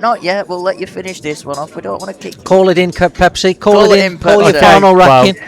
On behalf of myself, wow, Mick Hill's doubles partner, back in 2005? No, 2000. Anyway, national champions. That's goodbye from me. Till next time. Thank you very much to Sam, the production, TYP. I enjoyed it. Goodbye, Mick. See you later, mate. Goodbye, Sam. See you in a bit. I'm off to get another Guinness for. That's goodbye for myself. Shaun is leading 18 frames to 11. Unbelievable.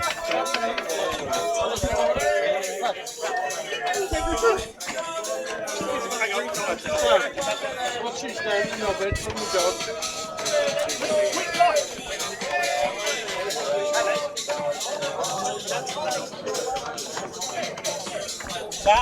Oh, we're all, hang on, we're getting in for a group.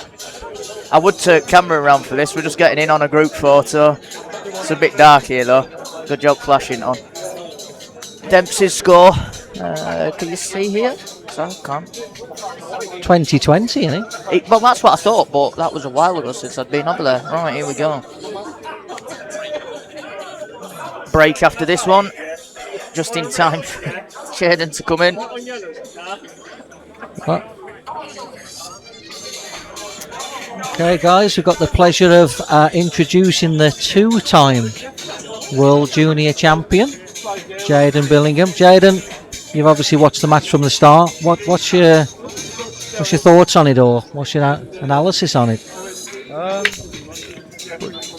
I mean, he's played. I don't think Storry's been too great, to be honest. I feel like there's a lot more misses than what I've expected from both players. Obviously, two top-class players at the end of the day, but I think there's just been a fair few more mistakes from Rob's behalf at the minute so far. But at the end of the day, still first to third. It's still a lot of ball to be played yet. So.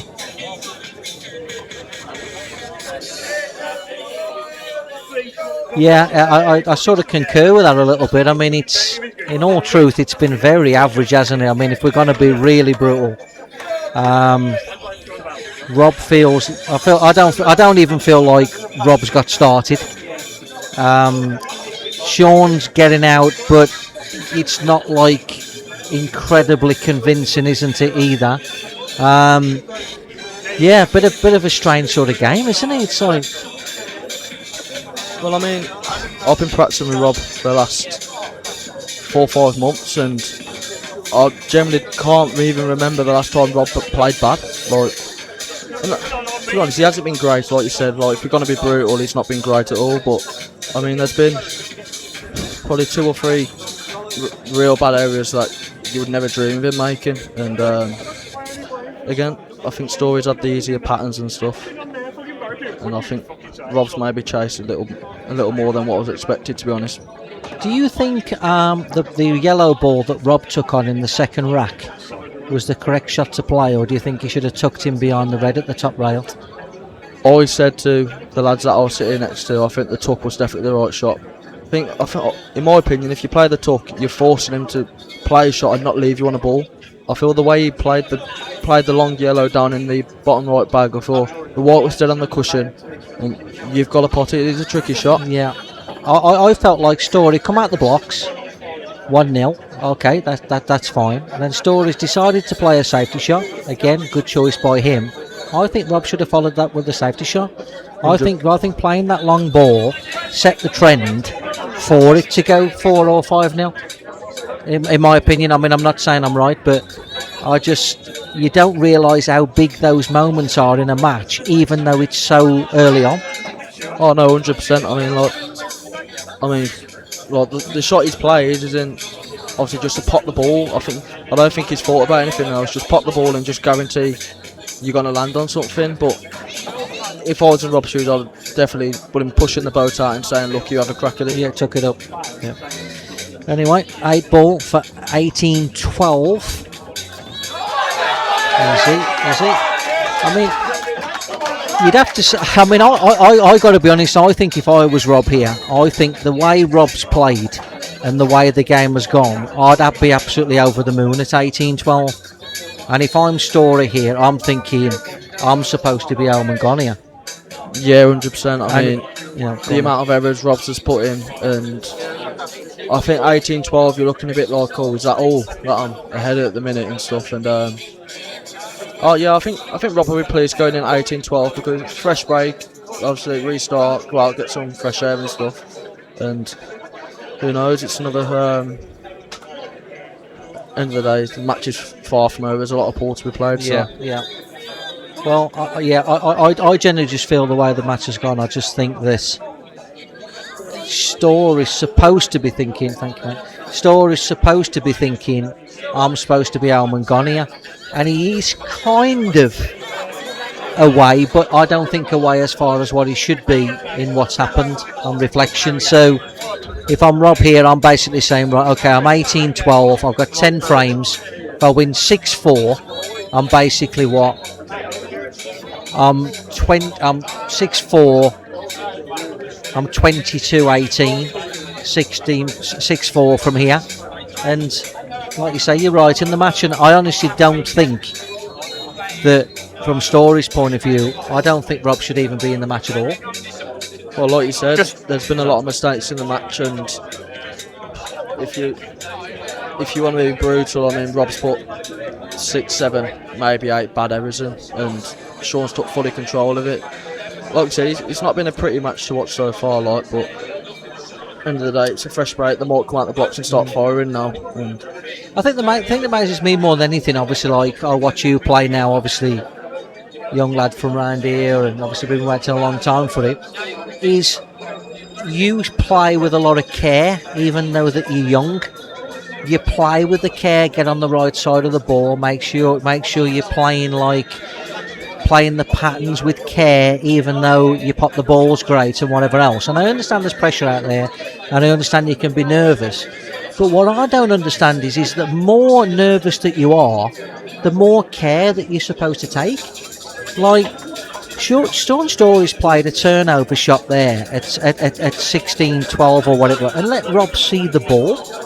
And it's like, the care has to be, or Rob when he's like missing a ball with 4 in the middle of the table. Like, to me, because you're under the caution, because you're under more pressure, that used to make me take more care, do another lap around the table to make sure even more. And I don't know what your view on it is, but when I see players be really careless when they're under pressure, that surprises me more than missing a ball because they're nervous. You get what I'm saying? No, 100%. I definitely agree with that. I mean, the way I see it is, obviously, it's a big pot. This is 50k, so as quick as, like, I don't know, let's say Storry's been playing, I always, if you was asking me if I was going to shoot, I'd take an extra 1 or 2 laps around the table, because at the end of the day, you're trying to make it as easy as possible. You don't be having to slam balls down the road and, you know, stuff, and coming out of position and trying to fight back for it. But obviously, the ideal of the game is just to make it as simple as possible. Yeah. But you know, even in terms of like the kind of the idea of, you know, like, you know, you play the game, you've got 7 against 2, or you've got 6 against 1, or whatever. You know yourself as well as anybody, you can't lose those games. You can't lose those games. You're not allowed as a player, as a proper player, to lose those games. And there's been so many games in this match, so many frames in this match, and I'm going, look lads, I'm not trying to be hypocritical here, I'm not trying to like come on my high horse of whatever, but you can't do that. You just can't do it. You know what I mean? You can't be 7 against 2, play a turnover shot or a passover shot, and allow somebody to see their ball. I mean, come on, like, do you know what I mean? I don't. Yeah. You know, you just can't, can you? Well, I know what you mean. I mean, if you're, the way I see it is, if you come to the table, you're in fully control. Like, no matter how the balls are laid out and stuff. I just think maybe Chilton has hung himself a bit too early, missed the, I don't know, 2nd or 3rd ball in, and Storry's there, and Storry's played a bit of a loose one or a loose safety and left him in. But that frame there, he's played the loss of turn and left him in the bottom left.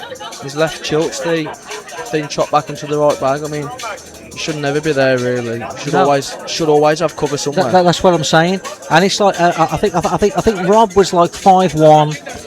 He'd come across, developed his ball. There was 2 to go. He decided he was going to play 1 in the bottom left-hand corner, play the 1 in the middle, and rattles the ball. But I'm like, but you have to take so much more care over where you are prior to that.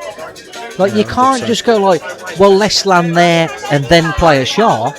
I'm like, you've got to decide what shot you're playing next before that previous shot has been played. Well, obviously, I know the way you play as well. Obviously, you have a good whiter, but I mean, the way I look at it is, me personally, I don't never like playing in an area and leaving a tough shot. I'd rather just pick a spot where I need to be and put all my eggs in one basket and land in that right position. Right? Yeah. Or even pick a spot where you don't want to be, but don't leave yourself somewhere in the middle of no man's land where you're having to play you're having to play a shot. I mean, I'd said in the commentary where I think Shaun could improve as a player is the cue ball is a little bit blasé on an easier layout where there has to be a reroute. Now, you might get away with that on a match, you might get away with it for a season, but over 10 seasons, you can't. And it's not being like criticising him, or I'm not trying to like take the high ground or whatever. I'm just saying it like meaning if this guy's going to improve as a player, he can't keep rerouting on finishes that are basic, because how do you ever get any confidence over your cue ball control? And primarily, the idea is that even when they're easy, make them easy so that when they're difficult, you've got the confidence to play a cue ball to get out when they're difficult. You know what I mean? No, I 100% agree with that. Like I said, like you said, over a season you can get away, obviously, in a couple of events and stuff. At the end of the day, the way I see it is it's a big part of your game, your cue ball. If you've got your cue ball on a string, like obviously all the big boys do, then it just makes it so much easier. Like, if your white ball's a bit loose and stuff and you've got to constantly pull out big shots, and to be honest, you're not always favourite to pull big shots out all the time, are you? No, and my idea is that like the idea is that, and you know this yourself, especially being so young, is like you can feel yourself getting better because you're at that stage where you're improving all the time. Obviously, for me, it's like you hit a ceiling, and whatever that level is, you can't really get any. Once you've reached your level, you've reached your level. When you're improving all the time, like yourself, you're improving all the time. Where somebody like, say, Shaun as an example, and Rob in all truth, it's like play a cue ball, not play a positional shot to then have to play a shot. Play a cue ball, play your cue ball, play your cue ball, because then at least you can go, I'm improving, because I'm actually putting this cue ball where I actually want it to be. Well, this is what I was a bit shocked with about tonight, to be honest. I mean, obviously, like I said, I've been playing Chilton a lot lately, and his cue ball is near enough perfect every time. And obviously, I understand, obviously, if you like D-cell a lot, which I don't think I've ever seen Rob D-cell on the ball ever, so I've written it or something, but I think Chilton's white ball's been a bit poor tonight, which has let him down, and this is what's caused him to be, obviously, the 6th frame behind. Yeah. But I'm still confident in Rob coming back, obviously. And just on that token, before we get started, I mean, you can have a poor cue ball because you're nervous, so you can't get it where you want it to go. Otherwise, there wouldn't be any sport element in anything anybody ever did. You'd just play great every single time, wouldn't you? Because it doesn't matter, because you're just perfect. But you've got to try and be there, haven't you? You know what I mean? You've got to try and be there. But anyway, so rack 31, 18-12, made a ball. It's not bad, to be honest. If you That's can spin fine. this red in the middle and hold on to that bottom yellow just above the black, That's fine. he's in control. Yeah. And even for the importance of people at home, sometimes, you know yourself, you just have to pop the ball to be on the set that you want to be on. Yeah, it's 100%. like, just get on the set. You know what I mean? Like, don't overplay it where you're not on the set. So, let's see what this session's going to bring. Caught it fat. He did pot it fat, to be fair, but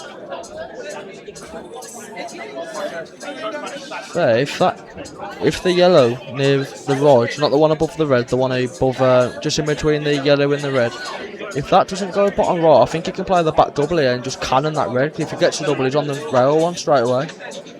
okay. I don't think that yellow squeezes past. If it does, then obviously it's not the right shot, but be interesting to see what he plays here. I wouldn't be.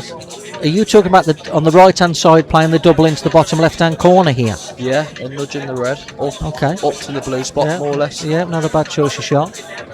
But if you miss it and you're going to cannon that red, you're going to leave in the bottom left yellow and maybe play the crash shot. I don't like rolling onto this, because if you play the loss of turn and you just cover it, I think it's a bit loose. Unless you can flick it and put the yellow safe on the bottom rail. Yeah, that's not a bad shot. I really like that. Not a bad choice of shot. I still think you're leaving the draw off it though to play the 100%. turn, or whatever you want to call it, turnover, or I don't know what you call it, but I mean, he's going to screw these two yellows off, get them both into position and and pot Rob's red. And then Rob's got to play good and up the rail, but he's still going to be out of position. So depending on where everything else lands as well. I mean, there's nothing to suggest one of these doesn't block that ball up the rail anyway, because he says he's tracking towards the top right hand corner. But in my view, Jade, now to be honest, and look, we're both great friends of Rob's. He's such an intelligent player. It frustrates me when he gets caught up in a gunslinging match, because he's the more intelligent pool player of the two. And from a commentary point of view, I did say that was going to go. From a commentary point of view, we do have to try and remain unbiased about it all. But Rob is the more intelligent pool player of the two. 100%. So sometimes you've got to try and bring that into the party. You know what I mean? Like you've not even got to go, have you? No, you don't have to, because you can just. That's fine. That's fine. He's played it well, but you didn't. You don't have to. Does the red go up the rail? I think it goes. Yeah, I think you'd be playing it now, then, wouldn't you, while you're on it?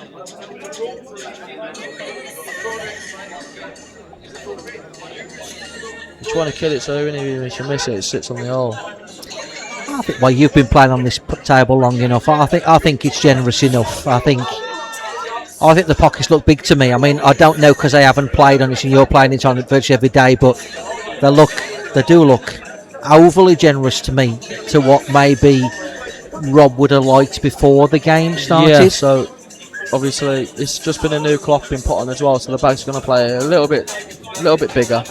But when the cloth's worn in, it is quite a nippy table. Like you can't be like playing on the rassons and stuff, like missing a couple. Obviously you can jump in and kick a man in there, can't you? Basketball hoops. Either make how many times does Mellin reroute or play unconventional shots? Now, I'm just going to let Rob knock these in for 18-13.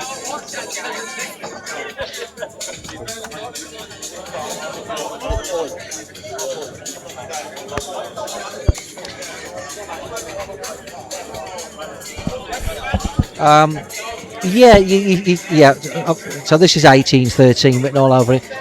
Yeah, you see where Mellin's concerned is a little bit different, isn't he? D, because he is a little bit all over the place, but he's awesome, isn't he? So he's one of those guys, kind of like you allow him to get away with.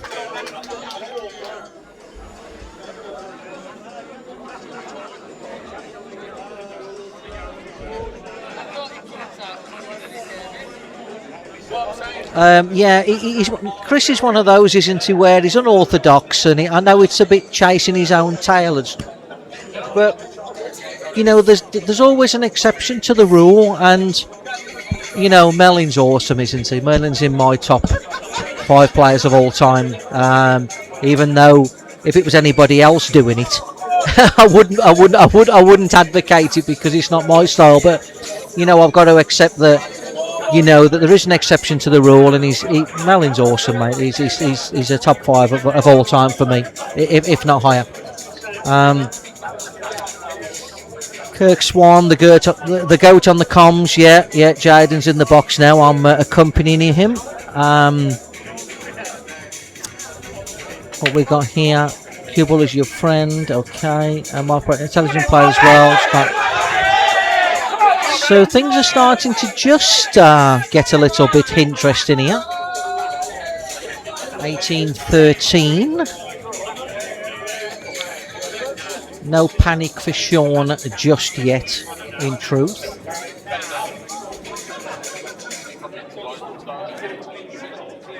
For anyone interested, I think it's Dempsey 21-20, is it? Big comeback by Stevie over there.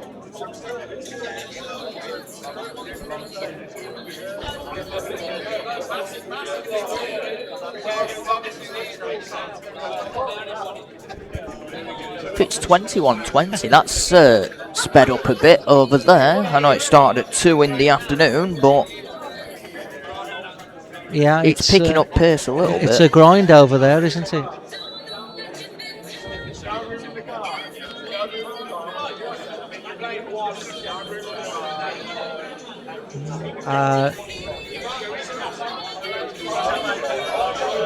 Bid.D, like yourself, Potts and Mellin, yeah, like, you know, at the end of the day, people play different styles and whatever else. And like I said, unorthodox, but, you know, still obviously a phenomenal player, isn't he? And he's achieved what he's achieved. So, you know, it'd be very hard to criticise somebody like Mellin, even though you could pull his shot choices to pieces. But, you know, he finds a way, doesn't he? Possible game for you, Jaden. Mellin. Oh no, not Mellin. I think he's on about Storry. No, could potentially be a game, to be fair, but You got any games in the pipeline, or anybody that you would fancy? Obviously this is not calling anyone out, like, but Just say it, mate. I've got my game v Wacker on the 7th of March. Obviously, if I win that, then I think it could potentially be a game with Dempsey or Storry. So Dempsey offered me a little start at the club, so I think I'd be more eyeing that one up. Who would you choose out the two between Dempsey and Shaun if you had the choice of picking an opponent? I think I'd be going with Storry. Okay. Yeah, I think I'd edge Storry. I think that's interesting as well, because obviously for the people that are tuning in, sometimes it's not always about who the better of the two is, but sometimes you like an opponent, sort of. You know what I mean? You like playing somebody, like it's, to me, it's more what play style suits you. Like, yes, yeah, totally agree. I think Dempsey's quite a clever player, to be honest, and I feel like he's got both parts of the exchange, which I think Storry's a bit more gung-go, which I think would suit me over a distance more. Yeah. Sometimes you do favour one over the other, sometimes because it's a contrasting styles. So a tactical game, and again, like I've spoke about this before, me and Rob spoke about the game he's probably watching. Jordan Shepherd, really good friend of mine these days, and last big match Rob had, Jordan played Rob in Doncaster. They played 58 frames, Jen, and I watched 50 of them, and I didn't see a safety shot. Which one was this for, sorry? This was 219 at Murphy's in Doncaster. Who was this? Jordan Shepherd and Rob, Rob played, and I said, like, you know, Jordan's a good friend of mine as well now, and there wasn't a safety shot played in 50 frames that I watched. And when me and Jordan spoke about it, me and Rob spoke about it, I was like, well, Rob, you probably have got the upper hand in the knowledge of the game, yet I didn't see a safety shot in 50 frames. It's like, you know, you've got to sometimes just kind of realise when you got the upper advantage in some aspects. And 100%. I mean, like Rob, there's no question in my mind, with all due respect to Shaun, Rob has got the better knowledge in this situation. There's no question. So sometimes you got to, like, kind of rein it in a little bit, even those people watching, take your ego out of it a little bit and go, look, well, that's what I've been rewarded with, the fact that my knowledge is a little bit better. So, well, obviously I've only been around the pool scene for not obviously a little while, but obviously bar you out of the question, I feel like probably Rob's the best tactical player I think I've ever seen, knowledge wise, and it's like that. I think he's played a great shot there. Yes, he has played a great shot. I mean, this is what I mean with certain players. When you've got the knowledge and you can see certain shots like that, and then especially when you can play them, I mean, I don't think you can go wrong, really. So for the viewers at home, this is in off the yellow, right, not the red. Yeah, you see, this is what. Yeah, that's, you know, you got to kind of, you got to play to your strengths. You've got to take your ego out the equation. You got to play to your strengths. That's the bottom line. You know what I mean? Yeah, 100%. So you've been practicing with the Rob for a while. I haven't practiced with him a long time. Is he supposed to be potting the 3, the 4, and then doubling the 8 ball, or is he supposed to be, again, carelessness, isn't it? It's. I mean, if you was asking me, I'd like to be landing on the rail, but I think the easier route out will be playing the back double. Well, I was liking, like, kind of play top right here, left right centre, leave Top yourself three on a together. perfect, just straight on the double, isn't it? I mean, but you know, you've got this caper going on. Oh wow, that's a big moment. That is. But again, again, Jaden, it's like, you know, of course I'm not going to be like bagging Robert, you know that. But where's the care with 2 to go? Well, Where's the care? Like, I don't. Is he tried playing off 2 there? Because if that's me, I'll just be playing anywhere to the ball line off the first cushion. Even if you're under it, you've got it long. well, I mean, but even before that was the issue of leaving the ball on the rail, wasn't it? It's. This big shot coming up. He's got to top through the 2 yellows and get back up. Nice shot. Good shot. This can be a little bit tricky here, though. Can he play top left here and avoid the middle grunt and come across for the 8 ball in top right? To be right. I think he can. I think he can play this with a trace of left. I think it's too quick to play that. I think. Do you think so? Yeah, I think so. I think. Oh wow. I always cut it in the centre. Oh, Paco.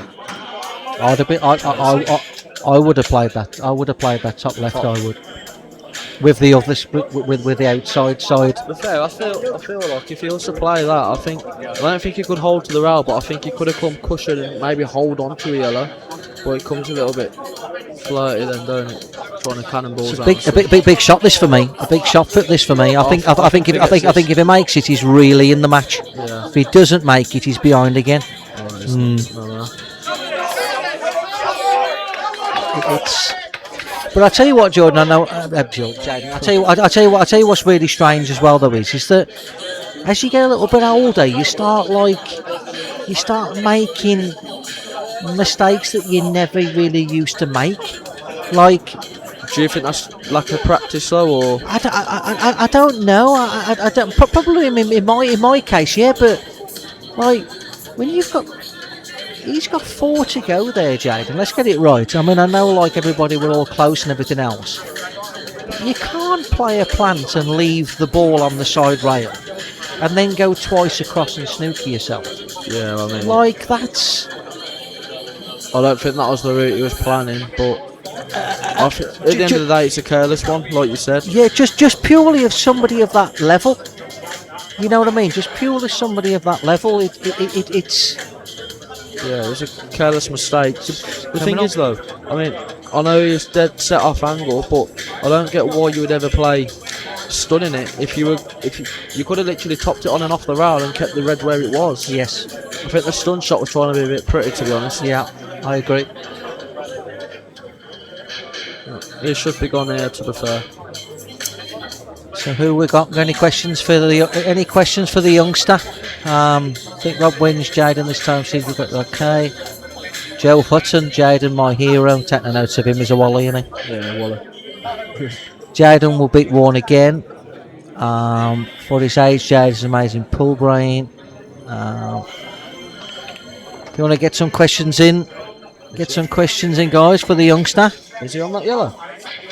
On the outside? I think the inside one goes as well, actually, to be honest, but I think he's on both.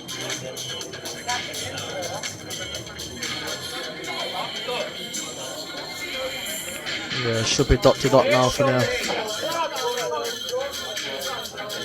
There's a question for you, mate. Jaden, most dishes you've had on the spin? 13. 13 on the spin. And the 14th from Mr. Straight Black, so.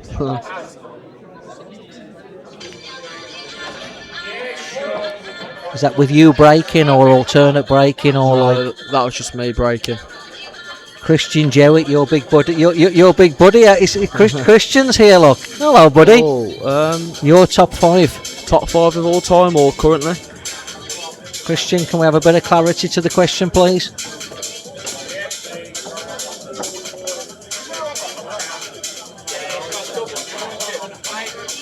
All time. Oh wow.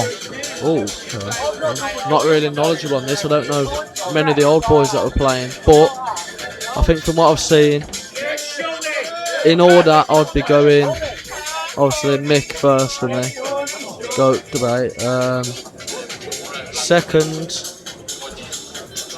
I think you'd probably have to go Potts or Melon. Probably go Melon. Third, I'd go. See, I'm stuck between. Nice shot, Shaun. Trying to think here. I'd probably go Selby third, Appleton fourth, and Potsy fifth, I think. But it'd be a complete different lineup if it was current now. What would be your current Jaden from 2015 onwards? I know you're still young, but 2015 onwards. Obviously, I didn't know Appleton and stuff like that, so I'd probably go. I'd keep you number one, then I'd go Cousins. Good shout. Cousins, and then I'd be going.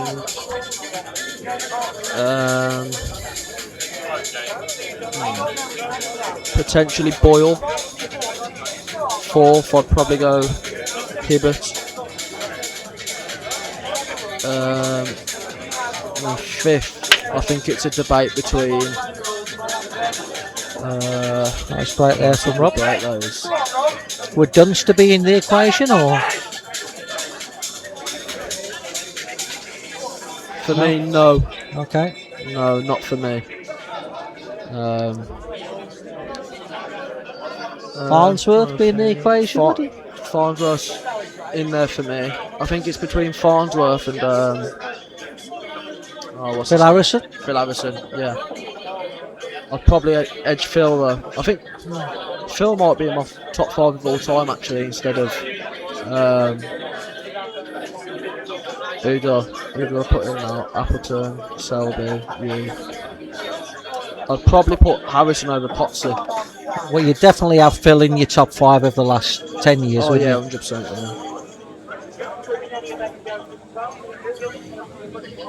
We've got anyone know the Farnsworth score? 21-20 Dempsey. 21-20 Dempsey. Farnsworth at the table, but he has got a little bit of work to do.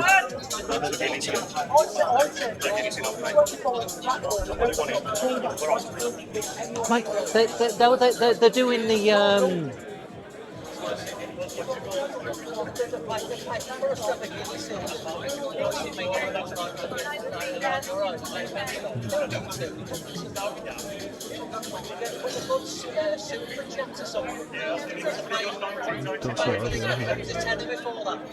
Robot Helix has no emotion when playing.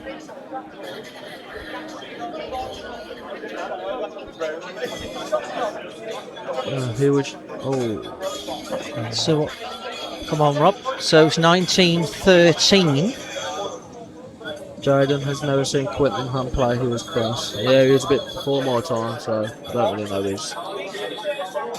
Top 5 currently on Ultimate Pool. Cousins number 1. That's the plate shot. That was a bit straight there. Yeah, that's a good shot. Yeah, I'd go Cousins, Phil Harrison, John McAllister, Brennan. And fifth, probably 1914. Farnsworth is about to go 21 apiece. Phil, Vicky, Dunster's the best tournament player of all time. Big statement, Phil. Big statement. It's certainly class. Don't know if I'd go as far as that, but seeing Dunster like a car, Ollie Robot, yeah, certainly a class player, no doubt. Joe Hutton, Quinton Home was class. Just never played the circuit, so we can never. It's so hard to put Selby and Han in a bracket because it just wasn't. There wasn't around enough, I suppose. But obviously superb.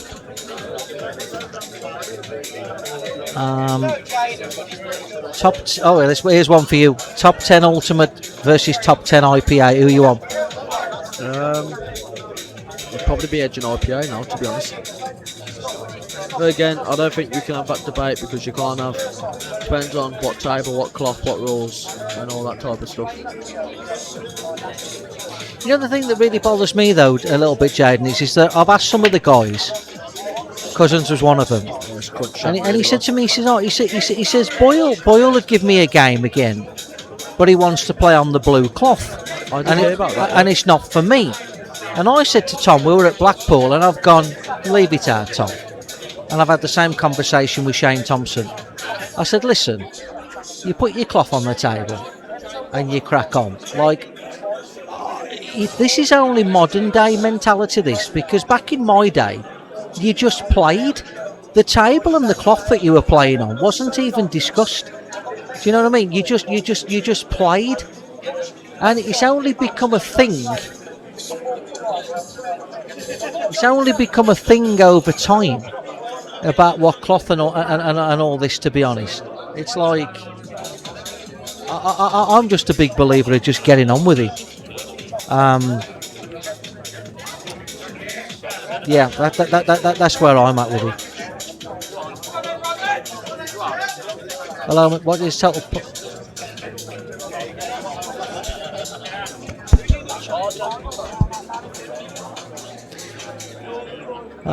Here's a question: who's the better party?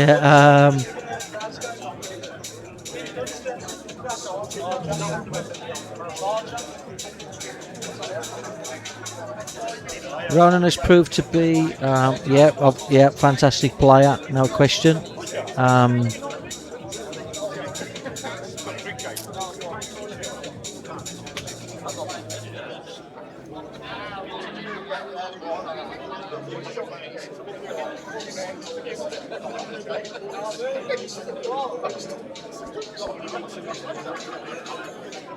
So, just back to the game just for a second.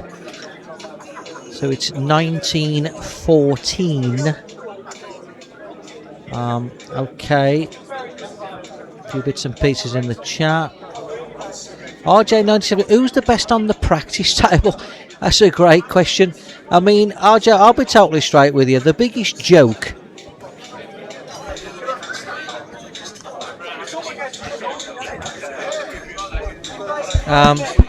RJ, I'll be totally honest with you. Who's the best on the practice table, Jaden? Was the... And do you know what? The biggest joke out of anything I've ever heard in my life is when they put the top 10 players up on Facebook and Darren Appleton's not even in the 10. I mean, it's that ridiculous, it's not even funny. I mean, he might even be number 1, let alone in the top 10. Like, you know, I've practiced with him for years. He's brilliant, absolutely, like, out this world how good he is. But primarily, sport and games is judged in clutch moments and how good you are under pressure.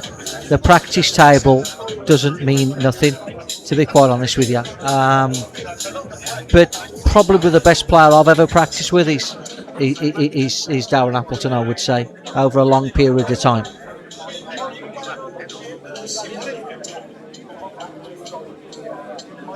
Anton got Sheppy was my favourite. Well, Sheppy's my new roommate in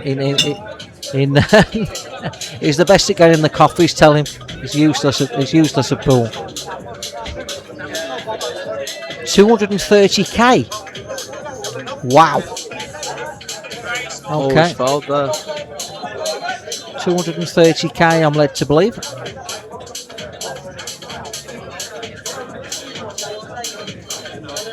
Farnsworth is 21 each way. Mick, there was talk of you playing Cousins in a challenge match. Is that right? We're still to go ahead at some point. Well, I think it's common knowledge now that the game was going to happen. It was going to happen at the Crucible. Everybody was really aware of what was going on. There was a situation whereby Tom was under contract. So who was going to organise the game? Like, how was this really going to happen? And sadly, it didn't come to fruition for various different reasons. So likely now it's probably never going to happen. But there was a time where it maybe could have happened. So Rob's on the yellow balls here. I'm intrigued to what he's going to play here. Well, he's trying to screw off. He's trying to pop the ball, bring the yellow into play, screw off the red ball, and bring the yellow into play.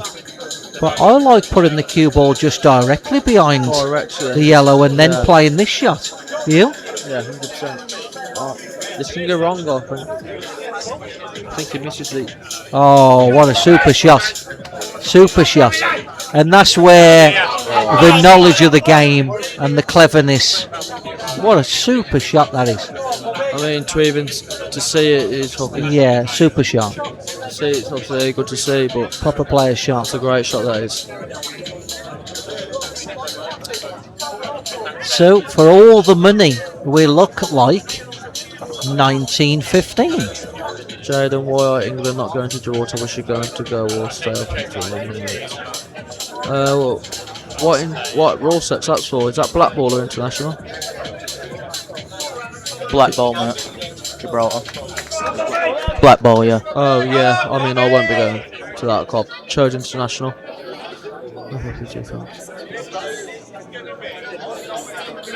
With how popular Polish do you think it could go mainstream at snooker? There's far more leagues.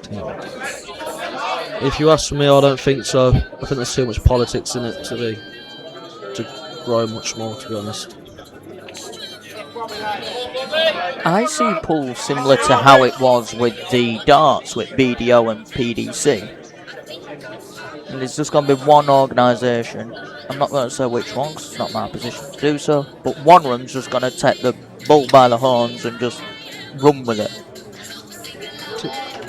19-15. To be honest, it's a bit of a shame, to be honest. The crowd's going... It's getting lively. It's getting lively in Paco's. 19-15. Farnsworth and Dempsey are about to go watch out in 21. 21 all at the minute. It's 21-21 at the minute. 22-21 Farnsworth, it looks like going.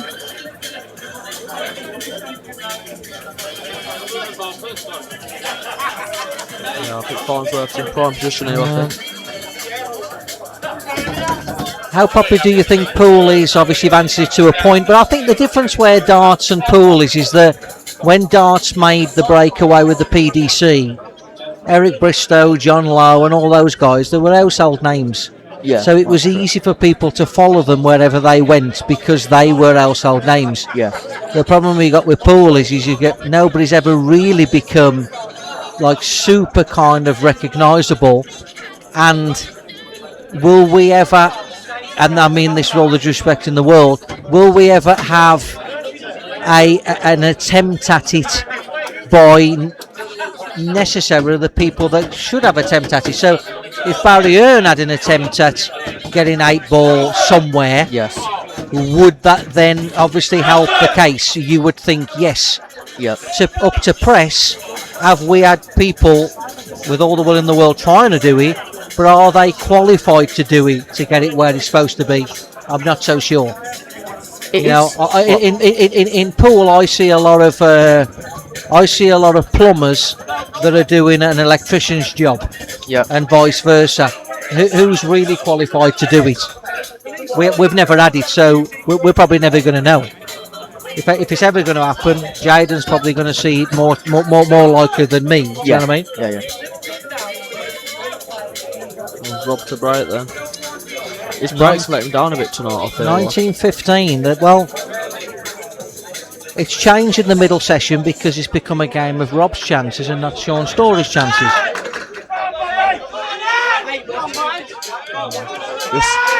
A good little crunch here. Keep the white on the table, get a ball. He's coming across him. He's got a ball there. Oh, wow, and yellow. Wow.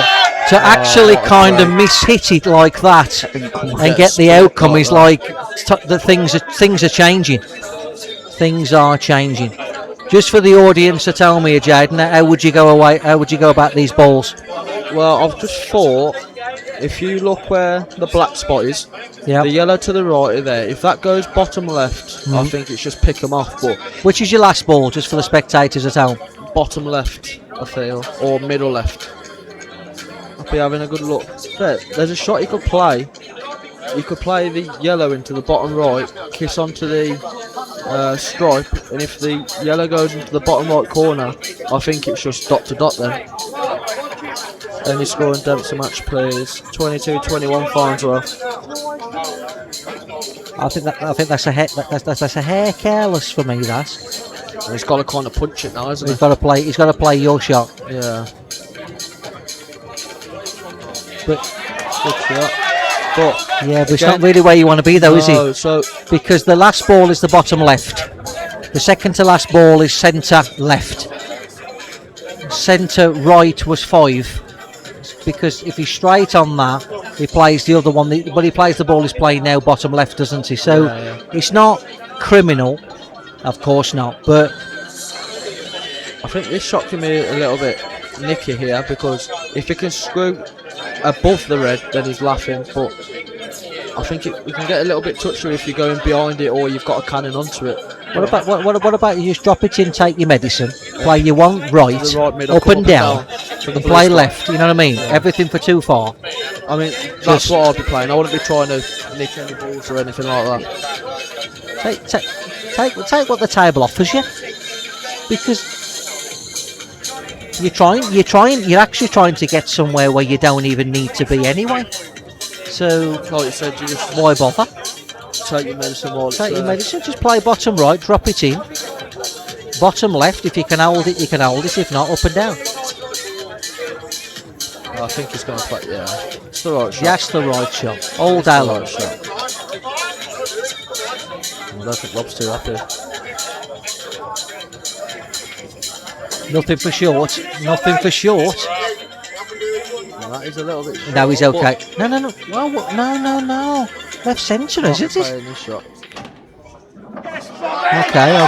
Would you play that? I'd have played left centre around the back of the red, I would, but he's feeling it. He's starting to feel it.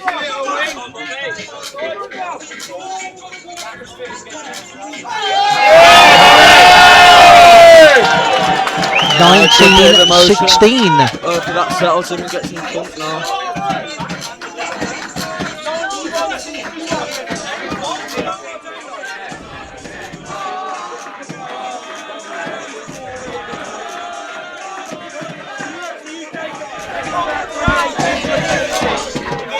That's a great one.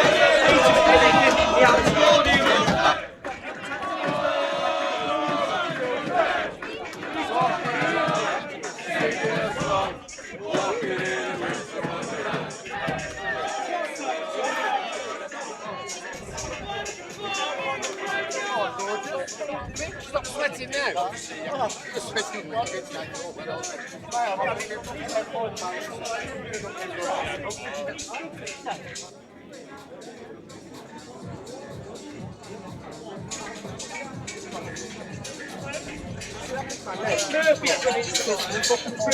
Gone back to the front ball smash. Crunched them, to be fair to him. He crunched them. He's got the reward. Oh, he has got the reward, yeah. But to be fair, sometimes you're entitled to a reward because he did absolutely crunch them. Yeah, cool. We have got the gaffer in the house, Mr. Chris Southall. How's it going, mate? Good night. Brilliant for an atmosphere. Just about to get better as well, I think, if Rob makes a bit of a comeback. There you go. There's the gaffer, Chris Southall. He's happy. But there must be, what, 150 in here, is it? Or good turnout? 150 tonight. Obviously, he's very popular, Rob. Always has been. Mixed away once a bit.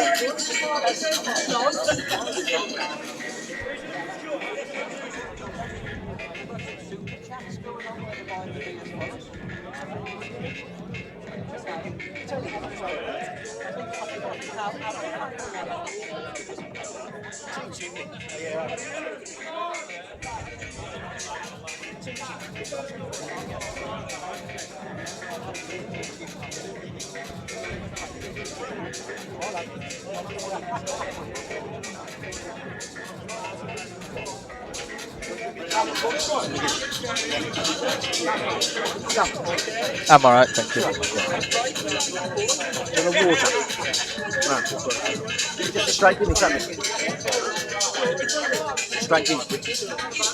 Okay, so in fairness there to Shaun, obviously he hit a wonderful break and he got his reward there. He got, he was. Yes, they're open. Yes, it's an easy table, but sometimes you hit them that good, you get your reward, don't you, Jad? You know yourself. Yeah, he deserved to get a good clip. Oh, good split after that. He hit him really well.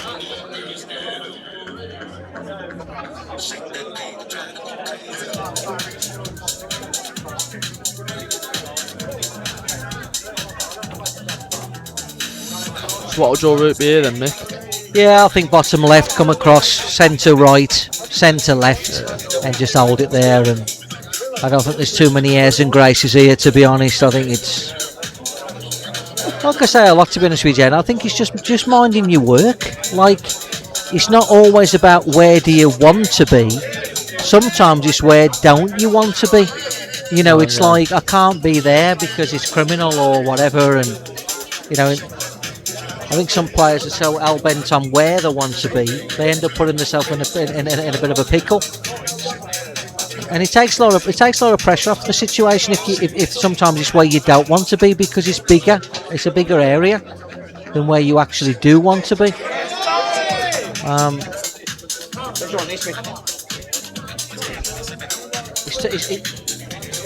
It's turned into a great game, actually. I think they both come out and had a word with themselves for the third session, and both just kicking on a bit now. The 2016. I think the vibe in the room. Obviously, everybody's got a few more drinks on board as well now, but it's picked up a little bit, and it's got a little bit more. It's a bit more of a vibe. I think Rob's obviously come to the party a little bit, and people have perked up a bit,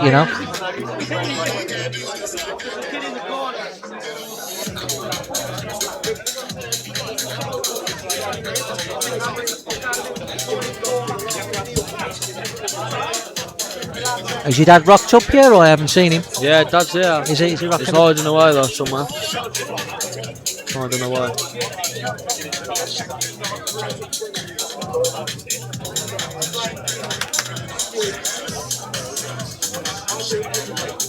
So what's your score prediction for it then, Mick? Well, I had Rob 30. I think it was 26 or 27 at the start. Okay. See if he can crunch the same break as Shaun's last one. It's coming across him, isn't it? Yeah, but it looks like coming across him is making the ball in the middle pocket. Yeah.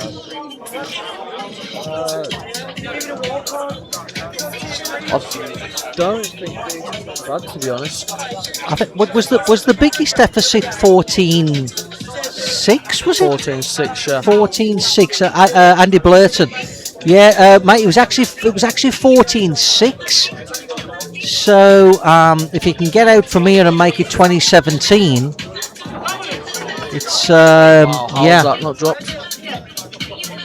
He's played a terrible shot there.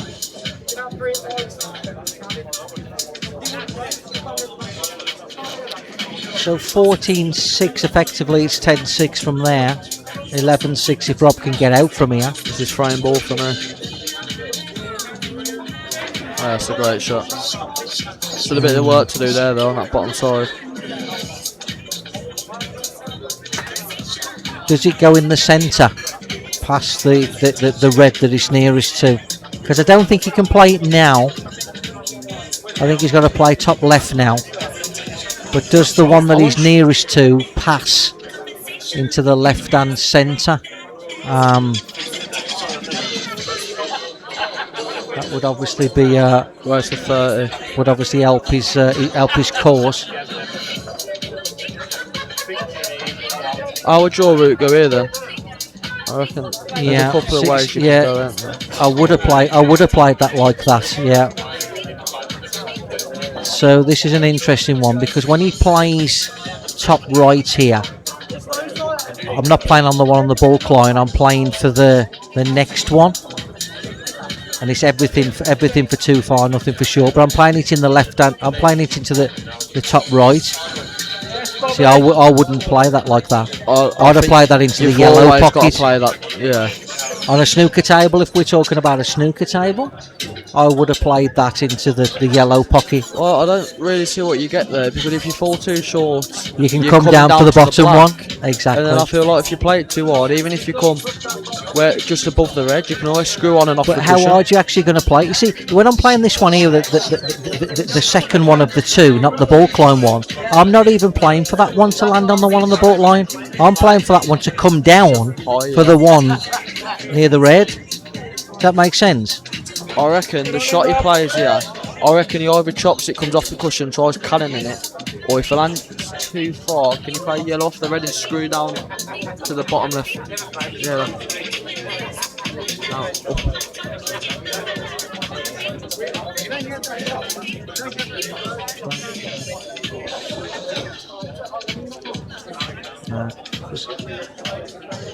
What's both Mick and Jaden's score prediction from here? I'll be honest, from the start of the match I went with 30-23 to Rob, but I'm going to say decider, Rob Chilton. Dishes. Yeah, your sister, you alright mate? You alright? Can I have a picture back? Yeah, go on. What now? Whatever, shoot. What do you got? 5 minutes?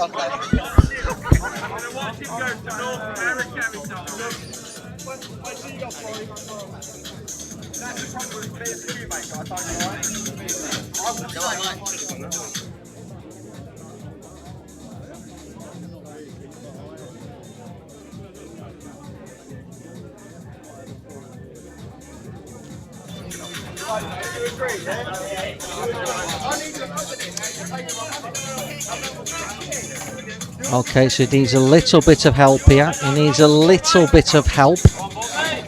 Does it double? It certainly doubles in off the red. It doubles in off the red on the right hand side.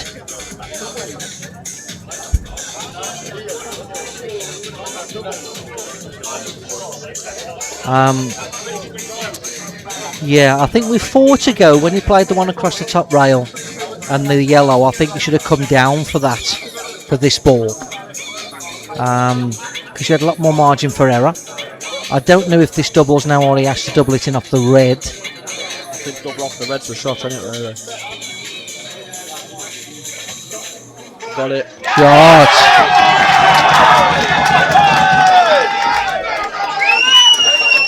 Okay, so now we're going 2017. I think Rob went to give it the beans and didn't realise he's got the black left. Things are getting very interesting now.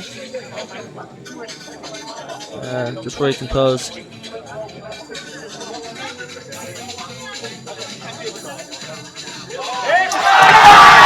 Nice finish.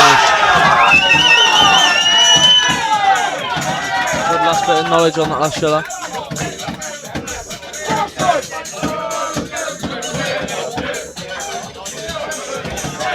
Things again are interesting at 2017. 14-6 was the biggest gap that we've had so far.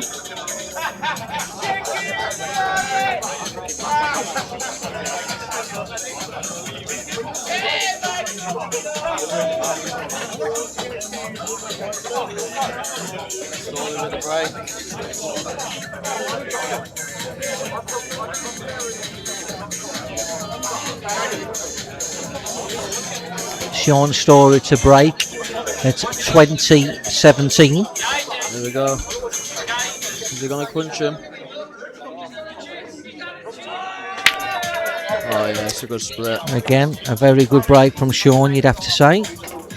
What was his reward? Again, a very really nice layout again. on reds, you would have to say. Really nice.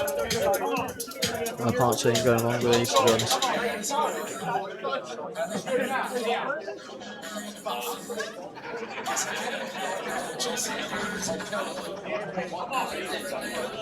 Right, so I think you play the stripe in the right centre here, cannon into the yellow, and I think you're laughing.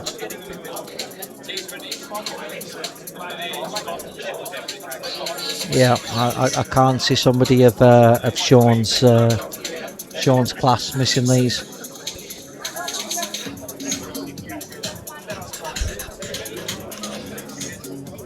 Look at that monkey.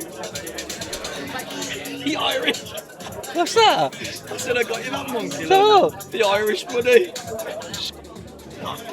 No Irish. I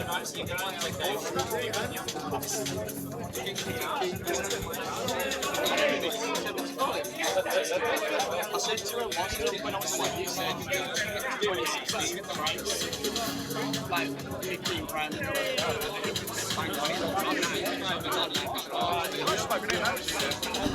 Good. How many Irish stouts you got? I know you win.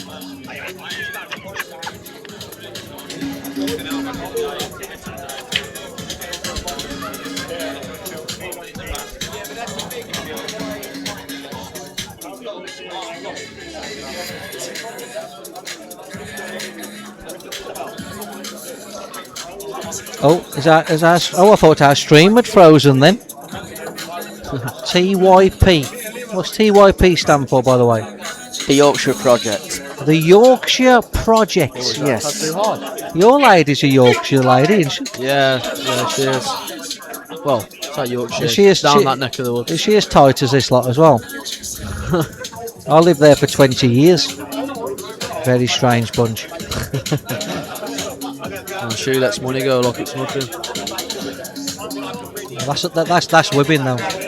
Alright, so it's on this. Did you play the stun off too? Before I get to the blue spot? Yeah, that's the right shot. He's way too hard though. Yeah, he's overcooked it. And he's still fine, to be honest.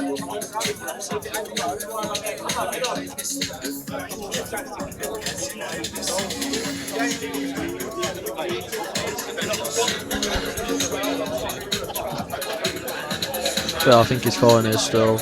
I think if it was me at tail, I'd be playing in the bottom right. I'm doing anywhere past Brother Black spot, sorry. Yeah, anywhere there where he's got his cue. I'd be playing top left here. Would you? Yeah. Just draw down and then play bottom right and then chip out. I think if you're playing your way, I think the bottom right can be a little bit touchy there. Can't be as cute there, can you? I don't think. You like bottom right, centre, and then the top. I'd rather play the top and then bottom right. I would.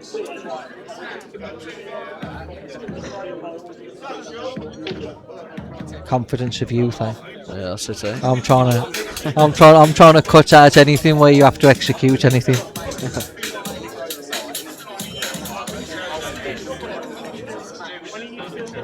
I think he's asked himself a question here. That's my view. Oh, is it perfect, to be honest? Has he though? Straight, is that straight? Well, exactly. If that's straight, that's not great, actually. Yeah, but he can't. I think he's asked himself a question. I don't understand what you would be achieving by not playing top left and then. Don't know. I didn't like the little chip shot, to be honest. Chipping and then a little bit touchy-feely, you felt. Yeah, well, that's not. I wouldn't go that way.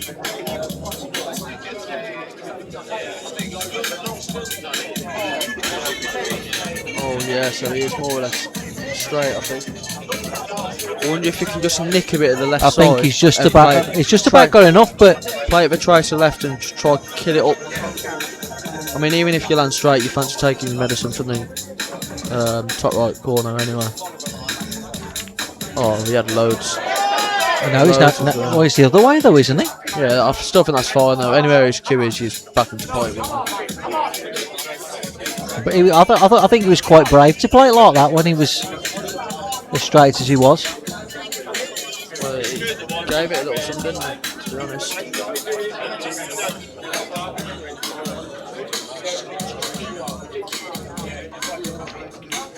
Oh, he's decelled that a little bit. Yeah, he's decelled a hair.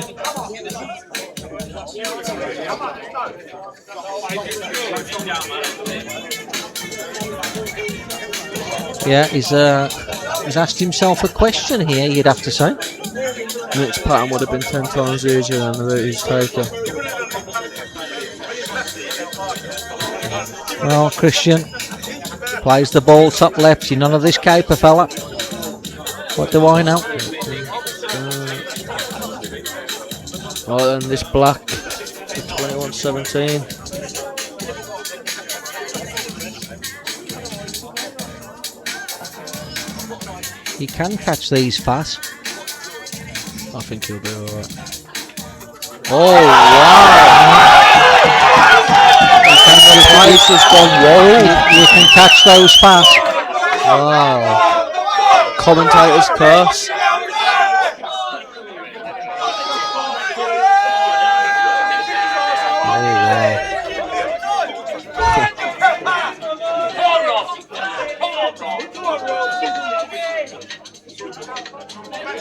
Right then, are you laying the snooker here, Mick? What you reckon? Are you laying the snooker? Or would it be? You wouldn't be. No, I think he gets it off the one cush. Yeah. I don't like it. I'm not a fan of it. You're not having that? No, I'm not having that. What are you having? Potting that.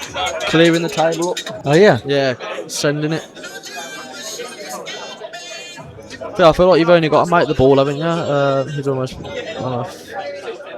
Yeah, two in front if it is. I'd find it hard not to play that shot, I must be honest. I think he gets it off the one. And he's good hit.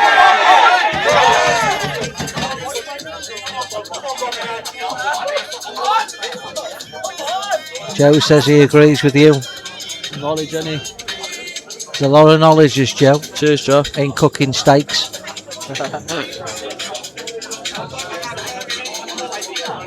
Are you playing onto this in the middle? All day long. Yeah, that's the right shot. Nothing too pretty, just get the pot, bounce it off. Oh, okay. Oh, that's a great shot. Oh, beautifully Very played. confident. Beautifully Very played. confident. We're going 2018, folks. Rob takes it.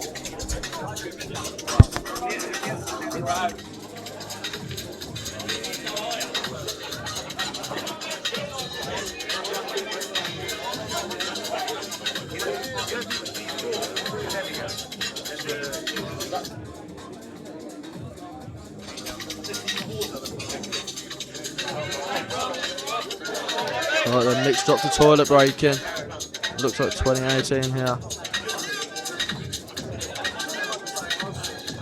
Yeah, just 3 dot to dots here and then back cross. Yes.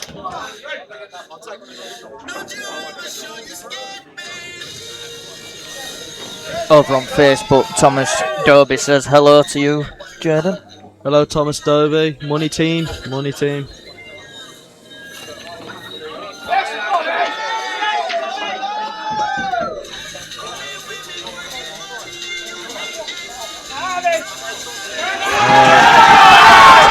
The place erupted. That's gonna hurt Storry, I reckon.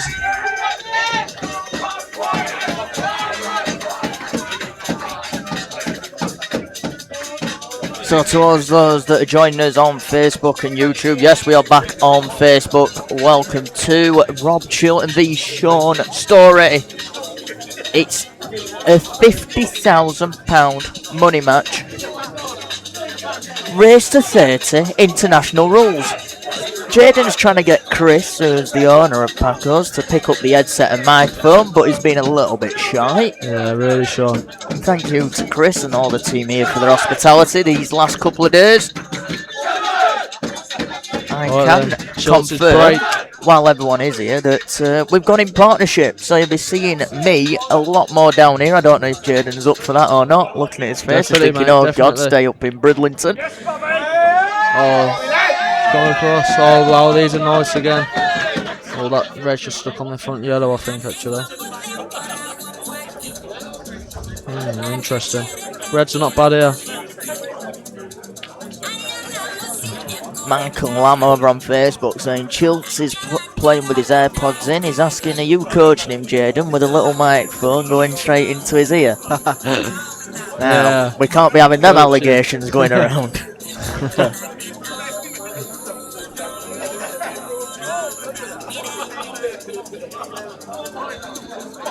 For me, this is the biggest frame of the match for me now. I mean, I think if it gets him in touching distance, then I reckon it would be. Jaden, what challenges do you expect to do damage this year? I can't really remember who's on the challenger now, to be honest. Yeah, I can't really remember who's on the challenger this year, but I'd imagine it'd be a Staps Field again. For anybody wondering, Farnsworth currently leads Dempsey 22 frames to 21. What an absolute marathon that one's been. Shaun Welsh will do damage in this year. Yeah, he's a great player. Yeah, great player, Shaun.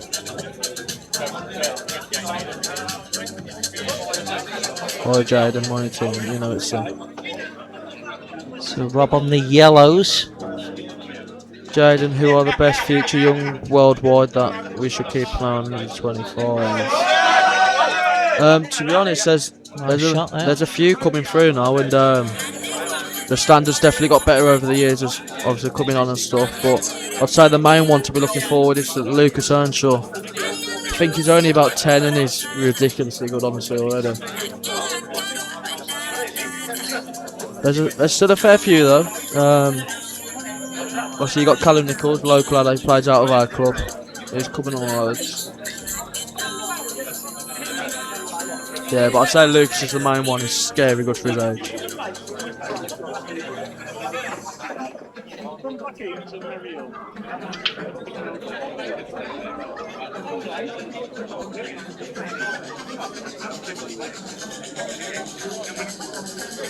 Jaden, has the standard got better in Paul, or if the tables got easier?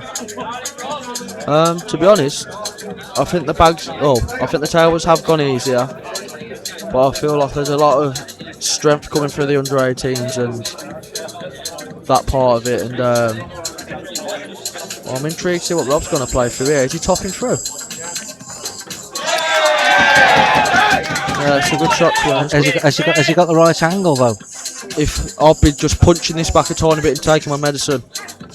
Yeah, it's the right shot. How about Zach Lange? Will he be it? Yeah, I forgot about him actually. 19 incoming. Player, Jack. Game on, you would think. That was a nice break dish from Chilton.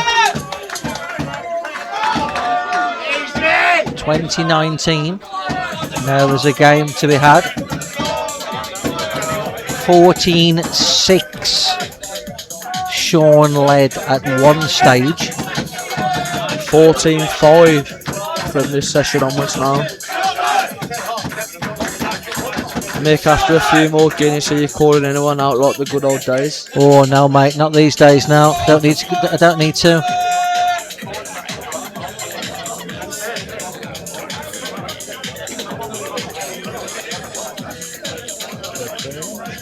Leave that to Jaden these days. He'll be calling them out. I'll call them out for you. If anyone's got any questions in the chat, then put them in and I'll get me or Mick to answer them.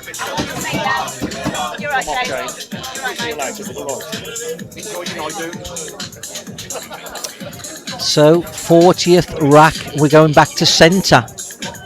Is it? He's quite good from where it's been. It's been flushing them well. Oh, it's a great break again. Oh, what have we got? Is it in that front ball break really well, to be honest? Does the red bottom left go, is the question here. Because I think he's on the one top left as a starter. Sometimes not always easy to see. But make no mistake, Shaun is bang under the pump now. Yeah, I mean, this is what was on about earlier as well, Mick. Like, at the break being 2014, he should have been way ahead, and obviously now Chilt's come out of the third session and now he feels comfortable. I feel like he looks comfortable. He's bang under it now. Well, a lot of it is momentum. You know, you're going to have a lot of momentum swings in a match of this length, and you have to make the most of your momentum swing. Nick, who do you think wins, Dunster or Tom Cousins? I'd probably have to go Tom. He breaks big and he gets a lot of opportunities at the table. That's not to say I don't think Dunster's a class player, because I do, but I'd find it hard not to back against Tom, really. But Dunster's obviously capable.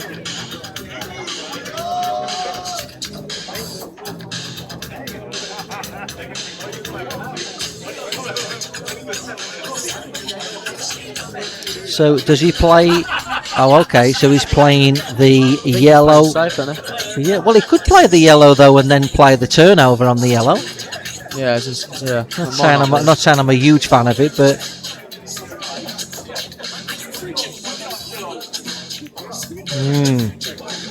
See, I like that shot.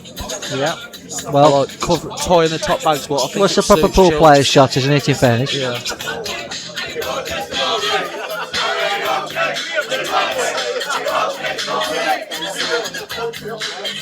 Mick, is Chilton your top 10 of all time?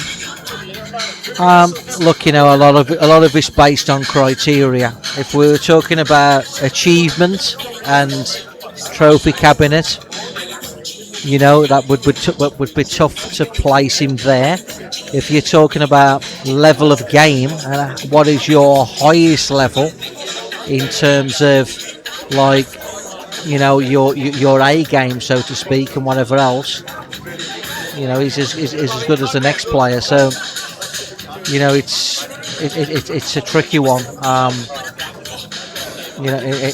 From whatever your criteria is.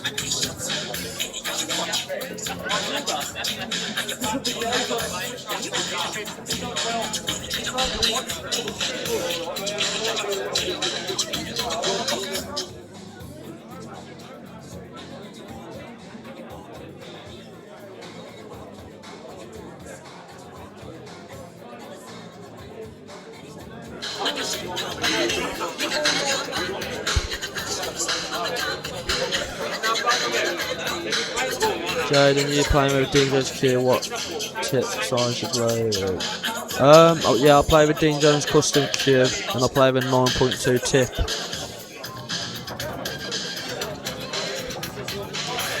So we've got a big cat and mouse situation going on.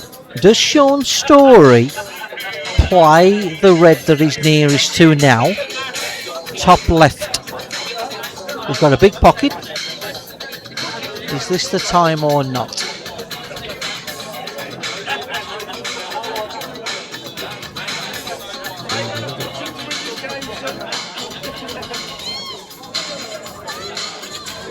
Just a question that is over on Facebook. Simon Cook asks, Jaden and Mick, deciding frame for £1 million, which player are you picking to play it? Oh, that's a great question, actually. We picked some good questions tonight, to be fair. That's a good question. Credit to Mick Hill bringing them all out of the woodwork. I think Mick would be the better person to that, to be honest. Well, it's not quite fair, is it? Because I've got to pick somebody to play a decider for, can you pick this out? Go for it. I ain't being funny, but if my life depends on it, I want me to be playing it for my own life. I don't rely on somebody else. Joe over on Facebook says Melling. Rusty over on YouTube says Cole Bedford because he don't care. A couple of people have said Dunster. My life depended on it. I'd rather me be playing it, I tell you that. Yeah. For my own life. Pepsi's. Where has Pepsi gone? He's gone somewhere. Bless him. Someone says Potts. Yeah, well, it's all the usual suspects, isn't it? Yeah. It's going to be, isn't it? It's but yeah. I'm not sure about that shot from Rob. Somebody's got to play a frame for my life. I'd rather it be me. I value my life more than somebody else is gonna. For anyone interested in the Farnsworth score and Dempsey, it is currently Dempsey 21, Farnsworth 22. Oh wow, what is this? 22-21 lead in Farnsworth. There you go. What are we all looking at here? Give us a clue, I know which camera angle then to go for.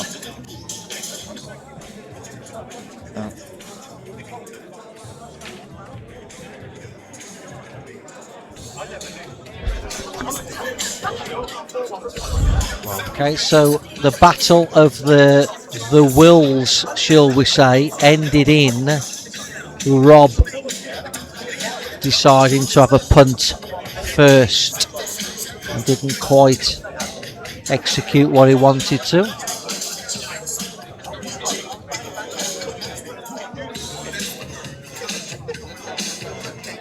Paul, I'm actually shocked that we haven't seen a glove come out tonight.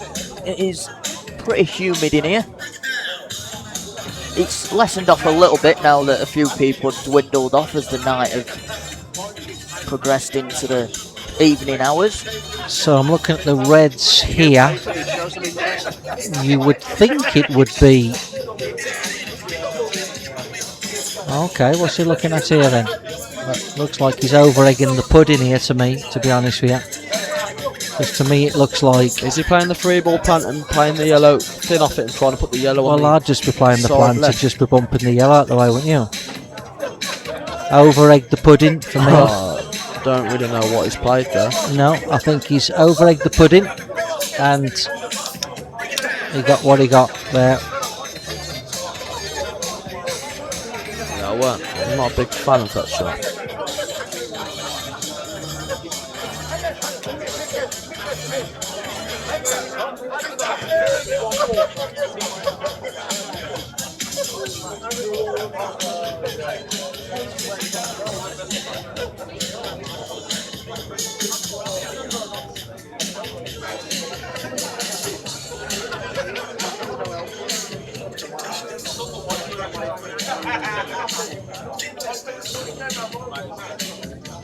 Was that red going, that top right back? Yeah, he's played a very good shot there, in fairness to him. I didn't know that went. And I think he can play it in such a manner where he slides past his other ball. Very, very good shot there by Shaun.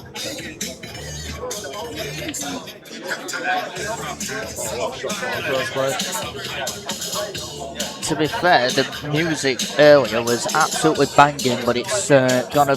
It's calmed down a touch with MC Hammer now. It's Calmed down a hair.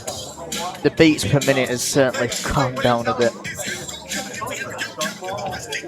Yeah, Adam, in a Yorkshire saying, obviously I'm originally from Dudley, but a Yorkshire saying is over-egging the pudding. And I haven't heard that one in a long time. And he over-egged the pudding. Yes, Bobby, is the music in the club? Do I like original wagon wheels? Listen, it's only one chocolate bar, mate, that's a Snicker. What are you saying, Jaden? Snickers are terrible. You're not a Snicker? I see you don't like nuts. No. Oh dear. What are you on then? Milky Way. I don't want a Milky Way actually. I thought you were just going to go like with dairy milk or something just boring. Caramel. Caramel dairy milk. Jesus. Oh my days. Paulie Griff saying marathon. Marathon bar, there we go. Right, Mick, can you play this? With Can a you bit of pop running this side? I with, think so. A bit of right. Yeah. Come down by the, not by the blue spotlight, but anywhere close to I it. think he can. Or just skim the red. Yeah, I thought that. That needs to pull up. Galaxy That needs to Ripple, pull up. that is up there. Kevin, I'll get the score from the Farnsworth match in a bit, but I don't It's think it's really 23-21 Farnsworth, I think. Yeah, it is, yeah. Dempsey played a real ambitious shot on the last red in my view. To go 22 each. Return of the Mac. Bit before your time, Jaden, this. You weren't even born.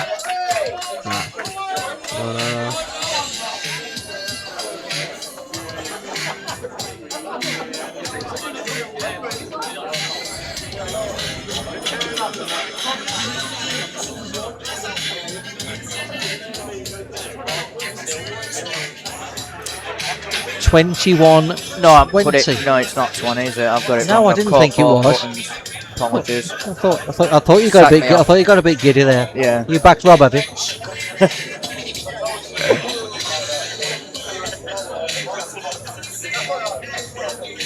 Aaron over on Facebook says Snickers is top tier or Whisper Gold. Whisper Gold's not bad. So he needs to consolidate the comeback here. Big frame this.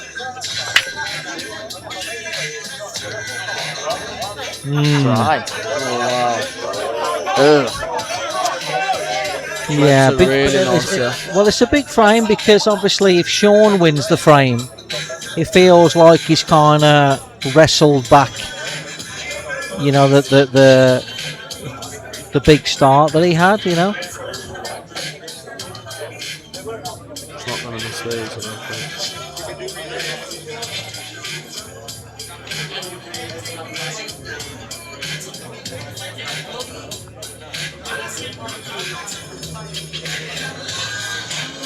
So what you're playing here, Jaden? You're playing reds or yellows? Reds.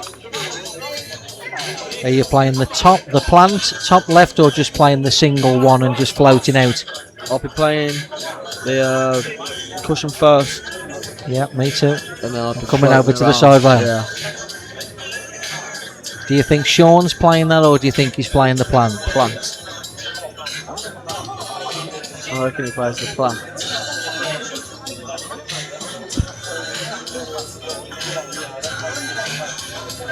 The one over the pocket cushion first is without a shadow of a doubt the correct shot. But Shaun's playing the plant. Played it okay. So he can be forgiven on this occasion.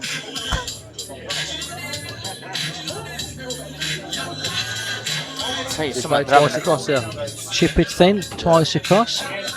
Don't get too far, That's not quite Don't get too what he far. was looking for because So we can just stun this in dead, and then he's got to play the shot, which Yeah, is frame ball for me. yeah, you're right. If he played two cushions there, though, he could get a bit closer to his work, couldn't he?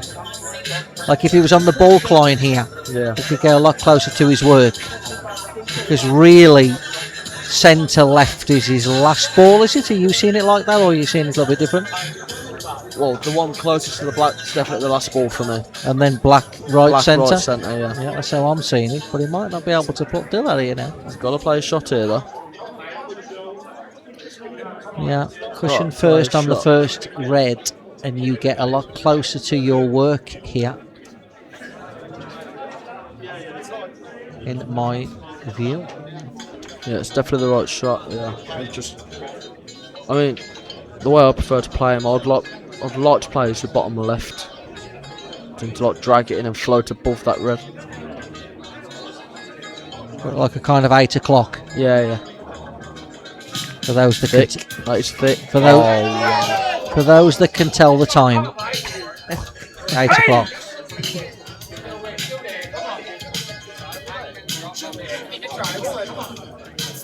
a shake of the head there from Rob on that one. Disgusted that He's such a ball should go in.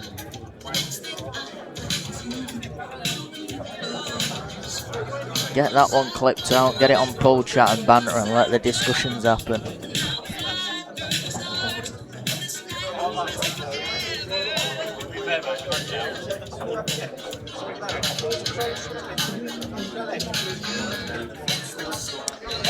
So how are you playing this? You're playing this. The ball is nearest two into the same pocket. Yeah, I think you got it right. Yeah. Yeah, it's a good shot. That's one of the best shot choices he's made all night, in my opinion.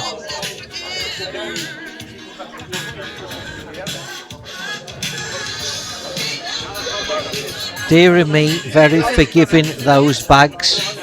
Bogdaz. Well,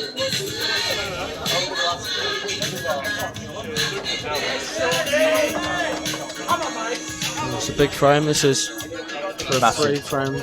Yeah.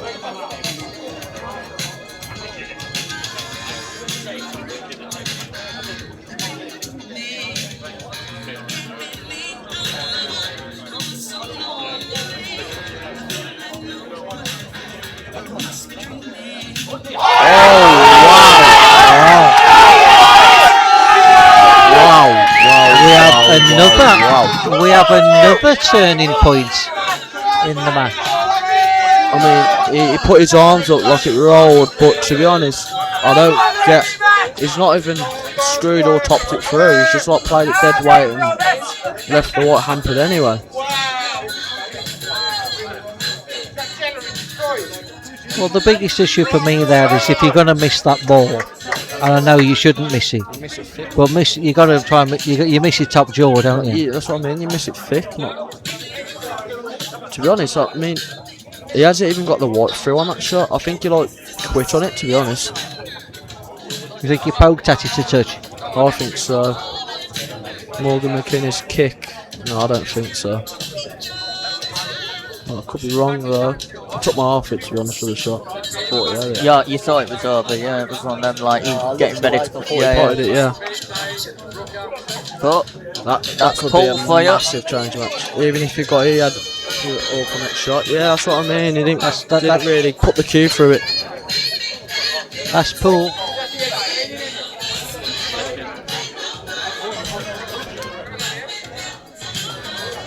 Wow, what are we seeing here? Some form of some form of gap. Oh wow! Oh my God! No way! Wow! Wow! Wow! That is unbelievable! Wow! That was actually a fantastic shot, wasn't it? In all truth. And I think he gets close off here. I think he comes off bottom rail, black off the yellow, off the other yellow. That was a fantastic shot. Wow, I can't believe that, what I've just seen. I didn't even look at the gap before he had it covered. Yeah, I think so. Off yellow into the middle. If he plays it thick, he might even get it off the second yellow going in. Wow, I can't believe that. This will hurt if he gets this. I think he gets close to it as well.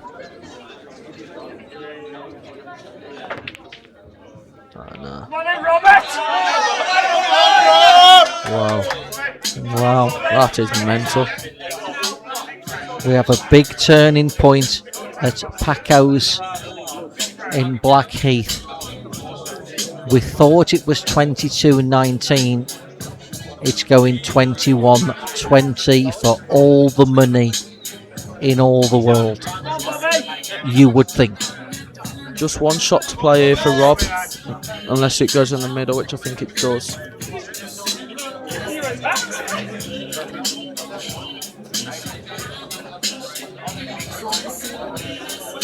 For all the money, it was 22-19.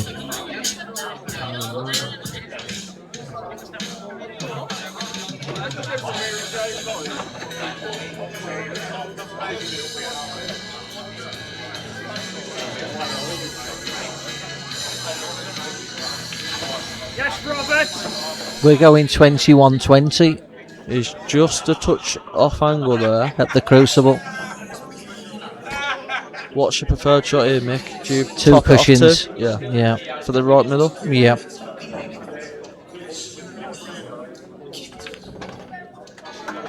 Yeah, it's just a tad odd. It's a hair overcooked, but I think he's okay. Yeah, he'll be fine.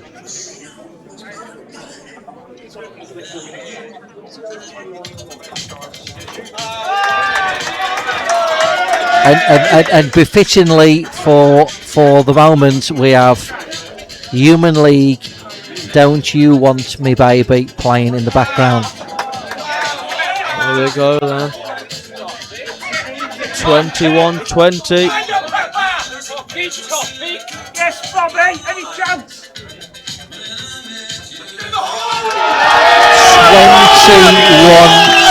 21-20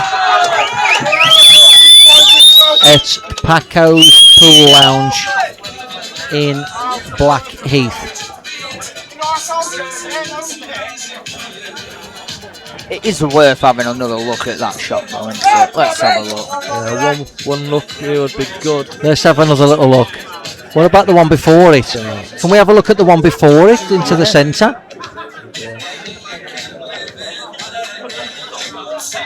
Can't believe he's left the gap through that. He's so unlucky. What a shot though that was. And then to land up on that, yeah.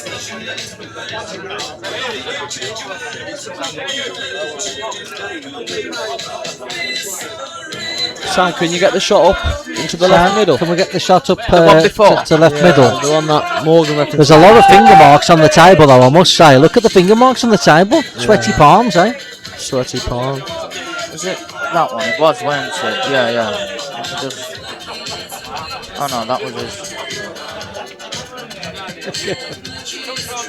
Can't believe it. It's getting very, very interesting.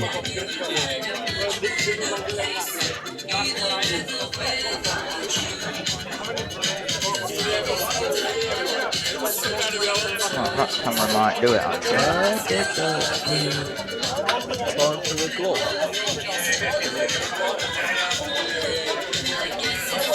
Everyone will be bored now, we're waiting for this. Right, let's see it. Hopefully this is the Let's right have a look. shot. Let's have a look. Now, can we get a No, proper? that's Can we not get the behind? right Can we shot, get is it? behind this? Yeah, now that's the shot. Oh but yeah, that's. Can we get behind it though? No, because it was blocking the camera. There's obviously talk of a kick. Yeah, unfortunately not.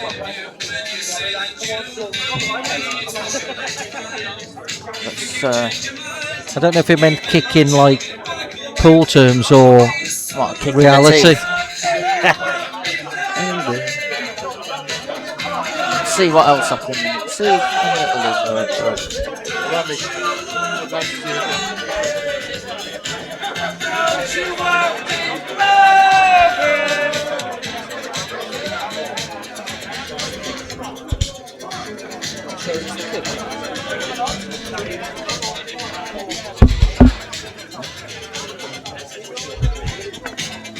Right then. Time for the glove.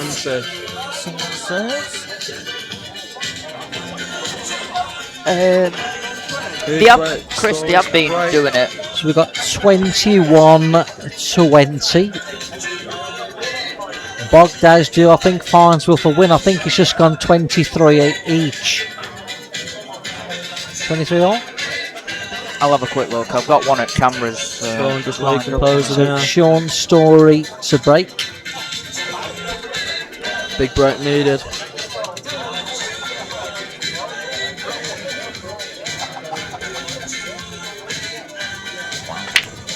Wow, cue ball. Great enough. And not struck fantastically well, you would say. Still a little bit of work here as well. But if the right red next to the yellow to the right middle goes, I really do fancy him to take him out. I'll have a look. I'm just looking at the score. It is 23-23 in the Farnsworth game. And let's see. There's your answer. Not quite. But he can play the one top left, two cushions to bump the yellow and then leave the natural on the one bottom right to bring the red and yellow into play. Yeah. So into the yellow pocket, side rail it's nearest to, just past the middle on the right hand side, Up the back. bump the yellow, develop the red and leave the natural bottom right. I like that. How about yourself, young man? Yeah, I think that's the correct pattern. Scotty Yates, a You race kill two. spectator. Well, as long as you get the cannon on the yellow, you kill two birds with one stone. I wonder if the black goes bottom left if you land just high on it. I don't think it does. Well, I think he's playing the kick shot here. Oh, this could be interesting. What do you reckon of this shot, Nick? If you play the one into the green pocket here and just stun straight into it, I think it could be a bit risky. You don't. It's okay, Oh, I think, but you don't quite get your natural, do you? It's 23-23 in the Farnsworth game. Is he on that? Yeah, confirm as well.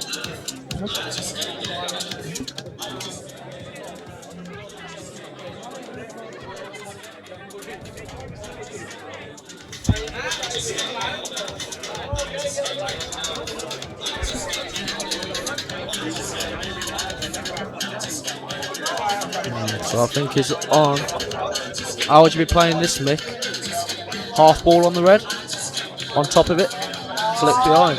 Yeah, I like that. Yeah, that's I a like great shot. Yeah. It's a nicely played shot. For anyone intrigued on the Farnsworth game, Farnsworth's at table at 23 all.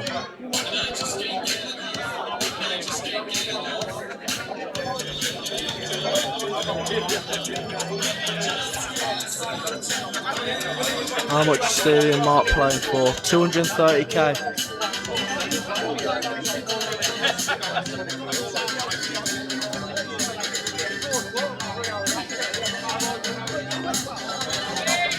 Oh, that needs to slow down, which it has done. So what would your pattern be from here? I'd play this with a little bit of outside right to land straight on the one in the centre. Yeah. Draw it back. But 2 balls, bottom left, bottom right. 8 ball in the corner. I don't think the 8 ball goes, does it? You're saying it doesn't go? I don't think Where are you so. thinking? Go where? Sorry? Black. Bottom left. Does that go? No, it don't. It doesn't, so we will forget that. Take no notice of me. How are you seeing it? How are you seeing this? Draw. Oh, play screwing off the yellow. Not a fan of that. I'm not a fan of that shot. Can he play the one nearest the 8 ball and screw off the top of the yellow? Or do you not like that either? I like that shot, but I think it might have a bit too much angle. I don't think he can screw off the top. I think if he was straight, I like the stump punch shot through. If he was near enough straight, which I don't think he is, if he could screw off the top of the yellow. What about feathering through off the 8 ball? Yeah, that was the shot I was thinking. Dragging like delicately. Yeah. Just a little flick on it. That could be an option.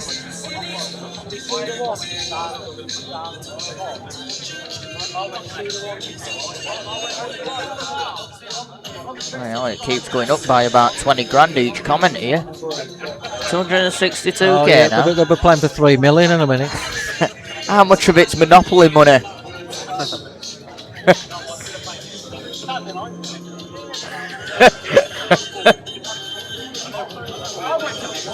So what's he playing here then? Is he playing to feather through, or is he playing to top it off the back rail? Topping it off, isn't it? Yeah. Oh, he's covered the red. Oh no, he's okay. He's okay. He's okay. It's a great shot, but slight risk. It was risky, but it was. It Paid off, huh? It was a nice sort of thought-out shot. Mick, how much would you play Farnsworth for? Hypothetically, about £3. Oh, he had a lot of room there. Oh, that's a great shot. Just Wow.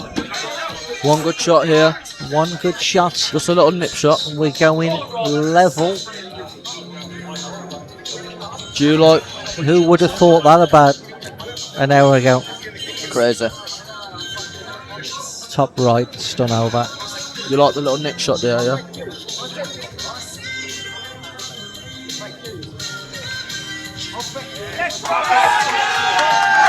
Alright, one good shot on the 8 ball here. One good shot. We're going 21-20, you would think. Got it. Yes,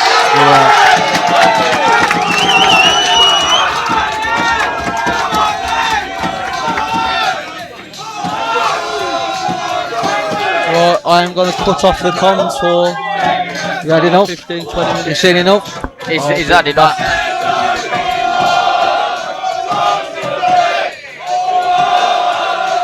Cheers to Jaden Billingham joining us in the commentary box for a short duration. 21-21. It was 14-6 to Shaun Storry. Well, the last 5 hours and 45 minutes is irrelevant now. We're back to square one. Yeah.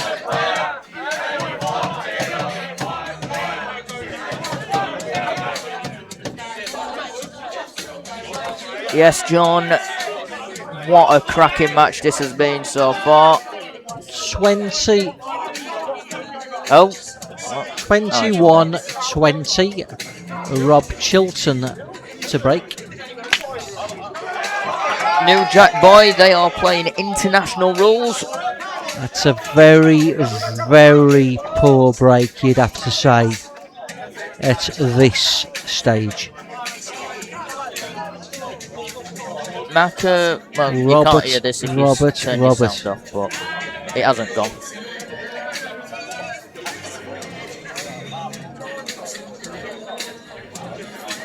Oh.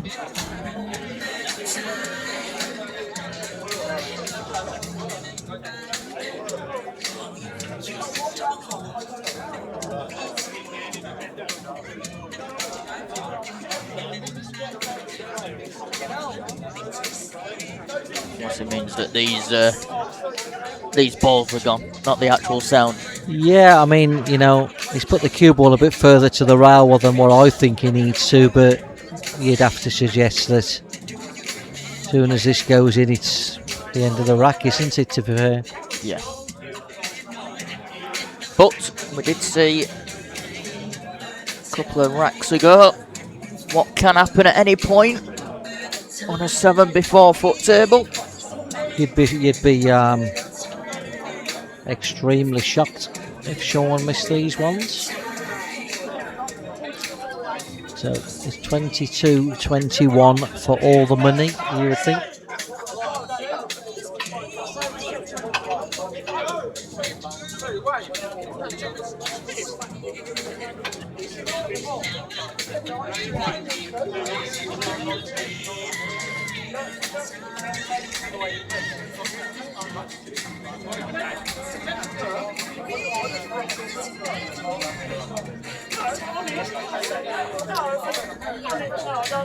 So anything really straight or something near.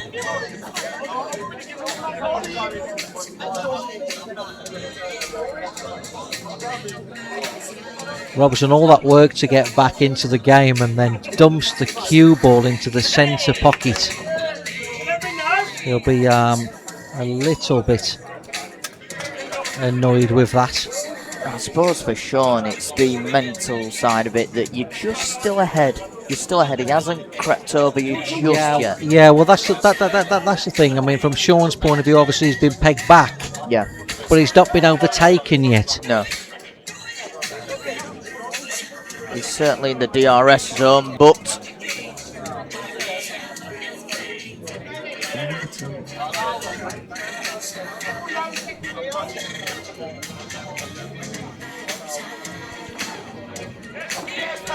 so it's about to go 22-21. In off from Rob, and a very easy table in fairness for Rob. The Farnsworth game is 24-23. Farnsworth at the table. we're not far behind it. No, not at all. No, we started 4 hours later? 3 hours later, whatever it was. It's, yeah.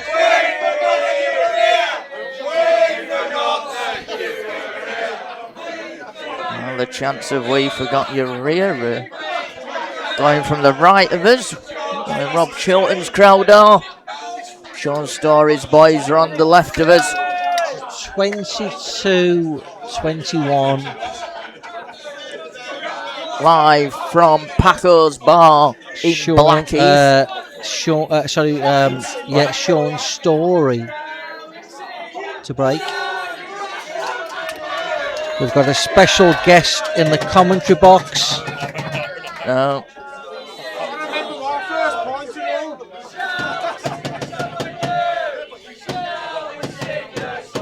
No, he doesn't No, want to he know. doesn't want to. He doesn't want to know. Tamworth's number 1.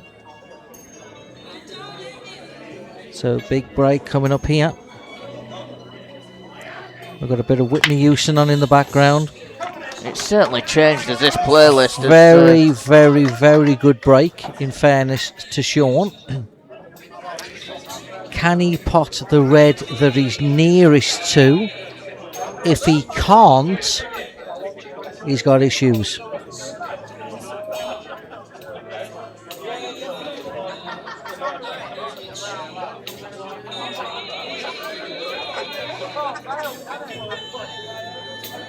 I'm joined next to me by Dave Gilbert's biggest fan, Ben Swinnerton, owner of Potter's Kiss in Tamworth. I'm trying to get him to have a bit of a chinwag, but he's not having none of it.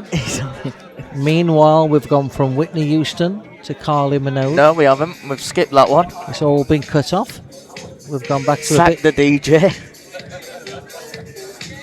Oh, now what we're going to? We're We're going to YMCA, have we? Yeah. It's Okay. YMCA. What? We're really rocking it now. Oh dear. Good lord.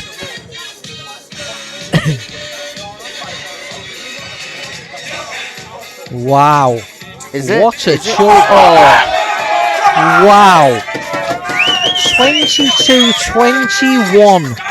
What an amazing choice of shot to play. That was an amazing choice of shot to play at 22-21. Surely that couldn't be the right shot, could it? Could it really be the right shot at this stage? I have to question it. I have to question that choice of shot. Scotty 97, madness.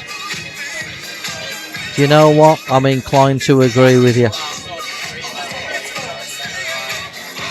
I'm inclined to agree.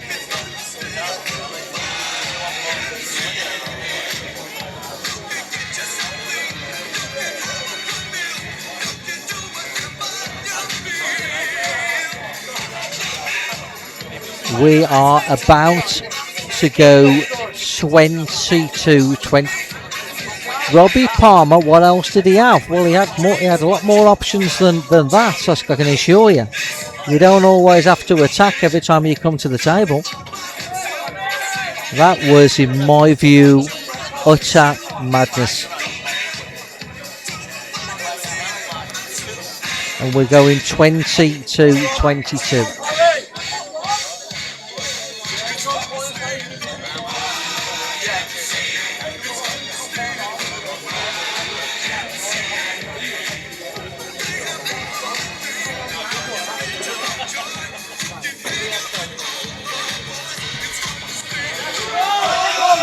Well, a brave shot from Shaun that didn't pay off. You could say He's that given again. Rob We're 22-22. At one stage we was 14-6 Shaun Storry. So from 14-6 we are now 16-8 Robert Chilton.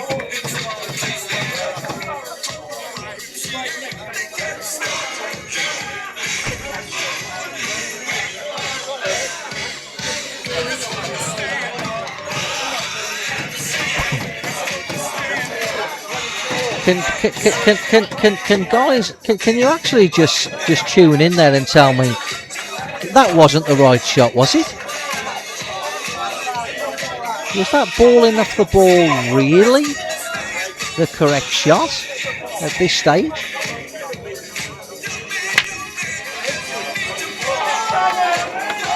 Wow. And now Robert has decided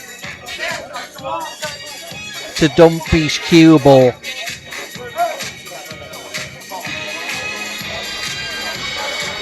Aaron, it's not Big Mick Hill these days, it's Medium Mick. but that's me. Robbie Palmer, negative pool like that belongs in the 90s, Mick. Okay, Rob. Who am I to argue? Yes, to everyone wondering. Joseph Evans. Don't start talking sense like that, will you? We've skipped that It one. might be deemed as negative.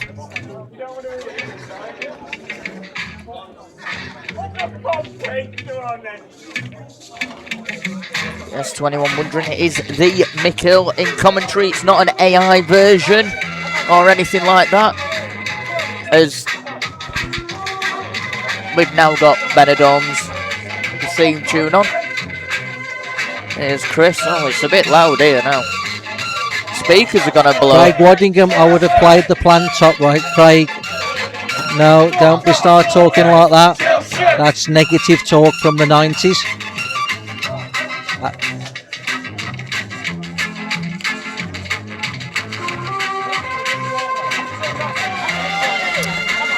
So, Shaun has played for the one into the centre, but he fractionally caught his ball on the way through, which has left this a hair trickier than what he would maybe have liked. Tester. It's a tester. Guessing there's not too many West Brom fans in here. Here we go. It did say someone else's name in that one there, but the referee asked them just to change it and be a bit more So polite. it's red to left centre, and you'd have to say after everything that's gone on, this is a tester. No more than a 50-50 for me after everything that's gone on. Oh, nice pot. Every credit. After everything that's gone on, he wasn't favourite to make that ball.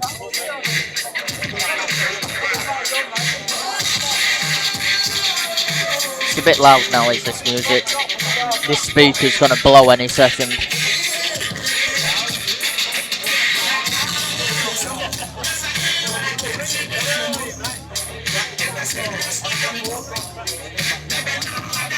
Christian Jokic sounds like the speaker's going to blow up. Yeah, it is, Joe. Craig Waddingham, return of the match. It's all happening here. You know what it's like, money matches, you know as well as anybody. Everybody's just about off the tits at this time. Just about. Losing the plot. No idea what time of night it is or what day it is. Oh, I don't care less. They're just about to start tripping. Shaun, this is being played at the Paco's bar in Blackheath. David, hi, how are you, sir? DJs need sacking. Afternoon, David. I hope you're well, mate.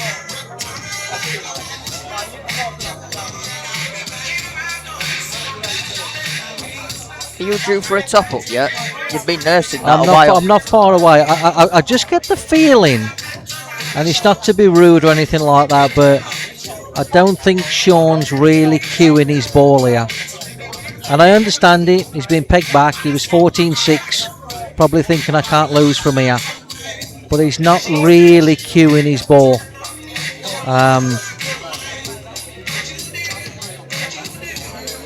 He's making the hard work of a fair few finishes that aren't overly difficult, in fairness, you would say.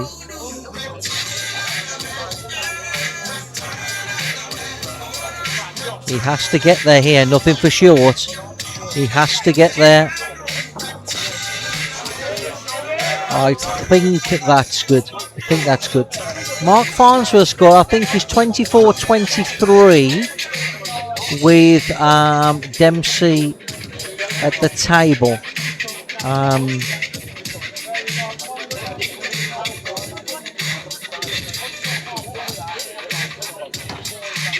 Okay, yeah, he was just about okay, wasn't he, to make it an 8-ball that he's supposed to get.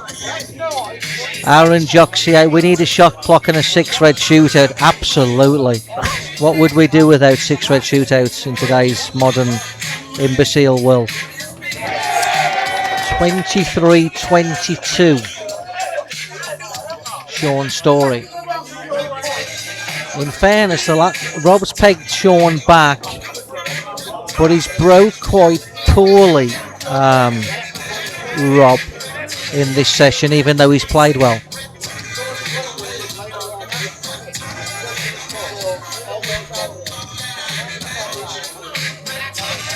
So it's 24-23 Farnsworth. Sorry, it's a break now. Dempsey's got a red to yellow pocket, which is a 9 out of 10, but can be missed. It can be missed to go 24 apiece, but it can be missed. Yeah, Shaun, it's about a 10-minute break, so we will join you all very shortly. Time some fresh air. Oh, you staying and he's doing made a Q&A with the Dempsey's fans. made it to go 24 apiece, and to be fair, it's a very classy finish from Steve Dempsey. Very classy finish, I must say. Mick, so I know which scene to put it on. Are you staying doing a Q&A, or are we going to a break for a bit? Well, I could do with a wee wee. If Right, well, because we're on a 10-minute break, so right, let's go and do that. So, from myself, Sam Jones, and Mr. Mick Hill, we shall be back very, very shortly. This was to 30, well, it is to 30, it's not was. We'll be back in about 10 minutes. While you're in the break, check out one of our partners. Let me turn the music down for a short while. In Q Sport Hub, no Flannery. Master your mindset, maximise your performance, win more games. Visit qsportshub.com. Purchase that, look at it all. Right, we shall be back shortly. You will be listening to Lock In by MBHD. Nick from over in America, thank you for the tune.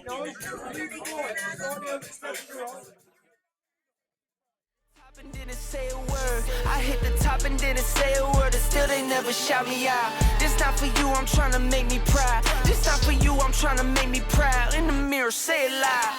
Lock in, lights, camera, action. Telly, SBN, it's a top scene. Lock in, lights, camera, action. I don't fold a band when it's time to win. Trolling cause we're rolling under lights, we don't get anxious. Do it with a purpose, we don't do it to be famous. Really, they been hating cause they ain't us. Lock in and get dangerous.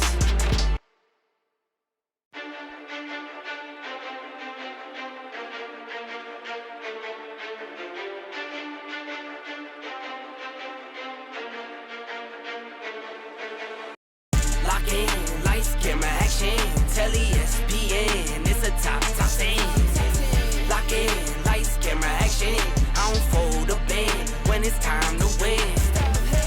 Trolling cause we're rolling under lights, we don't get anxious. Do it with a purpose, we don't do it to be famous. Really, they been hating cause they ain't us. Lock in and get dangerous. What you get, you see, I'll always be me. What you get, you see, I need no ID. I need nothing, no, something wrong. I like Kim Rose, I need money rolls, rip it go. See you when I'm old. In a Tesla, still will ride a diesel. I'm not Greeno, but the checks was. Now they come in wires, I'm retired off the Desmonds. I was in the creek, then in the dirt, I lived on both sides. Still was always me, no double life, can't pick the best ones. Friends, they come and go, still are the best ones. Through the lowest lows, and I still got blessed up. I've been running non-stop, I can't rest up. I'll just keep on working till I'm the best up. I've been trying to do right, but getting left much. Slipped and fell a few times, still got my chest up. In the gym, I got my chest up. New Takovas on my toes, now that the check's up. Giddy up! Lock in, lights, camera, action. Telly, SBN, it's a top scene. Lock in, lights, camera, action. I don't fold a band when it's time to win. Trolling cause we're rolling under anxious. Do it with a purpose, we don't do it to be famous. Really, they been hating cause they ain't us. Lock in and get dangerous. Look in the mirror just for motivation. I see my past, I see my kids, it gets me motivated. Don't gotta say it, I just know they hating. Little white boy, tattoos and money, Ben had that motion, baby. I got that motion like the ocean, baby. 9 to 5, then the 5 to 9, yeah, they used to call me crazy. I put that work in, you can't call me lazy. I'm in the light, no pressure, never face me. Got me shining like a diamond, put one on my lady. Only one girl who could call me baby. Vision clear, I used to see it hazy. Vision clear, I can see it now. Every time they try to take me out, back to back, I'm wildin' now. I hit the top and didn't say a word. I hit the top and didn't say a word, and still they never shout me out. This not for you, I'm trying to make me proud. This not for you, I'm trying to make me proud. In the mirror, say it loud. Lock in, lights, camera, action. Telly, SBN, it's a top 10. Lock in, lights, camera, action. I don't fold a bend when it's time to win. Trolling cause we're rolling under lights, we don't get anxious. Do it with a purpose, we don't do it to be famous. Really, they been hating cause they ain't us. Lock in and get dangerous.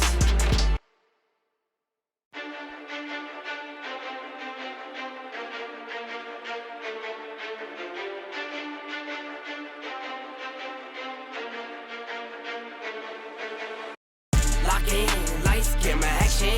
Telly, SBN, it's a top 10. Lock in, lights, camera, action.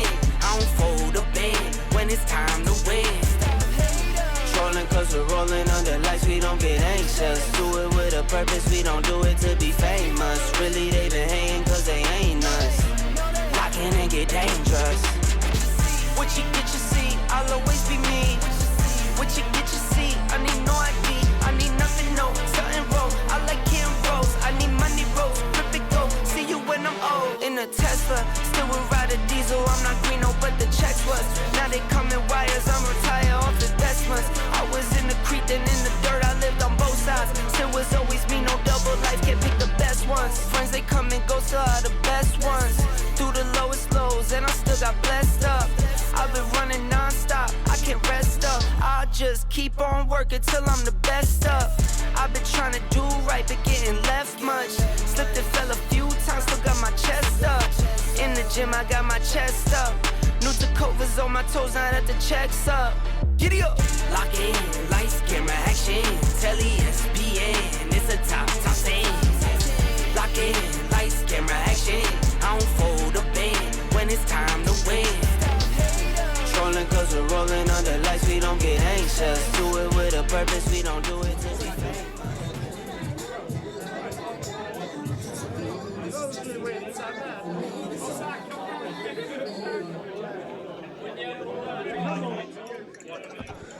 Well, it's a very good evening and welcome back to what's so far been an absolute terrific matchup of Rob Chilton v Shaun Storry. My name is Sam Jones and you are watching a TYPLive production from Paco's Bar in Blackheath, just outside Birmingham. I've been told off by my co-commentator, which is none other than the GOAT in Mick Hill, that I got myself a beer. Yes, I'm on the beers, don't tell anyone. And well, I thought he's downing this rest of his Guinness here just to prove a point. Right, looks like I'm off to the bar. I'll be back in a bit. Let you talk him through. 23-22. Shaun Storry to break.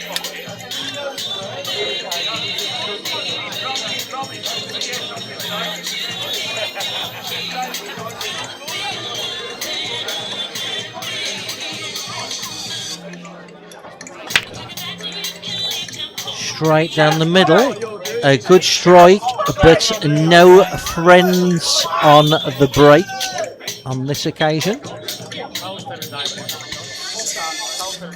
For anyone interested in the game in Newcastle, it's 25-24. Mark Barnsworth.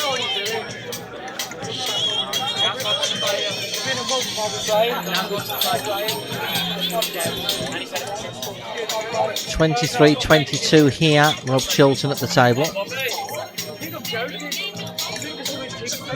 Not quite what he was looking for. He may be able to put the one in the centre and draw across and cannon the yellow away from the red.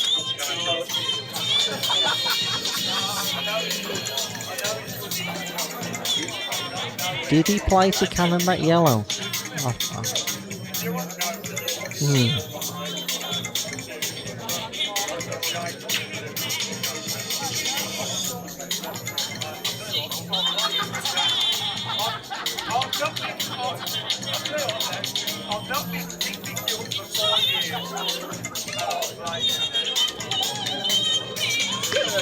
So, play the yellow.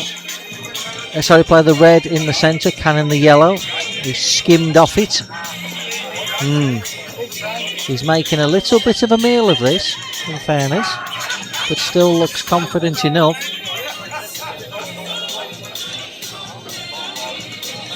Come on, Bobby.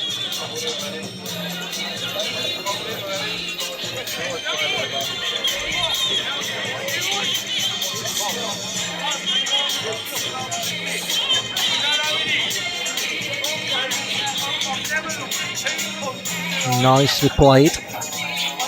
Pushed the yellow a little bit closer to the red than what he would have liked.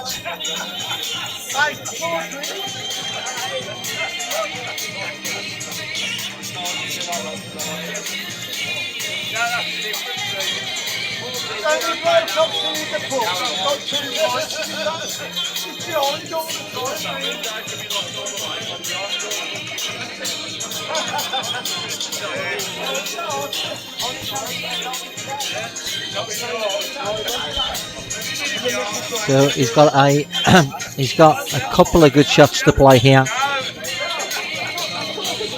He's got to try and land on the top red, you would think, in such a fashion where he can then somehow get back to the bottom red in some way.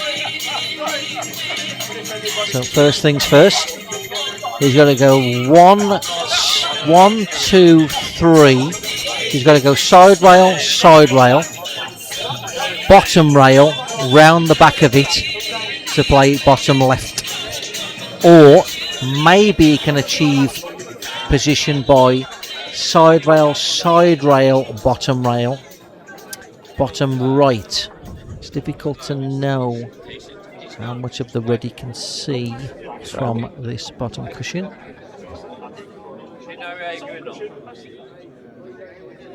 Just to answer a few questions, GB9 is... Oh, that's got to go. That's got to go. Oh, it's held short. It's on the weekend of the 20th to the 22nd of February.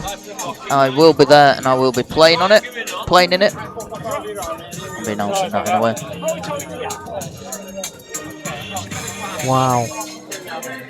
Wow, Rob. Craig, thank you. Much more respect goes to Chris and Paco for paying for me to come down and do it. In fairness, there that was side rail, back rail. That was not just a poorly executed shot. In fairness, it wasn't the best choice of shot, in my view.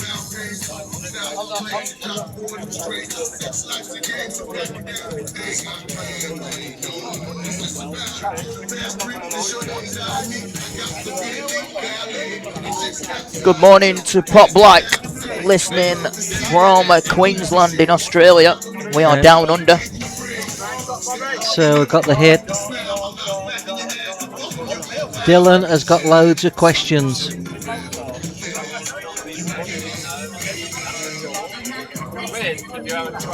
No, I'm not on the scotch. I've had a couple of Guinnesses.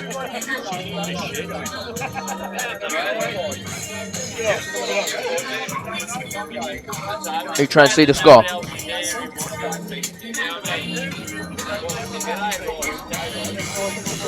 So Shaun has got options here. I like the idea of playing off the one that he's looking at now and just leaving the cue ball in the jaws of the yellow pocket. That would be my choice. I think it's a very basic shot to play, and the 8 ball would be guarding the red bottom right. That would be my view here. Very, very simple, very basic, but very effective.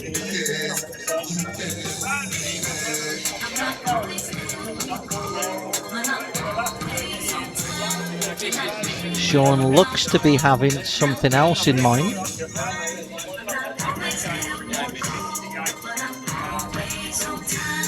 Okay, so he's gone for the yellow. Sort of a bit of a shot to nothing.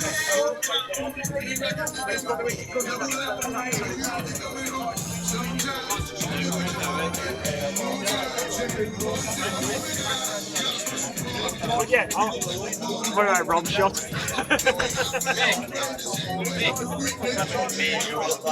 Oh, here we go.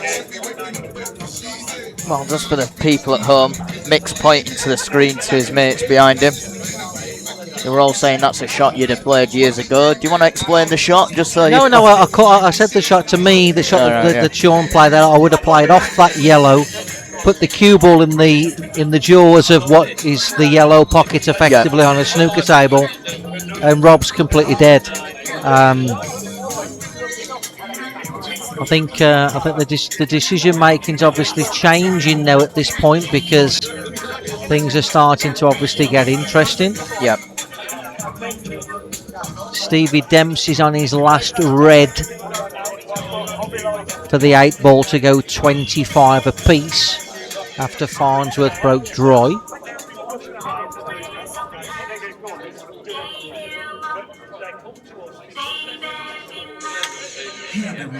He's missed the red to go 25 apiece. Disaster for Stevie. So Farnsworth's got tap-ins for 26-24. Mick coming to big guns. I haven't ruled it out. Yeah, maybe. I haven't got much on at that time, so that could be.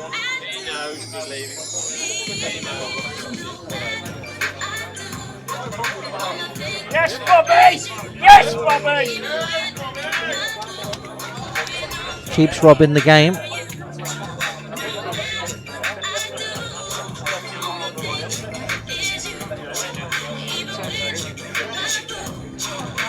Robbie Palmer's hell-bent on saying that my shot selection is negative.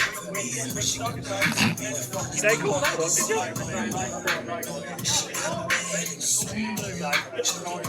But you're entitled to your opinion, buddy.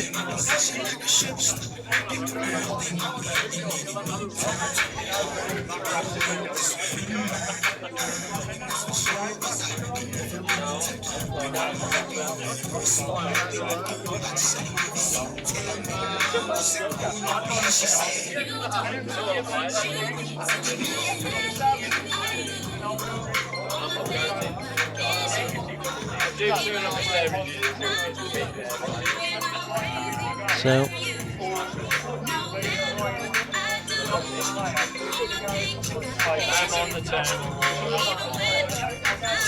okay, so Shaun's just put himself in play there. Pot your ball and just bounce your ball off and put the cue ball in behind the 2 yellows. Good choice of shots, in my opinion. Now it's a game of hide and seek. Yeah. And he's obviously looking for ball in hand to effectively probably play one of those 2 away at some point and play a similar shot, or not necessarily, but potentially. It's a decent enough shot. Dempsey's game is still in play. Yeah, Mr. Fairly routine red, you'd have to say, to go 25 each, Steve. Big moment in that match up in Newcastle or Sunderland, wherever it is. Jason, there isn't a shot clock in this match. Nope. I think it's very unlikely that Rob's going to hit this ball from here. Well, we'll get the highlight reel just ready and prepped.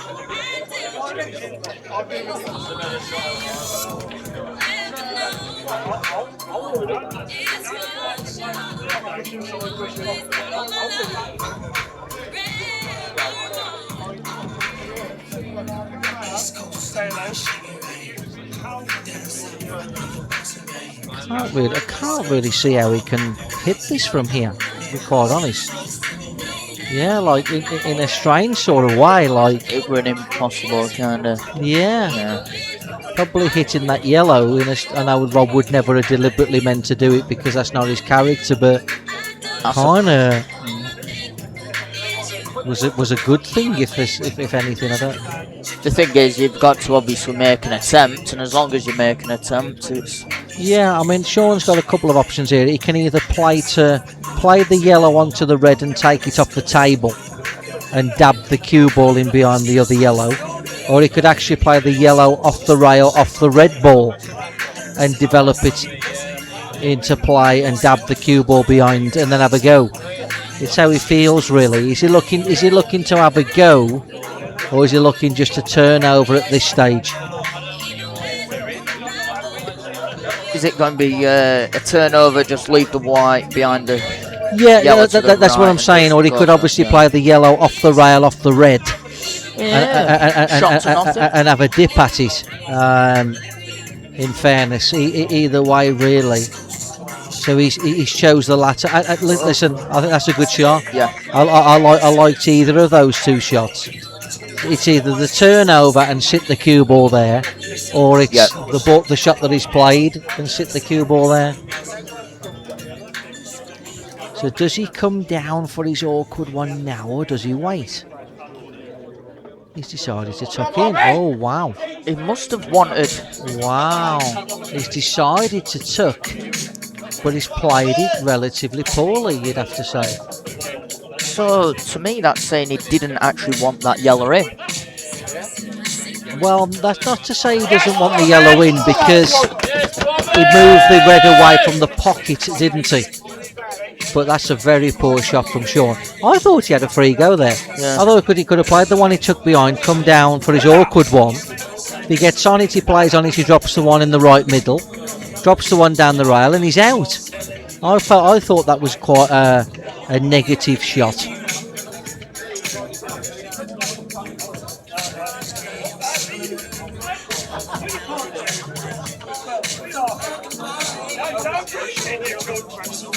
I think Rob Palmer's on the wind-up here.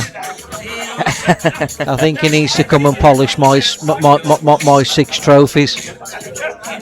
Is that okay for you, Rob? You want to come round my house and polish my 6 trophies? 6 big ones, not six big, yeah, the local trophies. The 6 big ones, yeah. And if he's not happy polishing them, does he want to polish the 2 World Masters while he's at it?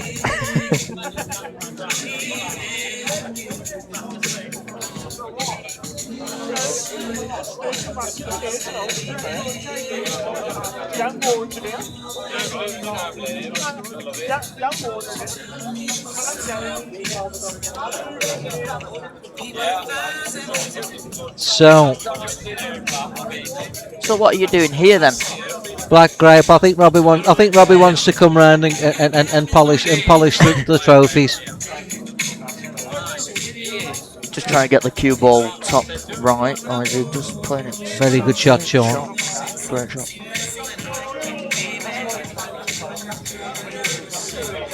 Come on, Robbie. Come on, Rob. Come and polish the big 6, and if you're bored of that, you can polish another 2. Just wondering if that counts as a bite or not. Of course it doesn't count as a bite. It counts as playing your own game. Here we go.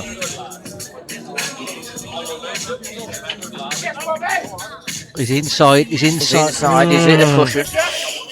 But okay. This is a huge frame for me. A huge frame.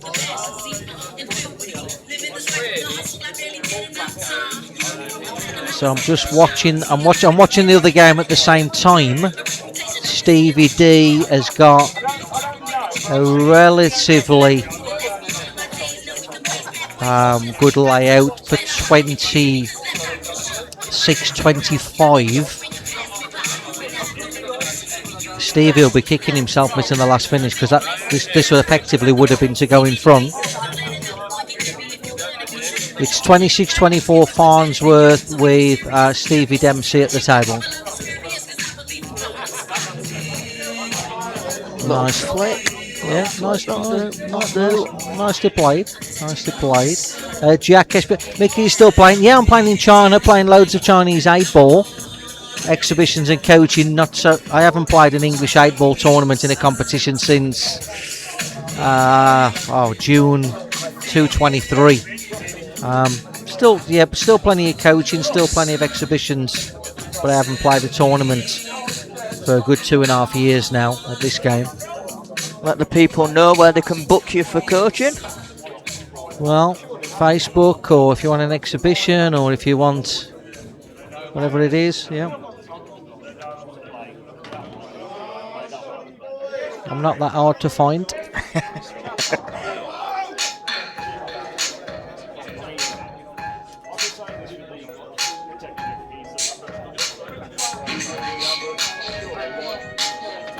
Stevie Dempsey's on the 8-ball to go 26-25 for anybody who's interested in that one.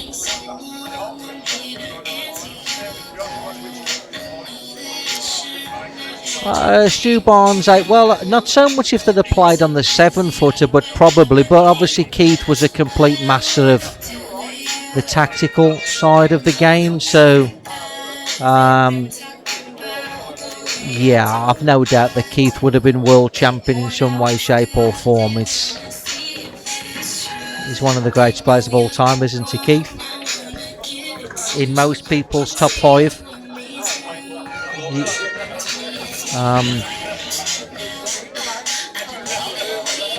Absolutely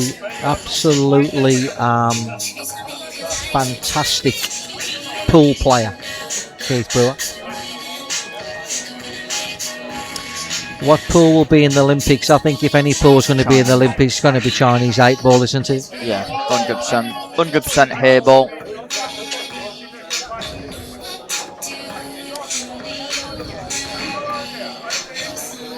$26.25 Farnsworth. And to be fair, there'd be a high chance that an Olympics would get over into China, so then they can put one sport in, I believe it is. So yeah, well, money talks, doesn't it? Yeah. We know that, and the Chinese guys have got plenty of money. So you know, why was the FIFA World Cup in Qatar all about the Reddies, isn't it? A few Reddies don't hurt. Shaun. Nice finish.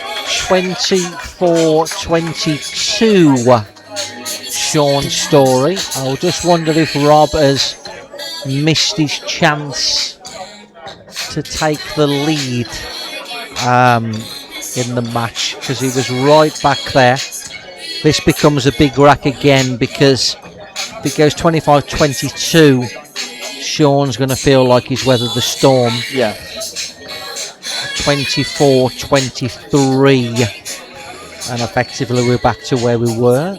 And just on this rack, we would like to thank South Birmingham Q Services for their sponsorship towards the stream today. Mick, who's in your top 5 players of all time? I mean, it's tough because we've had different rule sets, haven't we? I'll just break for a second because Rob's made his ball. We have had, you know, it's a tough one. I mean, I've got to go. No particular order. Appleton, Melling, Potts, Harrison, Twist from 2000 onwards. I understand Keith has got is in the conversation. I understand there's a lot of guys that are in the conversation, but I can only go off what I competed against, you know. And I would probably go Appleton, Potts, Melling, Harrison, Twist. But if you said, you know, if you wanted to throw Keith in there, you wanted to throw another 5 names in there, then they'd all be in the conversation, wouldn't they? Michael Folan has asked, money match Mick versus Tom Cousins. Knock off the nonsense now, Mick, and tell the Galway number 1 why isn't the match happening? Well, Mick, it's not happening because It's not happening. nothing to do with me. I can assure you of that.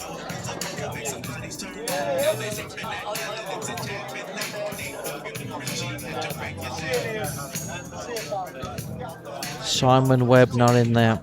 So Rob's obviously played a little cannon there and missed the gap and found himself in the bottom corner. Now he really needs that red below the 8 ball to go bottom right. He does, I think. He's left himself a little bit hampered here.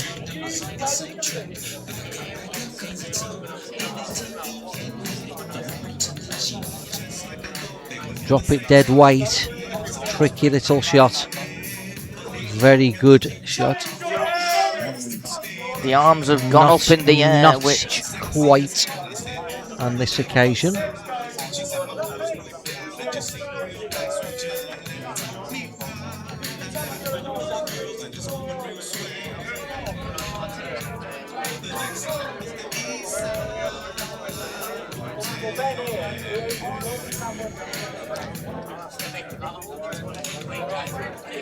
But you know, Dunster is obviously a great player. So is Boyle, Farnsworth. You know that there's a. I don't know if they'd make my 5, but it would be hard for me to argue if you wanted to put them in the 5. Some of them. It's very hard to knock Potts, Appleton, Melling, Harrison, and Twist out my 5. It's you've got to be, you know, you've got to be phenomenal to knock those out my 5. But you might. Who's your top 5 Australian players? That's a very, very good question. I don't know if he's number 1 because winning one tournament or playing great doesn't make you the GOAT. But Quinton Han has played to the highest level I've seen from an Australian player. And then I would probably go Jake, number 2. Here we go, triple plank coming up. And then 3 to 5. You might want to pick 5 or 6 players. You know. Shot.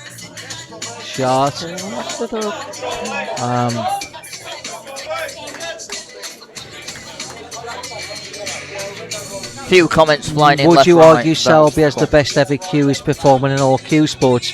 Well, he's certainly in the conversation, isn't he?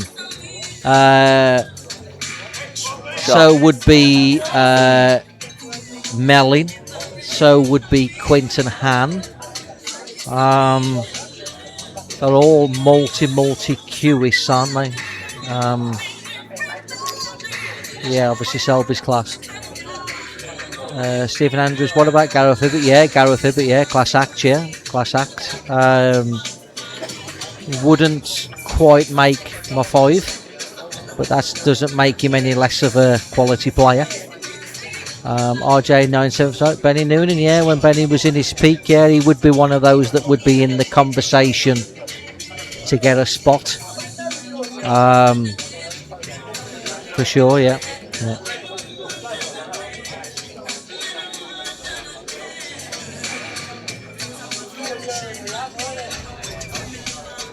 Yeah, Han might have been a nutcase, but it doesn't make him any worse of a player, does it? He's, you know, there's been John McEnroe was a nutcase. There's like Alex Higgins was a nutcase. I mean, there's loads of nutters, isn't there? I mean, it doesn't mean he wasn't any good. So we've had a big turning point here for me because Rob's had his chance to really kind of get back there, and yeah, sadly for Robbie, he didn't quite get over the line here, and Shaun's going to pull away a touch again here.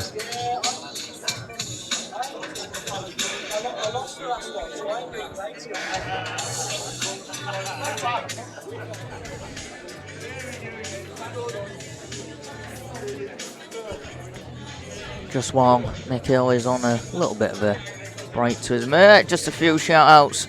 Some guys watching. Kev Grantham, chairman of Bridlington Pool League. Good evening to you. Hope you are enjoying the stream and this top quality money match live from Paco's Bar in Blackheath, just outside Birmingham. Josh Rolfe, Ryan O'Neill. Good evening to you all. And Higgins. Good evening to you. Yeah, that one. Liam Bown. Fridger. So, what else we got?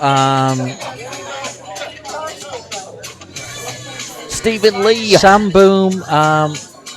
Does Cousins get a share? Oh yeah, fantastic player. Yeah, Cousins would be in my top 10. I don't know where I would put him in the 10. Because obviously rules have changed and running like 6 red shootouts and all that caper doesn't really like kind of wash with me. But yeah, Cousins would be my 10. I don't know exactly where, but he would be. Yeah. Brad Pearce. I guess the main question. Well, Messi rather than Ronaldo. Come on, how can that even be a conversation?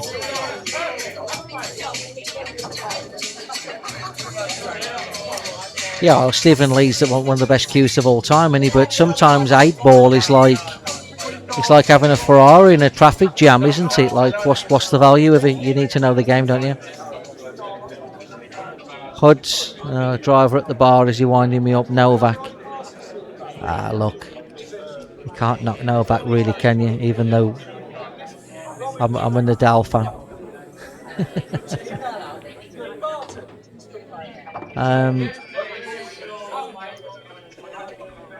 Aaron Mahoney, yeah, I know Aaron Mahoney, yeah, I know Aaron. Yeah. Very good player, very good player. Scott Dickens from Mansfield. I've known Scott like you wouldn't believe. Shared with him a million times. Yeah. Cole Bedford, Mick, you said it isn't on you, why Tom, and you haven't played. What do you mean?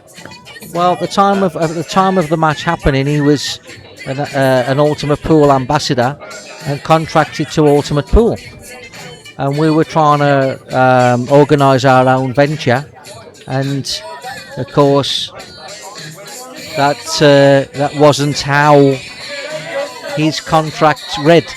Sean's about so to be honest with you, Cole, 22, yeah? you can ask Tom Cousins. Me and Tom Cousins get on great. But the reason that me and Tom Cousins' money match didn't happen wasn't because of me. It was because he was contracted to Ultimate Pool, and the logistics of the match happening was very much determined by his contract as an ambassador. Farnsworth's in the lead 26-25 against Dempsey, for anyone that wants to know that one. Yes, it's raised Ronan to 30. has to be in the conversation. Yeah, no, Ronan's a great player. Yeah, he is a great player. He wouldn't be in my 5, but he's certainly a great player. But he might be in my top 12 or 15. That doesn't make him any less a great player, because there's so many great players. It's only my view of who I've played and how those guys have played against me on the biggest stage and whatever else. And yeah, absolutely quality player. But yeah, just a hair behind them. What I've said for me. Would I play Cousins for the lights? Well, Depends how much the light was. What do you think of Stacey Vine? Yeah, well, I've known Stacey for years. Very knowledgeable player. Obviously, as the game's moved on and he's got a little bit older, firepower kicks in. Oh, what a break. So he wouldn't necessarily be able to kind of go with, you know, the ammunition of some of what the guys have got these days. But in terms of being knowledgeable as a player, yeah, without a doubt. Robert Palmer, sounds like you ducked him. Are you back again? Is to get Dempsey game first to 30? Yeah, Dempsey's just missed a red down the rail to go 26 each. So it looks for all the money like Farnsworth's going to go 27-25. Liam Bound, his pot's in the top 5. Well, of course, that goes without saying. Nate Diaz, when Jason Shaw's on, yeah, see, Jason was a little bit different because Jason was on the other code from the code that we played on, and Jason was only around for a short period of time really before he saw the light and went to America. And I think Jason's game is more suited to American pool than what we would say English pool. Yes. To be honest, so I never saw enough of him at English pool, but yeah, absolutely quality, of course.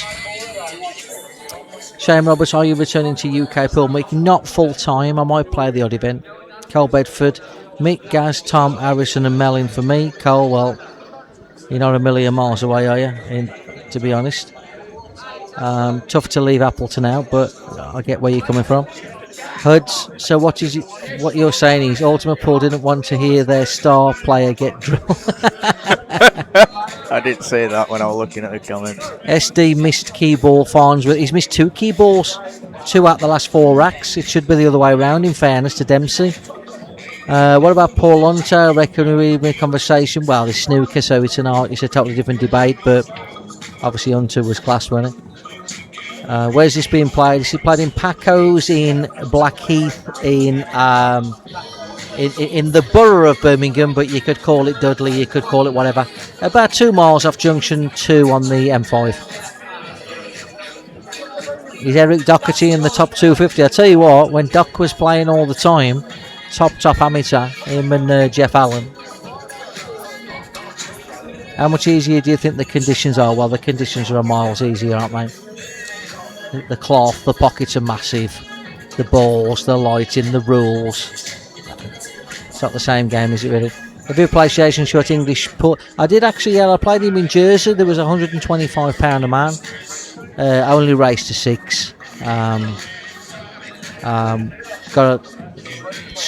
Got lucky that day, but obviously Jason was a quality player. I'll give everyone a shout out, see if they'll contribute to your Guinness train with the super chats. Jason Shaw lost to Farnsworth in Scotland. Then yeah, that's what I mean. It's like always a class player at 8 ball, Jason, but more suited to. Wow, I've got to get back to the match. I've got to get back to the game because that's a massive turning point again. It's supposed to go 26-22. Shaun catches Rob's ball on the way through. And if anyone wants to contribute for all to the money, Guinness train, we're supposed to go 25-23. You can do so in the super chats. If you've done that already this evening, it's been fueled on the Guinness. Danny Miller, yeah, Danny Miller was talented. Yeah, Danny Miller was talented. Yeah, from Hertfordshire. Yeah, he was talented. I don't know what he would have won or what he wouldn't have won, but he was talented. Who's the best pool player ever from Wales? Well, if we're talking as Tom being Welsh, even though really he's Hereford, you would have to say Tom, wouldn't you? If you were talking as Welsh being Welsh, then I would go either Ben Davies or Rob McKenna. If we're going Welsh being Welsh. But in terms of what Welsh categorise as or qualifies as, then it would be very difficult for me to argue Tom Cousins. There you go, it's working. Look at Shane Roberts, he's £1.99. Can have half a Guinness. I don't think he's... Colbert, the only reason I put Apple just because of the Worlds. I know one event, but yeah. Also, didn't seem enough of him. I know how good he is from Supreme. So, yeah, the thing is, Cole, is because the game isn't quite right, though. It's hard to like quantify the Worlds being so important, like in any other sport or games, because it's a bit more legit. The problem with English pool is it's not quite legit when somebody from Kenya gets fucking seeded in the last 64 and somebody who's awesome has to go through the qualifiers down Great Yarmouth with 400 people. As Rob, It doesn't quite cut it the same. There we go. $5 Aussie. What's $5 Aussie in British? It's £2.50. Brilliant. So that equals to a pint. We can get you And a pint. I know this kid as well, Trey. Thanks, mate. We can get a pint in. He's a class kid, actually. Thanks, mate. So I think I agree with you, Cole. I know what you're saying. It's like in other sports, that winning the World Championships does really sort of cement like the legacies, but because English Pool World Championship is a bit of waffle in terms of is it really real, like it doesn't hold the same water quite for me. You know, I mean, Darren was so good, it was like fun. It was a joke, really. Yeah, too many randomly seeded in the last 64. That's what I'm saying, because it's not really quite real, is it? Anyway, we go back to the match, and it's 25-23. It's 27-26 Farnsworth. Stevie really should be 29-25. In all honesty, Stevie should be on the hill there. And But Shaun should be a little Joe bit more Hutton's put 79 pence. Doesn't surprise me. He's the richest, tightest man I've ever met. Robbie's comments class. I like that one. Scotty, now doesn't that when you have multiple world champions? That's what I mean. There's a little bit of waffle in there.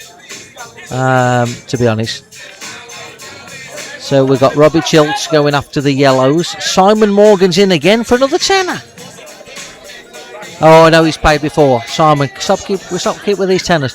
The poor Jelly baby. You know what? There we go. Jelly was just a hair before my time. UB40, Jelly, Jimmy White in Billy's Bar in Digbeth. Just a hair before my time. Rob, that's a stinker. He's played a stinker. Go round the Rob. Go round the red, Rob. Go round it. You can't fail. Simon's thrown in some more to the Guinness funds. Is he thrown in again? Has he another 10 spot? Another tenner. What a guy! What a guy! It's not right, Simon. Is anybody else going to throw in? Bad shot there, Roberto Craig. Yeah, because if he goes round the back of the red, you can't really, like, you know. He's playing the skill here. Beautiful shot. Beautiful shot to stay in the game. And I'll tell you what, that 26-22 Storry is going to harm him again, because he's got to try and pull clear again. Mick, who's your opinion of the best 5 Welsh players? Is Tom Welsh? I don't know. If he's Welsh, then I'm going to go Tom. I'm going to go Rob McKenna. I'm going to go Ben Davies.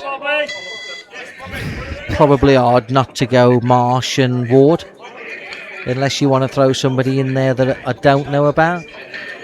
McKenna. Rob McKenna. Yeah. Did I say McKenna?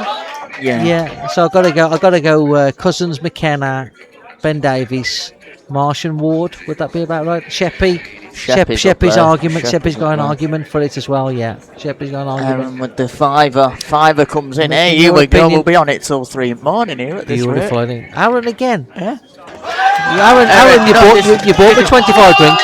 Who's the top 3 Aussie players? I've got to go Quinton 1. I'm going Jake McCartney 2. 3. Can't call it. By the way, just on the pool, Rob's 1 behind now. Just Cole Bedford, those 5. Oh, 1 behind. 25-24. Those 5 are spot on. Cole Bedford said. Mick Jordan. Yeah, Jordan is in the conversation. Yeah, you're the best player from Scunny-Wad. We're playing Jelly, Craig Reynolds. Well, Craig Reynolds was never Welsh though, was he? Really, Lee? He was from fucking Telford. Is Telford Wales? Is he? Good evening to everyone on Facebook.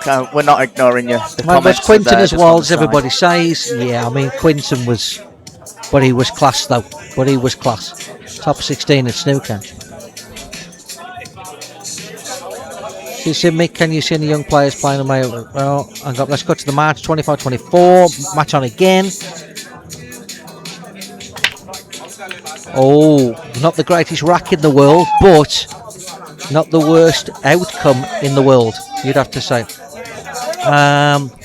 Wardy walks in the top 5 Welsh players. Yeah, don't disagree. Do I know Mick Mullin? Yeah, of course. Mick used to captain the team for years. Best disability pool player. Sorry about that. I wouldn't know enough about it if I'm being totally honest. Joe the Knight, Mick. Yeah, thanks, mate. Thanks again. Lee Whitfield on the border. Telford. Boys top player too. Yeah, well, Carl Boys wasn't ever a great English pool player really, but he was a very good American pool player. A lot of belief, a lot of bottle. You know, he very good player. Carl. Very good player. Carl was. Rusty Wheeler, yeah, in the conversation, yeah, possibly, but there's loads for number 3. Quinton's number 1, Jake McCartney's number 2. There's loads for 3. Rusty, Justin, Ben, Della, Robbo. There's loads. Justin, Craig's from Telford, plays for Shropshire. Yeah, I know that. Mike Case, just for you on Facebook, just to let you know that when Michael is commentating about the best players, it's because over on YouTube there's a lot of comments flying in, there's a lot of viewers over there, nearly 2,000 people over there, and they're throwing in some nice donations towards the Guinness Fund, and he's enjoying life. We are trying to talk about the pool in pieces. Attacking 8 ball. Always get asked about Ronnie. How do you reckon Ronnie would go on English 8 ball, the world's best? Yeah, it would be good, wouldn't he? Obviously he's going to be good, but he's not really bringing anything to the table more than what a top 8 ball player would do, because how can you pot any better than a player that's 5 inches behind the ball that's over the hole? So, yeah, just very good to say. How good and how far can Jaden... Well, Rob sees far more of Jaden than me. I like his attitude, I like his demeanour. So, and I like the way he plays. Now, not to try and be arrogant or big-headed, but he plays a lot like I play, because he's followed me and followed my career. So, of course, I'm going to like the way he plays, because he plays the game similar to me, and I believe that's the way the game should be played. Where do you put yourself on top 100 in the UK, Mick? Probably about 101. What do you think about Callum Simmons? So, yeah, Callum's a good player. Yeah, good player. 27-26, Farnsley's leading. Yeah, good player. Score Dempsey 27-26, as you've just been told. We've done that. Where would you put Gareth Hibbert? Yeah, I'd put Gareth Hibbert probably. Obviously, there's a lot of great players that have played. You got to understand that. He would make my top 20, which would be, and I mean that in a respectful way, not in a disrespectful way. Where he would be in the top 20 is tricky, but he probably would.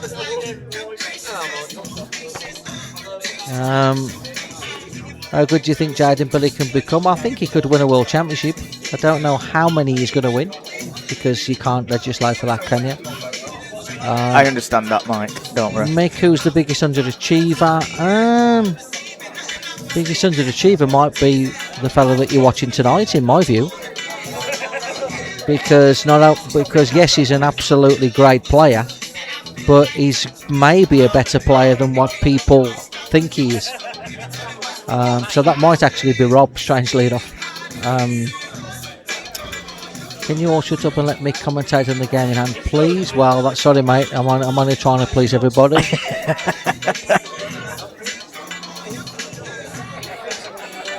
How would UK players go with Aussie 7-footers? I did okay. Tan as world in a few big guns.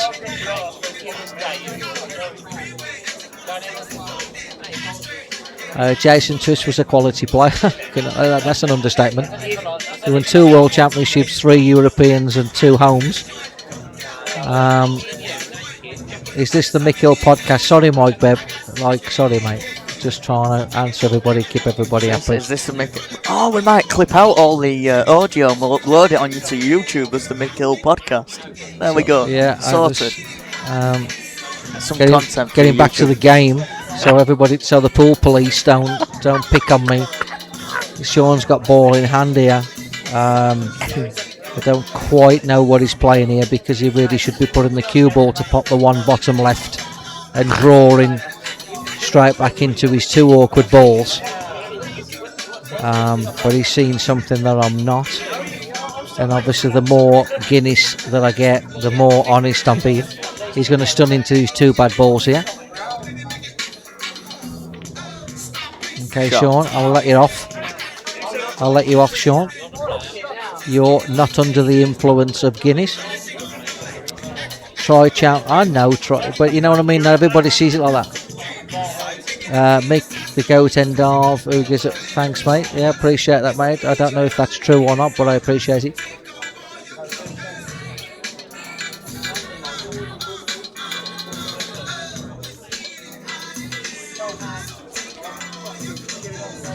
D-Wind 1982, have you got any more YouTube content planned? Yeah, this is it. This is getting uploaded to Mick Hill's YouTube channel as a podcast. I know I have got some content planned with plenty of top players. Hopefully Phil Harrison and I've got Phil Harrison, I've got Jordan Shepherd, Chris Mellin and Tom Cousins coming to the channel.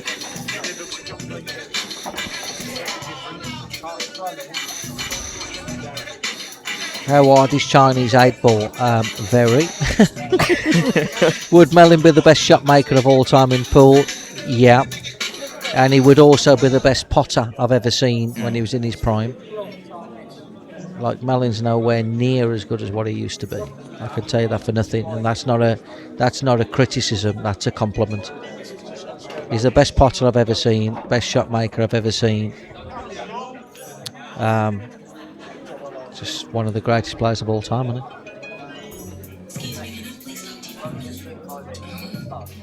He might even be the best pool player of all time, really, in some senses, even though I find it hard not to say Darren and Gareth just because of the trophy cabinet. They're always going to win more than Chris. Shot. But I don't know if anybody's better. Do you expect Farnsworth to cut? And I think he's over that now, and he finally, Craig. I think we've finally got past all that, haven't we, mate? And including yourself, by the way. I think we're finally all over that. We're over all that bullshit. Storry to go within 4. Nice finish from Shaun, you'd have to say. 26-24, Shaun. Within 4, Shaun Storry goes. We're live from Paco's bar in Blackheath. Who's your top 3 players with the best break? Tom Cousins. Of all time, I mean, Mellin broke awesome in his prime because he was making 147s every other day, so his timing was so good.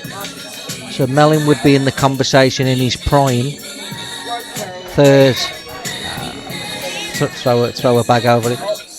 If you had to choose, Mick, what's your top 5 bread for cheese sandwiches? Warburton's, I think. Forget the rest. Do you remember the Dunbuck tournament? Yeah, of course, yeah. We scored in the Farnsworth Dempsey game. Alright, let's have a look. Can't you see the screen now? Well, no, because I've had a few Guinnesses, so I can't see. Is that what? Hang on, then, let's have a look. Willen's break is huge, yeah. It is 27-26 to Farnsworth currently. Okay, so a dry break, but is there any damage done? When's your next video, Mick? It's going to be a while, actually, because I've just got so much going on. It's probably going to be Mellin or Sheppy or Phil Harrison, somebody like that, really. Mick, have you ever heard of Gary Close? Yeah, I know Gary Close, yeah. I'm generally available Tuesday to Thursday. Sorry, Mike, babe, it seems that way. Shaun's been incredibly consistent in this, not well. Yeah, he has, and I think Shaun probably should have been out to sight by now. Jack Williams' break is decent, very, very good, extremely good. Boyle's break is unreal. I hate the cut break. I think it should be banned from the game. However, because Boyle does it so good, I can accept him doing it.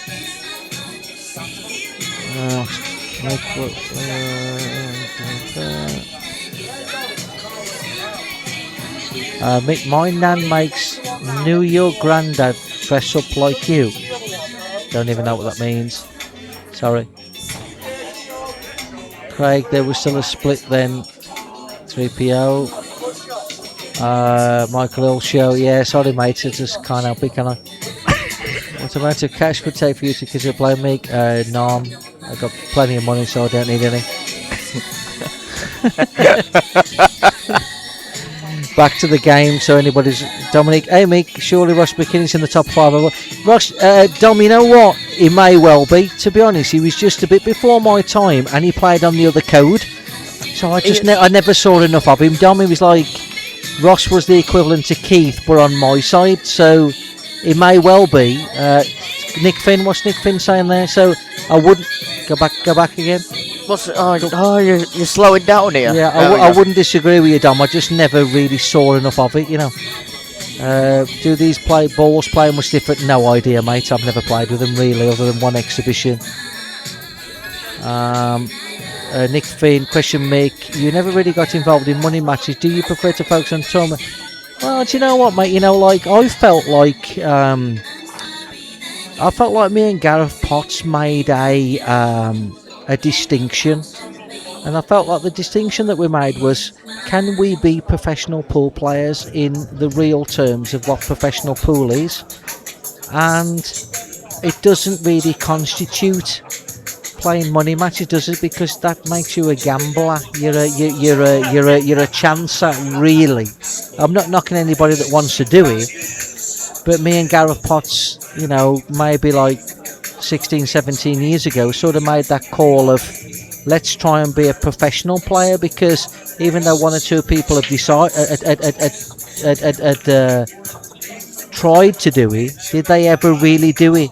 Was Keith ever a professional? Was Ross ever a professional? Was Greg ever a professional? You know, so me and Gareth kind of decided to make that kind of punt by design, because we spoke about it, and we said, can we try and be professional here? And you know what, money matches just doesn't really fit that that kind of you know, that status effectively, does it? So yeah, I was done then.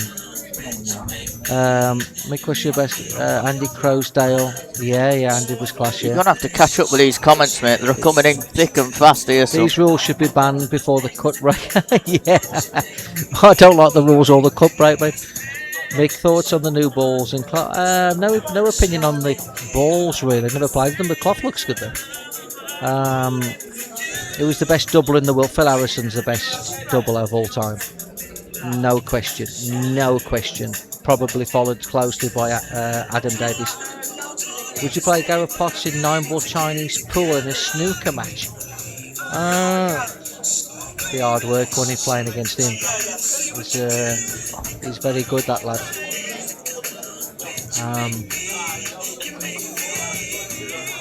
Why do I not gamble? I've not had a bet on this match. I don't gamble. I don't gamble anyway.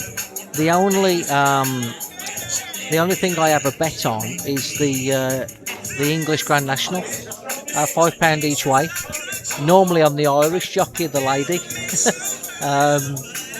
I just don't gamble. I'm not interested in it. I've not had a bet on this either.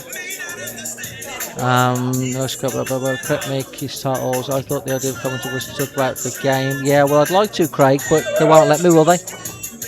Nick, what's your best attitude and your weakness? Too many to mention, really. Nice Shaun, nice shot. I'm trying to commentate on the game, and I'm trying to go through everybody's comments, trying to please everybody. Mixed up going on about you, cue ball. Well, it's hard when you've got 200 questions asking me about me, isn't it? Rob Clark, make the definition. Here we go, Shaun to go within 3. Yeah, cut in quick and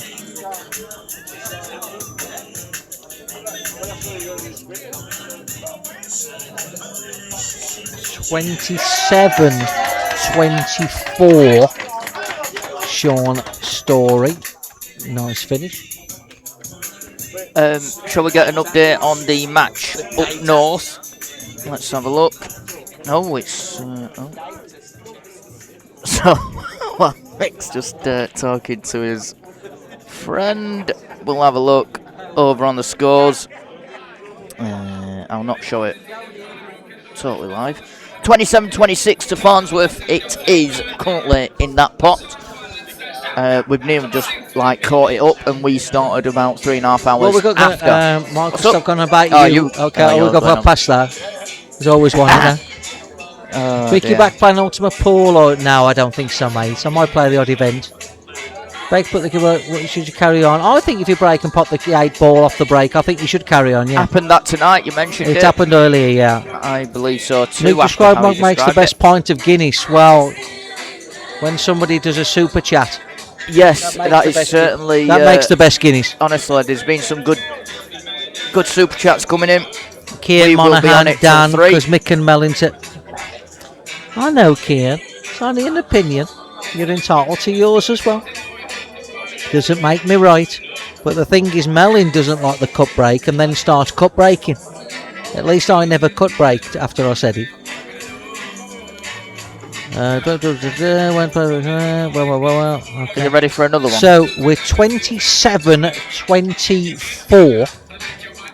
Yeah, and Shaun Storry is breaking the balls. He's got a little bit of breathing space again.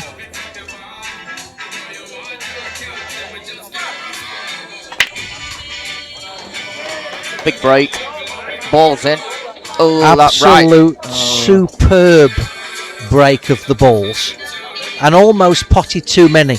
So sometimes you can break and pot too many balls because then you get left with less choices. Wait, the ball. Okay, cue ball, pull 1 for the. He's got it in for me as he cue ball, pull 1 for 6-5-3.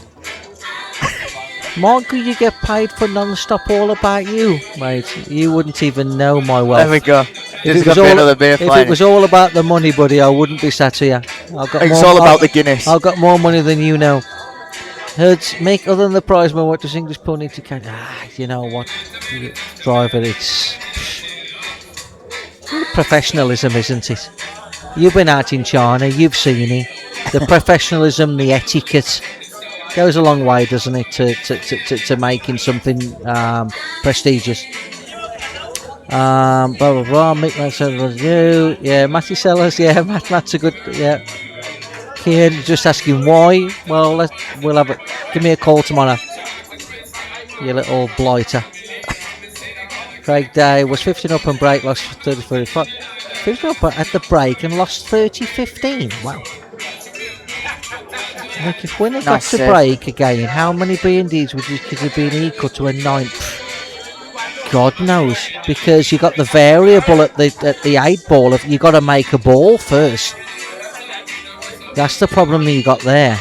It's not all pure of, is it? So I've no idea what equivalent of doing a 8 ball. So. Good afternoon to you. Well, sure, so good evening. That's a super shot. Super pot. Super shot.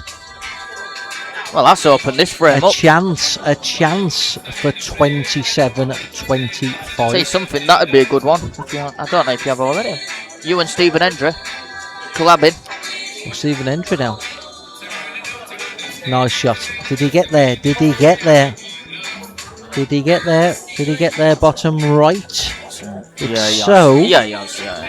Plenty in it, sir. Plenty in it. Plenty. James asks how much for coaching sessions. Oh, that's a careless shot. Just to continue the Mick Hill show. I don't.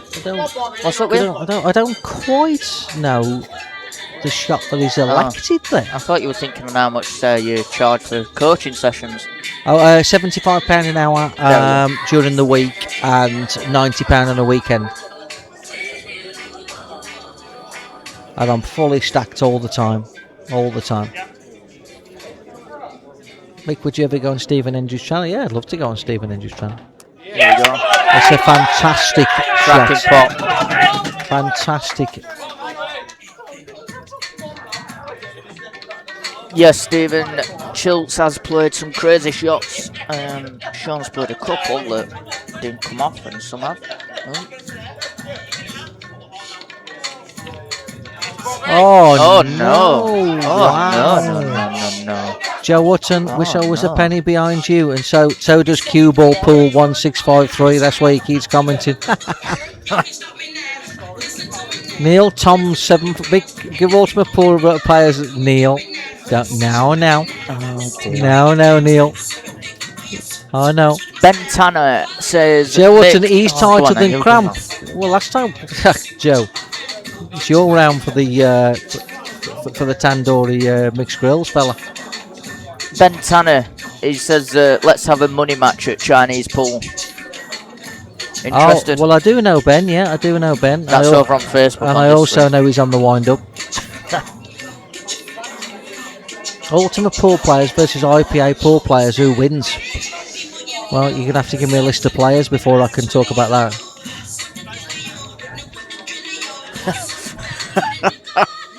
I'm not reading that comment, pint-sized. Shaun's having a dip here. There was a big chance there for 27-25. Nathan says, any advice for a 12-year-old wanting to try and make it in the game? He's just made counter level. Yeah, I mean, it's just to enjoy it, really. It's like, I saw a comment by Jamie Redknapp during the week. If you're taking your lad to play football, he's got to want to go. Yeah. He's cleaned his boots. He's chomping to go, and you're not forcing him to go. That's no different to pool, is he? Yeah. He's got to want to. He's ready with his cue, stood at the door, going Dad, Dad, Dad, or Mom, Mom. Yeah. Come on, I'm ready. He's got his cue. He's got his. It's you can't force kids to do things they don't want to do. No. So, yeah, like just let him enjoy it. Cousins v Dunster money match. Steve, Who wins? What rule set? What rule set? I think. Any rule set really at that level. Cousins starts favourite purely because you would think he's going to get more chances on the night. However, Dunster's a very, very good player. I like the way Dunster plays. I think if all was equal, they both get the same chances on the night, then I think it's tough. It's very, very tough to call.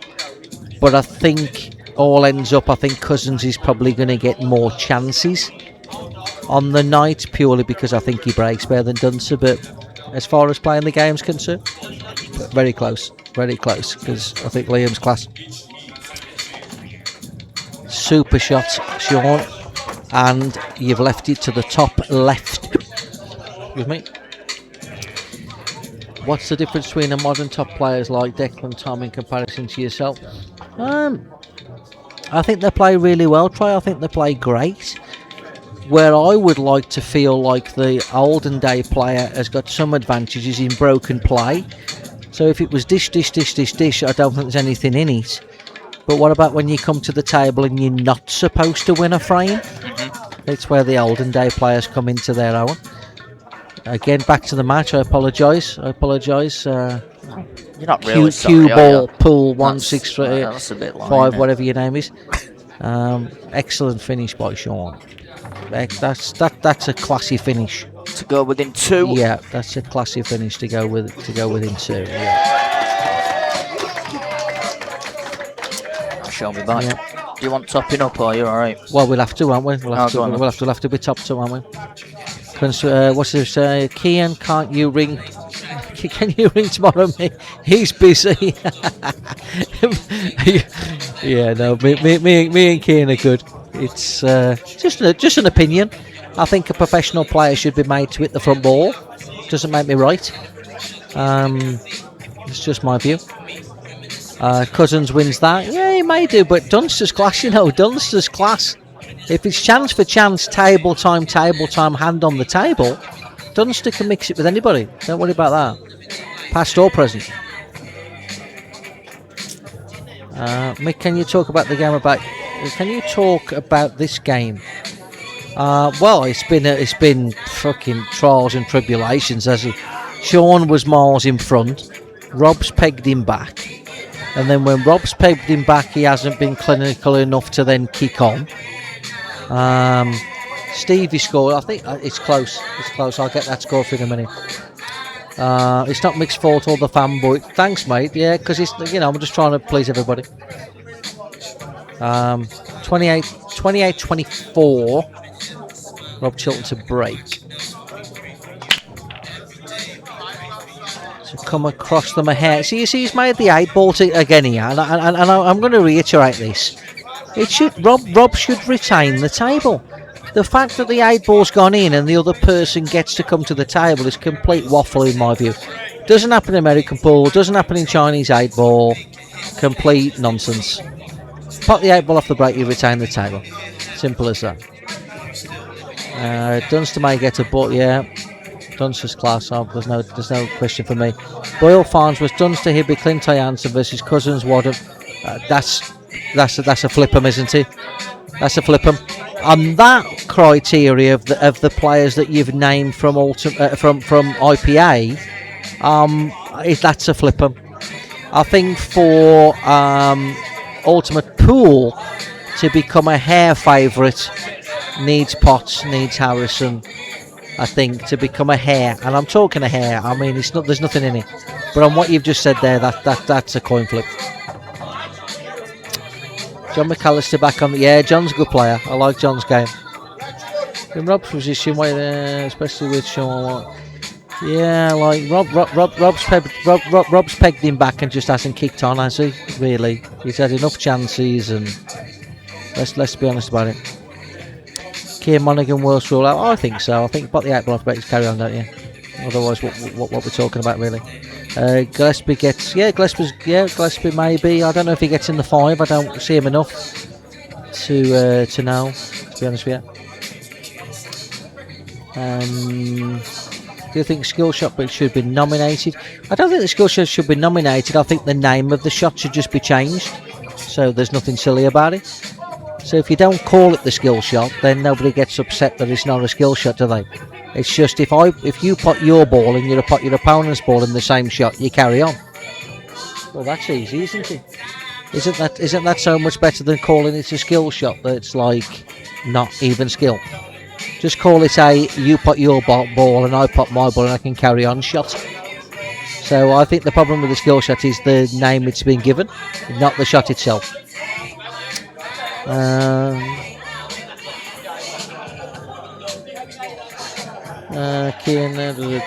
think they've done to us to play a money match against someone. You would be there, tell them next day because no, Dunster's class though. Dunster's a class act.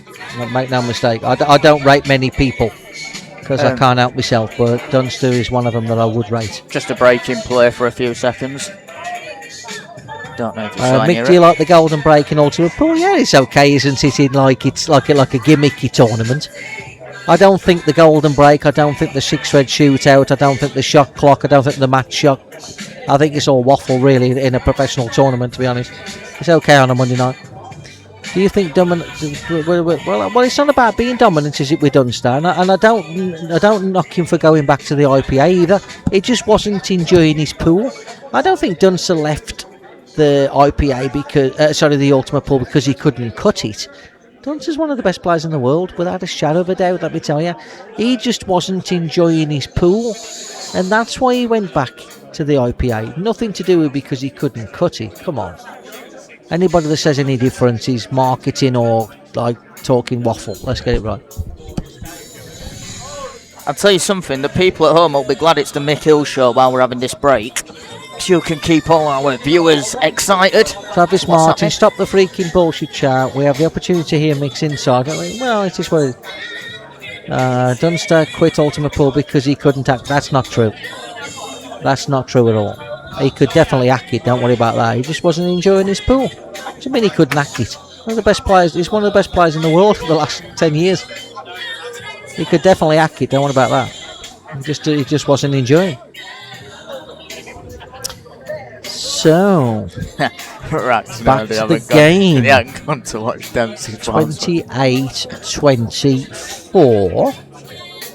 Shaun Storry is on the yellows. Sadly, we can't see the... sorry, he's on the reds. I do apologise. And he was playing for the red top right. And just landed flat of that. Go on.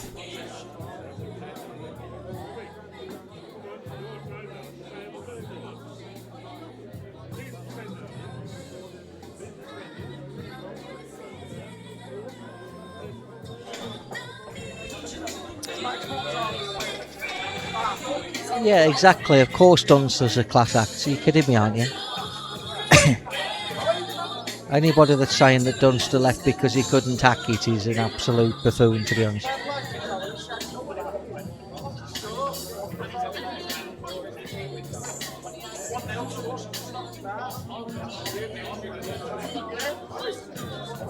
Have we a Farnsworth score? Yep, I will have a look. Give us 2 seconds. Dunster's his own person and wouldn't be like to be. No, listen. Dunster's. I'll tell you straight. Dunster's absolutely quality. Just wasn't enjoying his pool.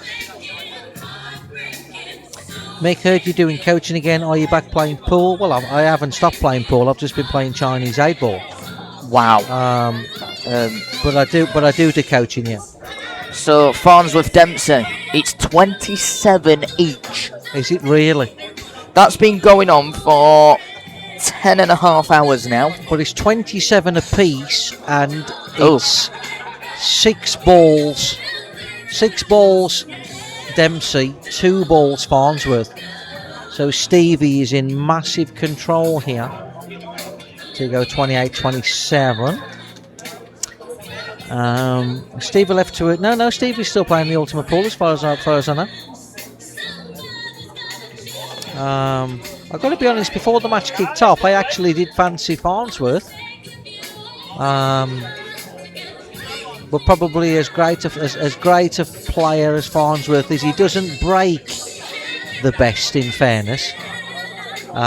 Which I thought gave Stevie some opportunity, but still, I still fancied Farnsworth, especially on his own table. The Dewey events look awesome. Where does Rob and Shaun stand in the ultimate, either in the top 10? Well, you know, you're playing on buckets, aren't you? And you're playing like, you know, it's so hard to rank. Shot. He's on the ultimate. Well, yeah, you can play it off the yellow corner. You know, it's like, it's so hard to rank, isn't it? Really.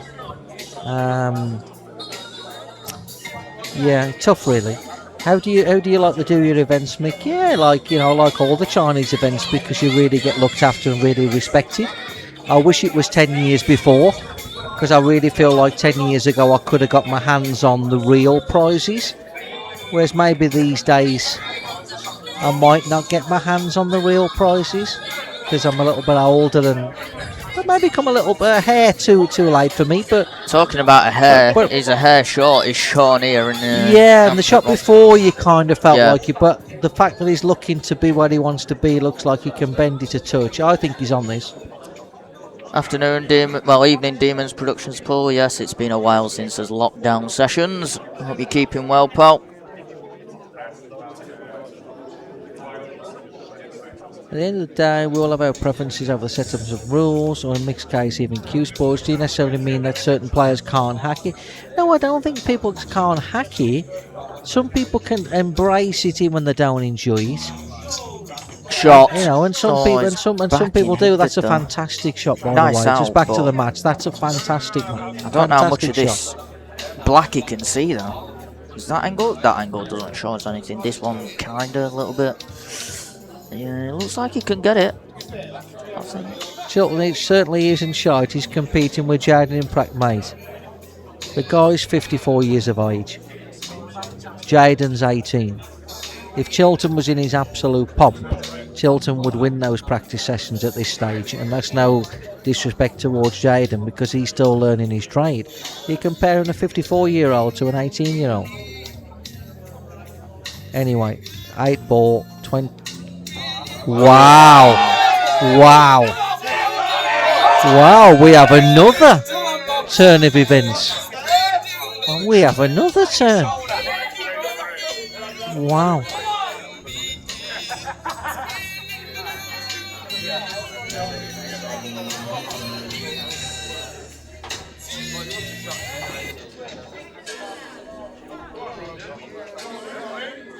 Jaden versus Gio Edgar. Who's your winner of your match?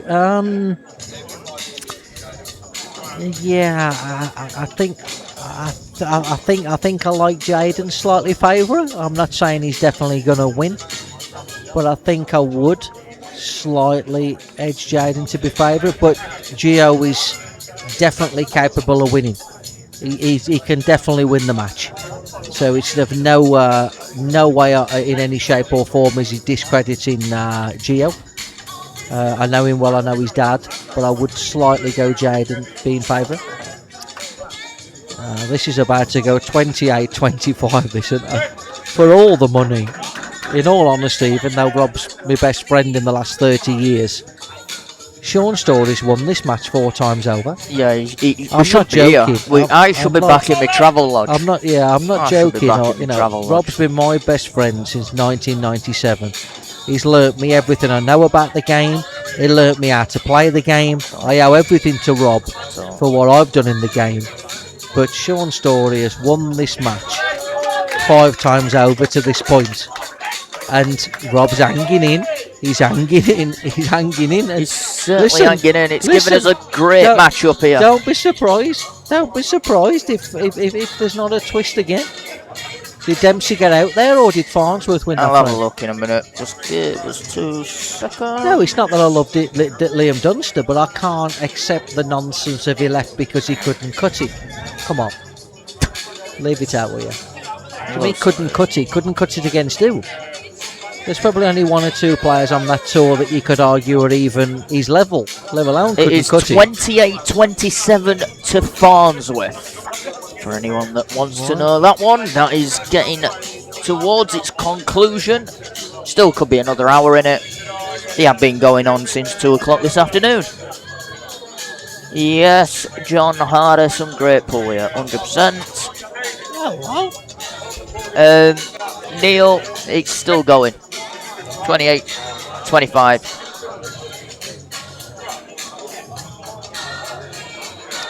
So, we've got a very special guest friend of mine, Ryan Bodsworth, Huddersfield. How are you finding the match, Ryan? You enjoying the match? Well, chances both Put ways. the mic up close to your mouth, mate. Yeah. There you go. Yeah, that'll do. Yeah, either one. That'll do. And everyone at home can hear you. I ain't got the loudest of voices, but Sorry. it's been an up and down match. Chances both ways, chances missed. So, Kurt Morgan wants to ask you, Ryan. Mick, but I'm asking you, has there ever been a better 18-year-old than Jaden Billingham? I ain't seen a lot of Jaden, but from what I have seen, looks very talented and very good, and he looks like he's practicing and playing with the right people to do well in the game. Yeah. It was actually aimed at me, though. So, Mick... What's your thoughts on Chilton and the whole earphones? Carry on. Okay. I mentioned it earlier on. What are we? Okay. So, very good friend of mine, Ryan here. He asked me to comment on the earphone situation with Rob, and I'll be honest with you, I've known him for 30 years, and I've never seen him play with earphones. Few balls in and relative but just back to the game, just briefly, an in-off, and you would have to think he's 28-26. And we got the game back on again. Going back to, have I ever seen a better 18-year-old than Jaden Billingham? Look, he's a local lad. He's been in the commentary box. Of course, I love the lad to death. Yes, I have seen a better 18-year-old than Jaden Billingham. Yeah, goes by the name of Chris Mellin for the star. Let's come on, like, did you ever see Mellin play when he was 18? when he's making like maximums all over the gaff. Like, yeah, I mean, but Jaden is fantastic. Fantastic 18-year-old. Did Mellon play more snooker at that age, or just pool Mellon. and snooker? Oh, mate, look. No, I know how good he was. When he was in his pomp. Unbelievable. Yeah, oh, look, you know, but nobody loves Mellon more than I do. You know, I'm talking about an 18-year-old lad who's like making like ton, running out like a maniac. He used to stay at my house. And Rob will tell you. So Paul Donkey used to have a club in Stourbridge called PJ's, and Mellon used to stay at my house, and we were playing all day every day. And big Dave Turley over there is in the other side of the room. We'd all have a knockdown at PJ's. Mellon was 18, and these tables was tight. They were tight back then, and I mean tight, where you had to knock the ball off the rail. You couldn't pot it down the rail. So Rob will tell you, if ever you get a chance, Mellon comes down, and he's knocking him down the rail. We run inside like a joke, mate, like a joke. And me and Rob have looked at each other and gone, you know, the strange thing is, which is in our favour, he doesn't realise how good he is, thankfully. And obviously you could always compete with him or beat him because, like, tactically or whatever. Yeah, you play the game. But as far as a joke is concerned, it's just Mellon, yeah, it was a joke. And these tables at PJ's was tight, mate. Rob will tell you they were really tight. Big David Tiller, they'll all tell you. Mellon comes down and he's like, just knocking them in like they're over the hole. We'd run inside and like raking balls up down the cushion. And like just getting whenever he wanted to. Me and Rob are going, these pockets are tight though. These pockets are tight, you know what I mean? So look, you know that things have changed, the game's changed, the equipment's changed. Jaden's absolutely quality, there's no question his quality. But Mellon at 18 against anybody else I've ever seen doesn't even come close. Doesn't. And that includes me, that includes everybody. Just an absolute joke. Just a joke. How good he was. It went on to be obviously unbelievable, but we all caught him up a little bit because what he's awesome at, sometimes he's got his flaws at not being so awesome at, you know. But yeah, like 18 years of age, the best 18-year-old player you've ever seen. Mellon by an absolute million miles. Million miles. And Jaden's class, don't me wrong. Yeah, he does look good. His class. I've seen, does Jaden. Superb player. Nice job, nice Rob, nice. Ian Priest from Wales. Yeah, well, Ian Priest was a good snooker player. Yeah, I know Ian Priest well. Yeah, good snooker player.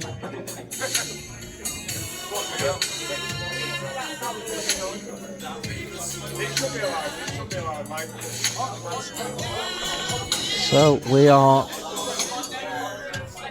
we're going, you would think, 28-26. Yes, Chris, I agree.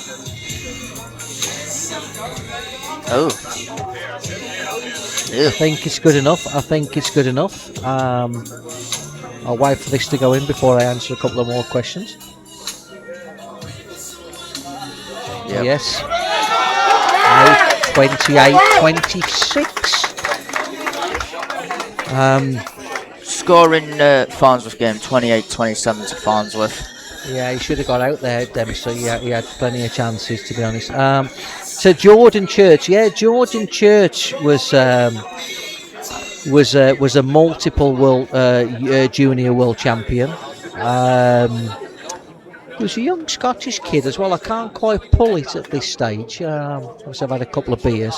Darren Matthews. He won it like 3 times as a junior. And Richard Toomey was class at 18. Yeah, Richard Toomey was really talented. Well, still talented now, to be quite honest. Mellon was class at 15. Harris, yeah, he was. Well, he was class at 12. He's just class anyway, isn't he? So 28-26, and he makes his ball. What do we get? Wow! Tappings on yellows. Tappings on yellows. In the other match, just if you're interested, Stevie D has got 2 to go 28 apiece, and he's missed his ball. That's another one Stevie's missed down the home stretch. Stevie's 28-27, he's missed at least 3 down the home stretch. Back to the game in hand. Dominic Ferrara. What was Martin Good like a pull? Yeah, Martin Good was good at pull, yeah. Very attacking. He lost in the World Junior Championship final to Kurt Morris. Carl Morris's brother. Very good player, Martin, yeah. Mick, back in the late 80s, Rob was the best young talent in the country alongside Sanjay Patel, but then came along Darren, Chris, Gareth and yourself and raised the bar again. Yeah, maybe, Dom, yeah. And I suppose, those guys was working, and I don't know if we had the opportunity to not work, because I don't think it was loads of money, and I think we just made the decision that we was going to try and avoid job avoidance, really, Dom, weren't it? It was like, we don't want to go and get a job, so can we try and avoid it? And over time we got lucky that things developed in the game where we could get away with not getting a job, really. That sounds a bit like my life career. Yeah, and then I suppose eventually you take it to the next level, because instead of being at home all day, be at work all day, you're in the club all day. Yeah. So when I was practicing with Rob regular, Dom, 97 to 2000, Rob's at work all day and I'm at town waiting for him to pick me up. And many a times you picked me up as well.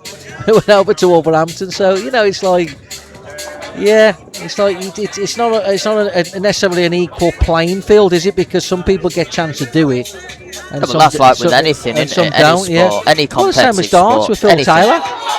Phil Taylor's doing it as pro, and everybody else is an amateur until it becomes professional. So. Yeah, and then football's anything. Anyway, we're going 28-27. Wow, yeah. Crazy this. Who would have thought this one 2 hours ago? Certainly I didn't. What is your opinion on that? Woo! Genuinely. It's weird.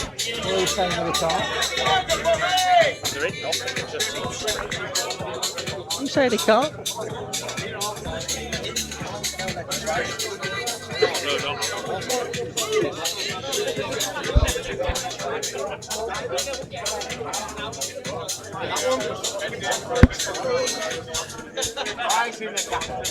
Okay, can I go back to the chat again without people getting upset and giddy?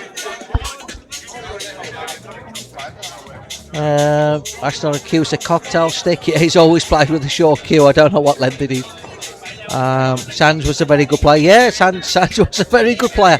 I actually played Sanjay for money in Manchester in his club way back when. Yeah, Sanjay was a good player. What's the reason the earphones? I don't know, Stephen. I've known him for 29 years, and then tonight he's come out with the earplugs. Shaun to break, leading 28 frames to 27. Wow! Again, and a massive out from the Chilton fans. Wow, this is getting crazy now. This is getting crazy. Now, ball in hand. Yellows are very tasty. Yeah, yellows are tasty. The reds are tasty. Well, they're all tasty, aren't they? They are. If the yellow goes up the top right, they are very tasty. Are you coming down for the middle one of the three, and then plotting your way, or? Yeah, unless that one, the highest yellow of the bottom lot, go past. He's not missing these for 28 apiece, is he? Oh no, they're unmissable. In this sense, at this level. Wow, he's played his natural angle as well. First time. Your favourite? Mick, I'm only 28, but do you know a good friend of mine? Yeah, of course I know Alan Bartlett. Yeah, he was the one that used to organise all the events. And yes, that's what I was thinking. Imagine, the only time you lead is to win it. Well, you're almost. I mean, look, I don't like to kind of say like this, that, and the other, because you've still got to pot your balls, haven't you? But this looks for all the world 28 apiece. 20, you would think. Definitely. Cheers, no idea. Appreciate it. I am flagging. I am thinking, where's the nearest McDonald's?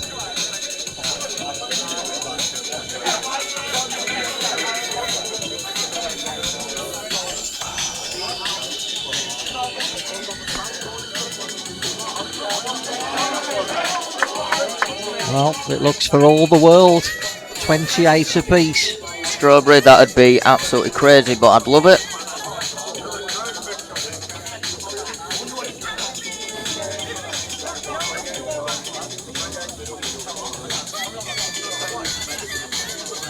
Yes, Joe, I agree. Hope you're well, mate. It is definitely a lot closer than people. Does that Some yellow people pass the 8 ball? Yes. And not that it matters, because you can Yeah, it still does. stun out anyway. Or run round. It's a lot the tighter. But all of a sudden he's playing his naturals, is Robert.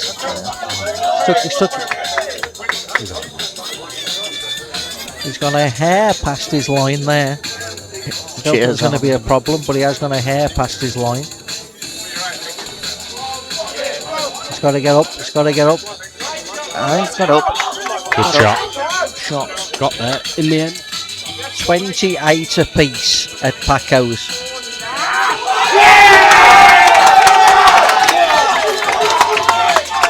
Rob Chilton has come back to draw it now. It's taken 7 hours and a roughly 45 minutes. It's all getting a little bit twitchy, isn't it? It's all getting 28-28. You're live from Paco's Bar here in Blackheath, just outside Birmingham. 28 apiece. My name is Sam Jones, and joining alongside me is the GOAT, Mick Hill. I'm now the GOAT. I've been one of the GOATs for the last 4 hours. Now you're declaring me as the GOAT. Thanks, mate. It's about time you acknowledged real.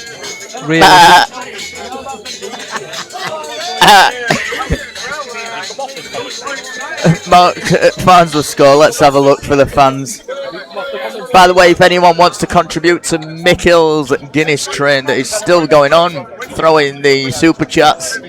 You can remember you playing What numbers are you on? Barney lost 10-9. I don't know, I've lost track. No, I actually lost 11-10, and he made 3 mistakes and I made 1. Darren, if we're going to make it right, because I've had a few Guinnesses now. But then, to be fair, the more Guinness has been happening, it's been story time. Now. It's 28-27 to Farnsworth. Farnsworth got a red to the right middle and a... Oh no, he's got one. He's on yellows, by the way. Yellows. Oh, but don't worry about that. Sorry, I just assumed don't let that get in the way of a good story. Yeah, no. Yeah, so good story over. Anyway, that was Strawberry good. Jam. Real GOAT Mick does loads of Sambucas. Yes, he was. Yes, Jaden was behind all that. Yeah, 28 apiece. I called Rob 30-28 at the start, I think, or was it 26? I don't know. It doesn't matter anyway. I'm pretending.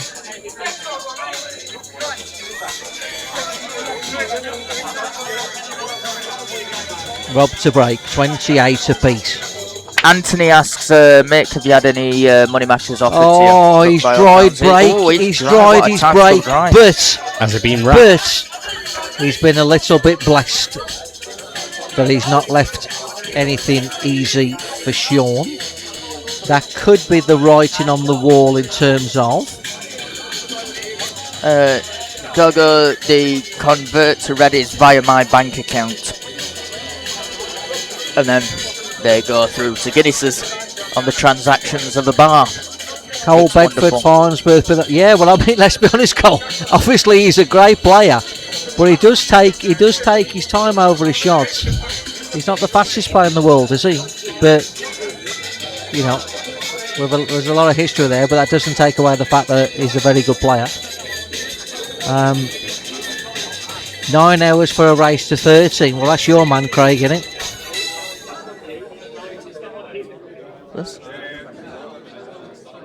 Was it you, Mick, who played Trussell in a race to 10 at Savannah? I think one dry break the difference, another grey player disappeared off the plate.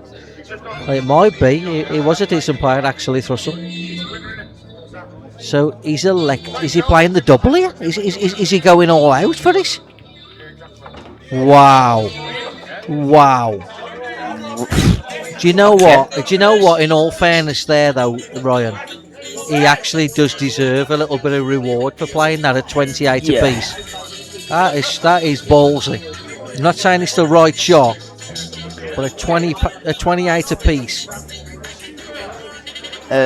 Chasey. Lee Jones, Farnsworth leading 28-27. That's a ballsy shot. Well, I agree. I wish I did have a Chinese right in front of me right about now. He took a finish against me for 14 minutes. That's no good for your head, Cole, is it?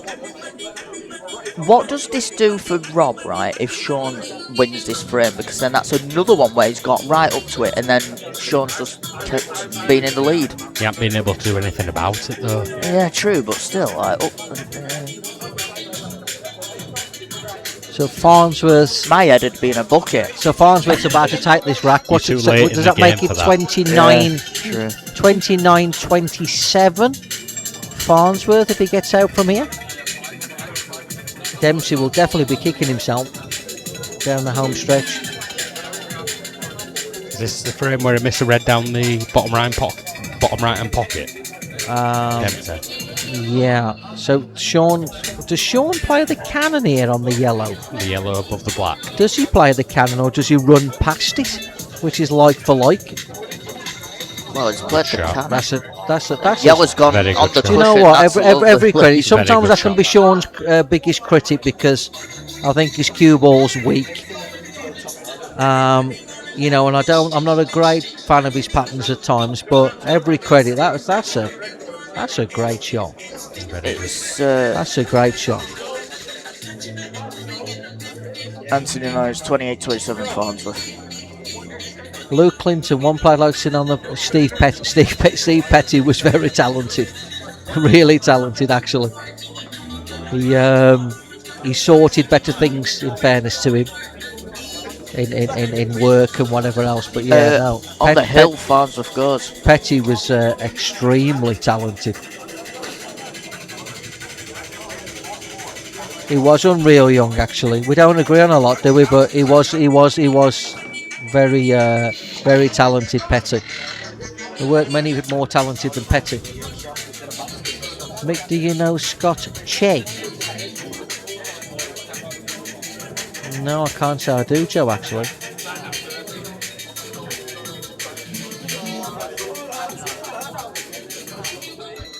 Yeah, do you know what, Chris? He can hold his nerve. It is probably one of his better attitudes. I think he's playing the wrong ball here, but he might be okay anyway. I'd rather have played the bottom one of the two here now and come out and played the one that he played, but it's like for like, I suppose, so you see. But yeah, you're right, Chris, to be fair. He can hold himself together.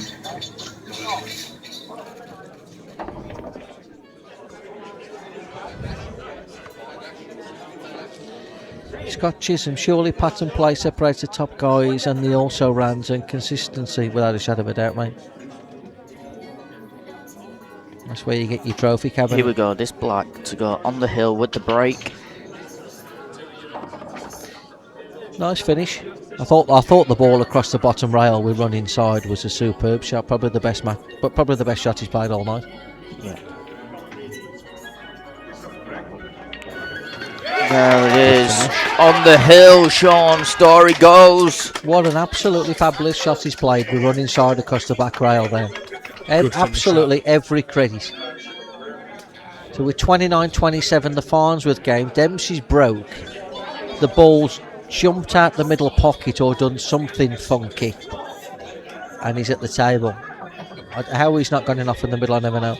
By the way, have you said Robbie something Palmer, about Scotch Egg here? Mick, do you remember Mick Oxlund? Oh dear. Mike Oxlund. Oh dear. Who have you been falling for here in the chats? Because this is going to get cut out. This is on pool chat and banter. I think you've been sent down river here, son. Whereby? Well, first you've said the thing with the Scotch Egg, and now you've said the Mike one. Oh dear. Someone get a clip of that and put it on my chat and banter, please. Have I been Thank trimmed you. up? Yeah, mate. You've been sent down the river. Well, I have had 8 Guinnesses. I'll tell you something. You've got both chats going in absolute laughter here, in tears. You've got both YouTube and Facebook, so thank you. Appreciate it. We're all here, aren't we? We're all here. We're all having a giggle. Shaun, on the break. We're all here. Life's too short, isn't it?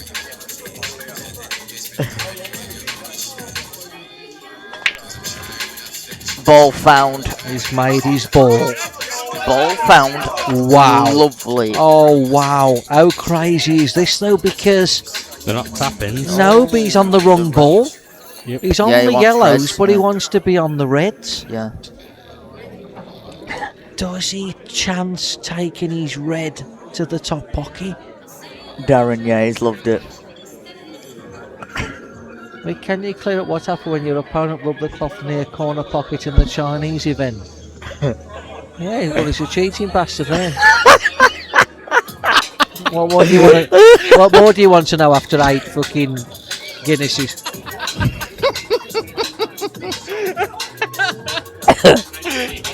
Yes, Michael, definitely, I agree. To still be ahead. Well, score Stevie Dempsey 29-27 to Farnsworth. Great insight, Mick. I agree, it is. Yeah, it's been brilliant all night, and it's just getting even better. So he's got to play yellow, but he wants to be the reds. So he's got to play yellows. So what we're doing here then? What a lovely sport. If it were black ball rules, you'd be playing yellow red here, but we're not black ball rules, so here we go then.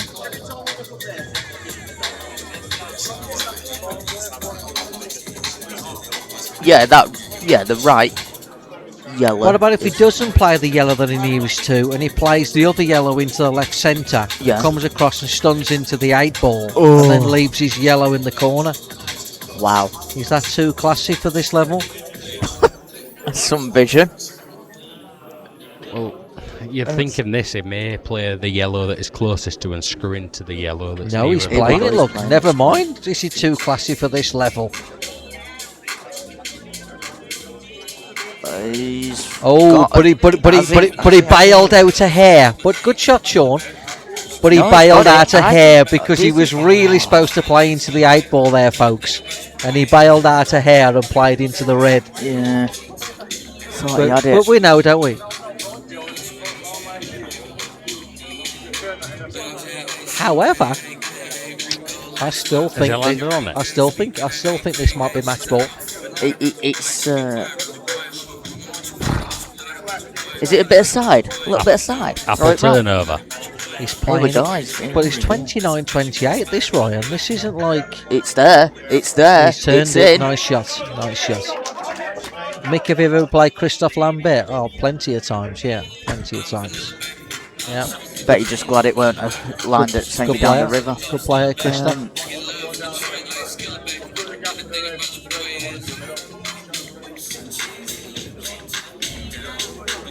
Who was the cheating bastard, Cole? No, he's referencing your.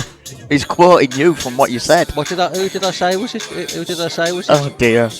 Who was it? The boyo in the Chinese game who were rubbing the Oh cushion. yeah, well that goes without saying. Yeah, but your quote was class, to be honest, and Cole's just referencing that quote and probably clipped it out. That was 8 Guinness hit hard. No, I'm only on. I haven't finished yet. I'm on 7.5. We've got rest at Super Chats to fill in, and if you want to stay out till 3 a.m, get the Hang Super on, Chats yeah, in. I like that. I like that. He's decided to go top end. I like that. I like that. Stevie Dempsey's gone 29-28 in Sunderland. It's somewhere up there, isn't it? It might be something like Newcastle. Is it? Do you know which one it is? Offensive, that. I know, exactly. Both games. I got asked in the 28-20. chat earlier who's the better player between Lionel Messi and Ronaldo. Oh, no. Can you dear. imagine? No. Can you imagine that? How Why is it gone stupid a quiet? question that is. Name drop, please. Why is it gone quiet in here? Oh, can he rip it through the gap? We need the DJ He can. back. He can. He can rip it. He can rip it through the gap. There we go. Oh no, the he's going DJ that side. Yeah, Wow. He's a shot to play now. Underside. He's got to go on the underside. Imagine somebody asking you Cristiano Ronaldo Messi. That might be the most. Can you name drop the suspect, That please? might be the most stupidest question I've ever been asked. We're trying to get a view on But this anybody stadium, that doesn't Merseyside angle. understand the answer, it's Messi by about a million miles. It doesn't even need to be answered. No, it's a bad one, that one. Hi, Kian. Kian. Good evening. I'm in the commentary box with the one and only, one of my best buddies. I don't see him a lot, Ryan Bodsworth. So Ryan, what's your take on the game? You know, you're an accomplished player in your own right. Not the best. Been a good game. Few misses early from Rob. Shaun took advantage. Here we go. How's the line? How's the line? Oh, he's gone too far. He's gone too far. He's got work to do. He's got work to do. He's gone too far. The Storry boys will be saying he's alright. Wow! If he could have screwed through the gap of the two balls. Wow. Well, there's always a bit of grey goose knocking about, isn't there? I don't think he dare challenge me again. Surely you know. Robert Clark. Surely Is that you know, at a neutral venue or is it at this Sky Lounge? Surely he knows there's going to be a time when I'm going to go, listen, fella, you're going to have to get your bats out with all this chirping. And if it's a neutral venue, we all know what happens, don't we? What's Messi in his pop? Listen, it's not even a debate. Well, of course it's Sky Lounge, Cole. It's the only place we get called out, isn't it? Along with Thomas. Me and Thomas don't get called out anywhere else, do we? What about come to my venue? Never gets said, does he? Come down here for a race to 50. Go Thomas Cousins' venue for a race to 50, then you'll know about it. Well, of course it's easy to say your own venue, isn't it, where you're going to make a load of money over the till. Yeah, great, yeah. Come my venue, make a load of money over the till. Listen, let me tell you straight, take me out of the equation. Nobody's calling Tom Cousins out at his own venue, so I'll leave that with you.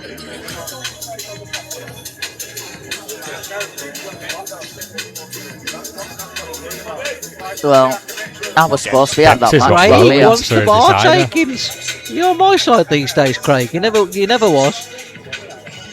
Dempsey's got Rollins for decider. Anyway, is Shaun Storry got the angle to pop this ball and cannon the red on his natural? It's not a gimme pot, by the way. In off the black. It's not a gimme pot. In off the black. Oh. Is he on his? Is he on his ball? Goes in the corner. Is he on his ball? Is he on his ball? Wow.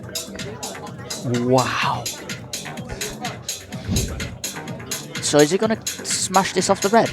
Play it to the middle? No, I think he's going to play it into the yellow pocket. Oh, does it go yellow? Listen, I'm not saying that you want to play it.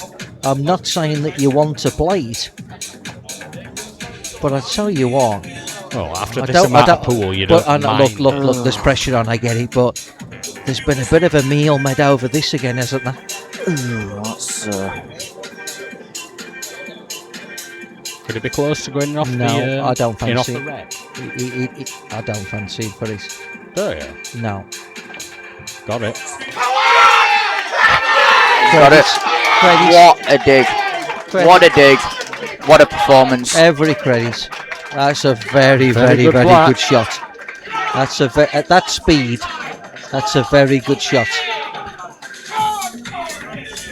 Yeah, I thought it was a big pocket. In the other game, if anybody's interested, we're about to get 29 apiece.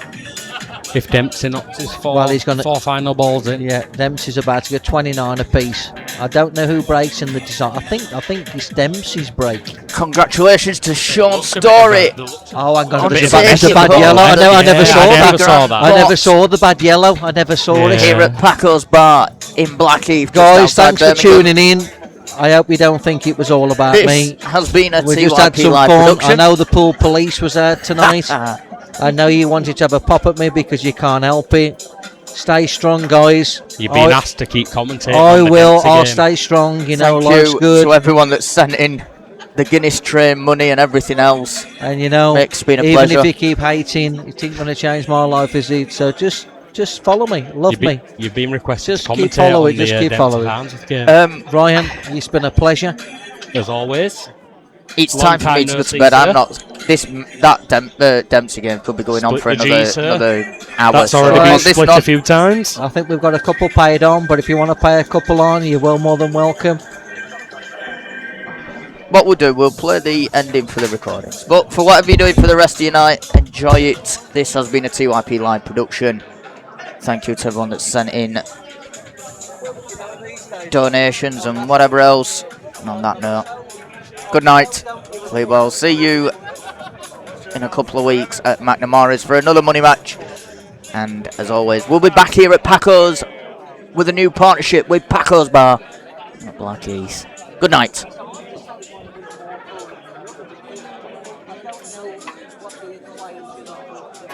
Hey, yeah, let's see how you do under pressure. Hey, let's see how you do under pressure. Give them a name to remember.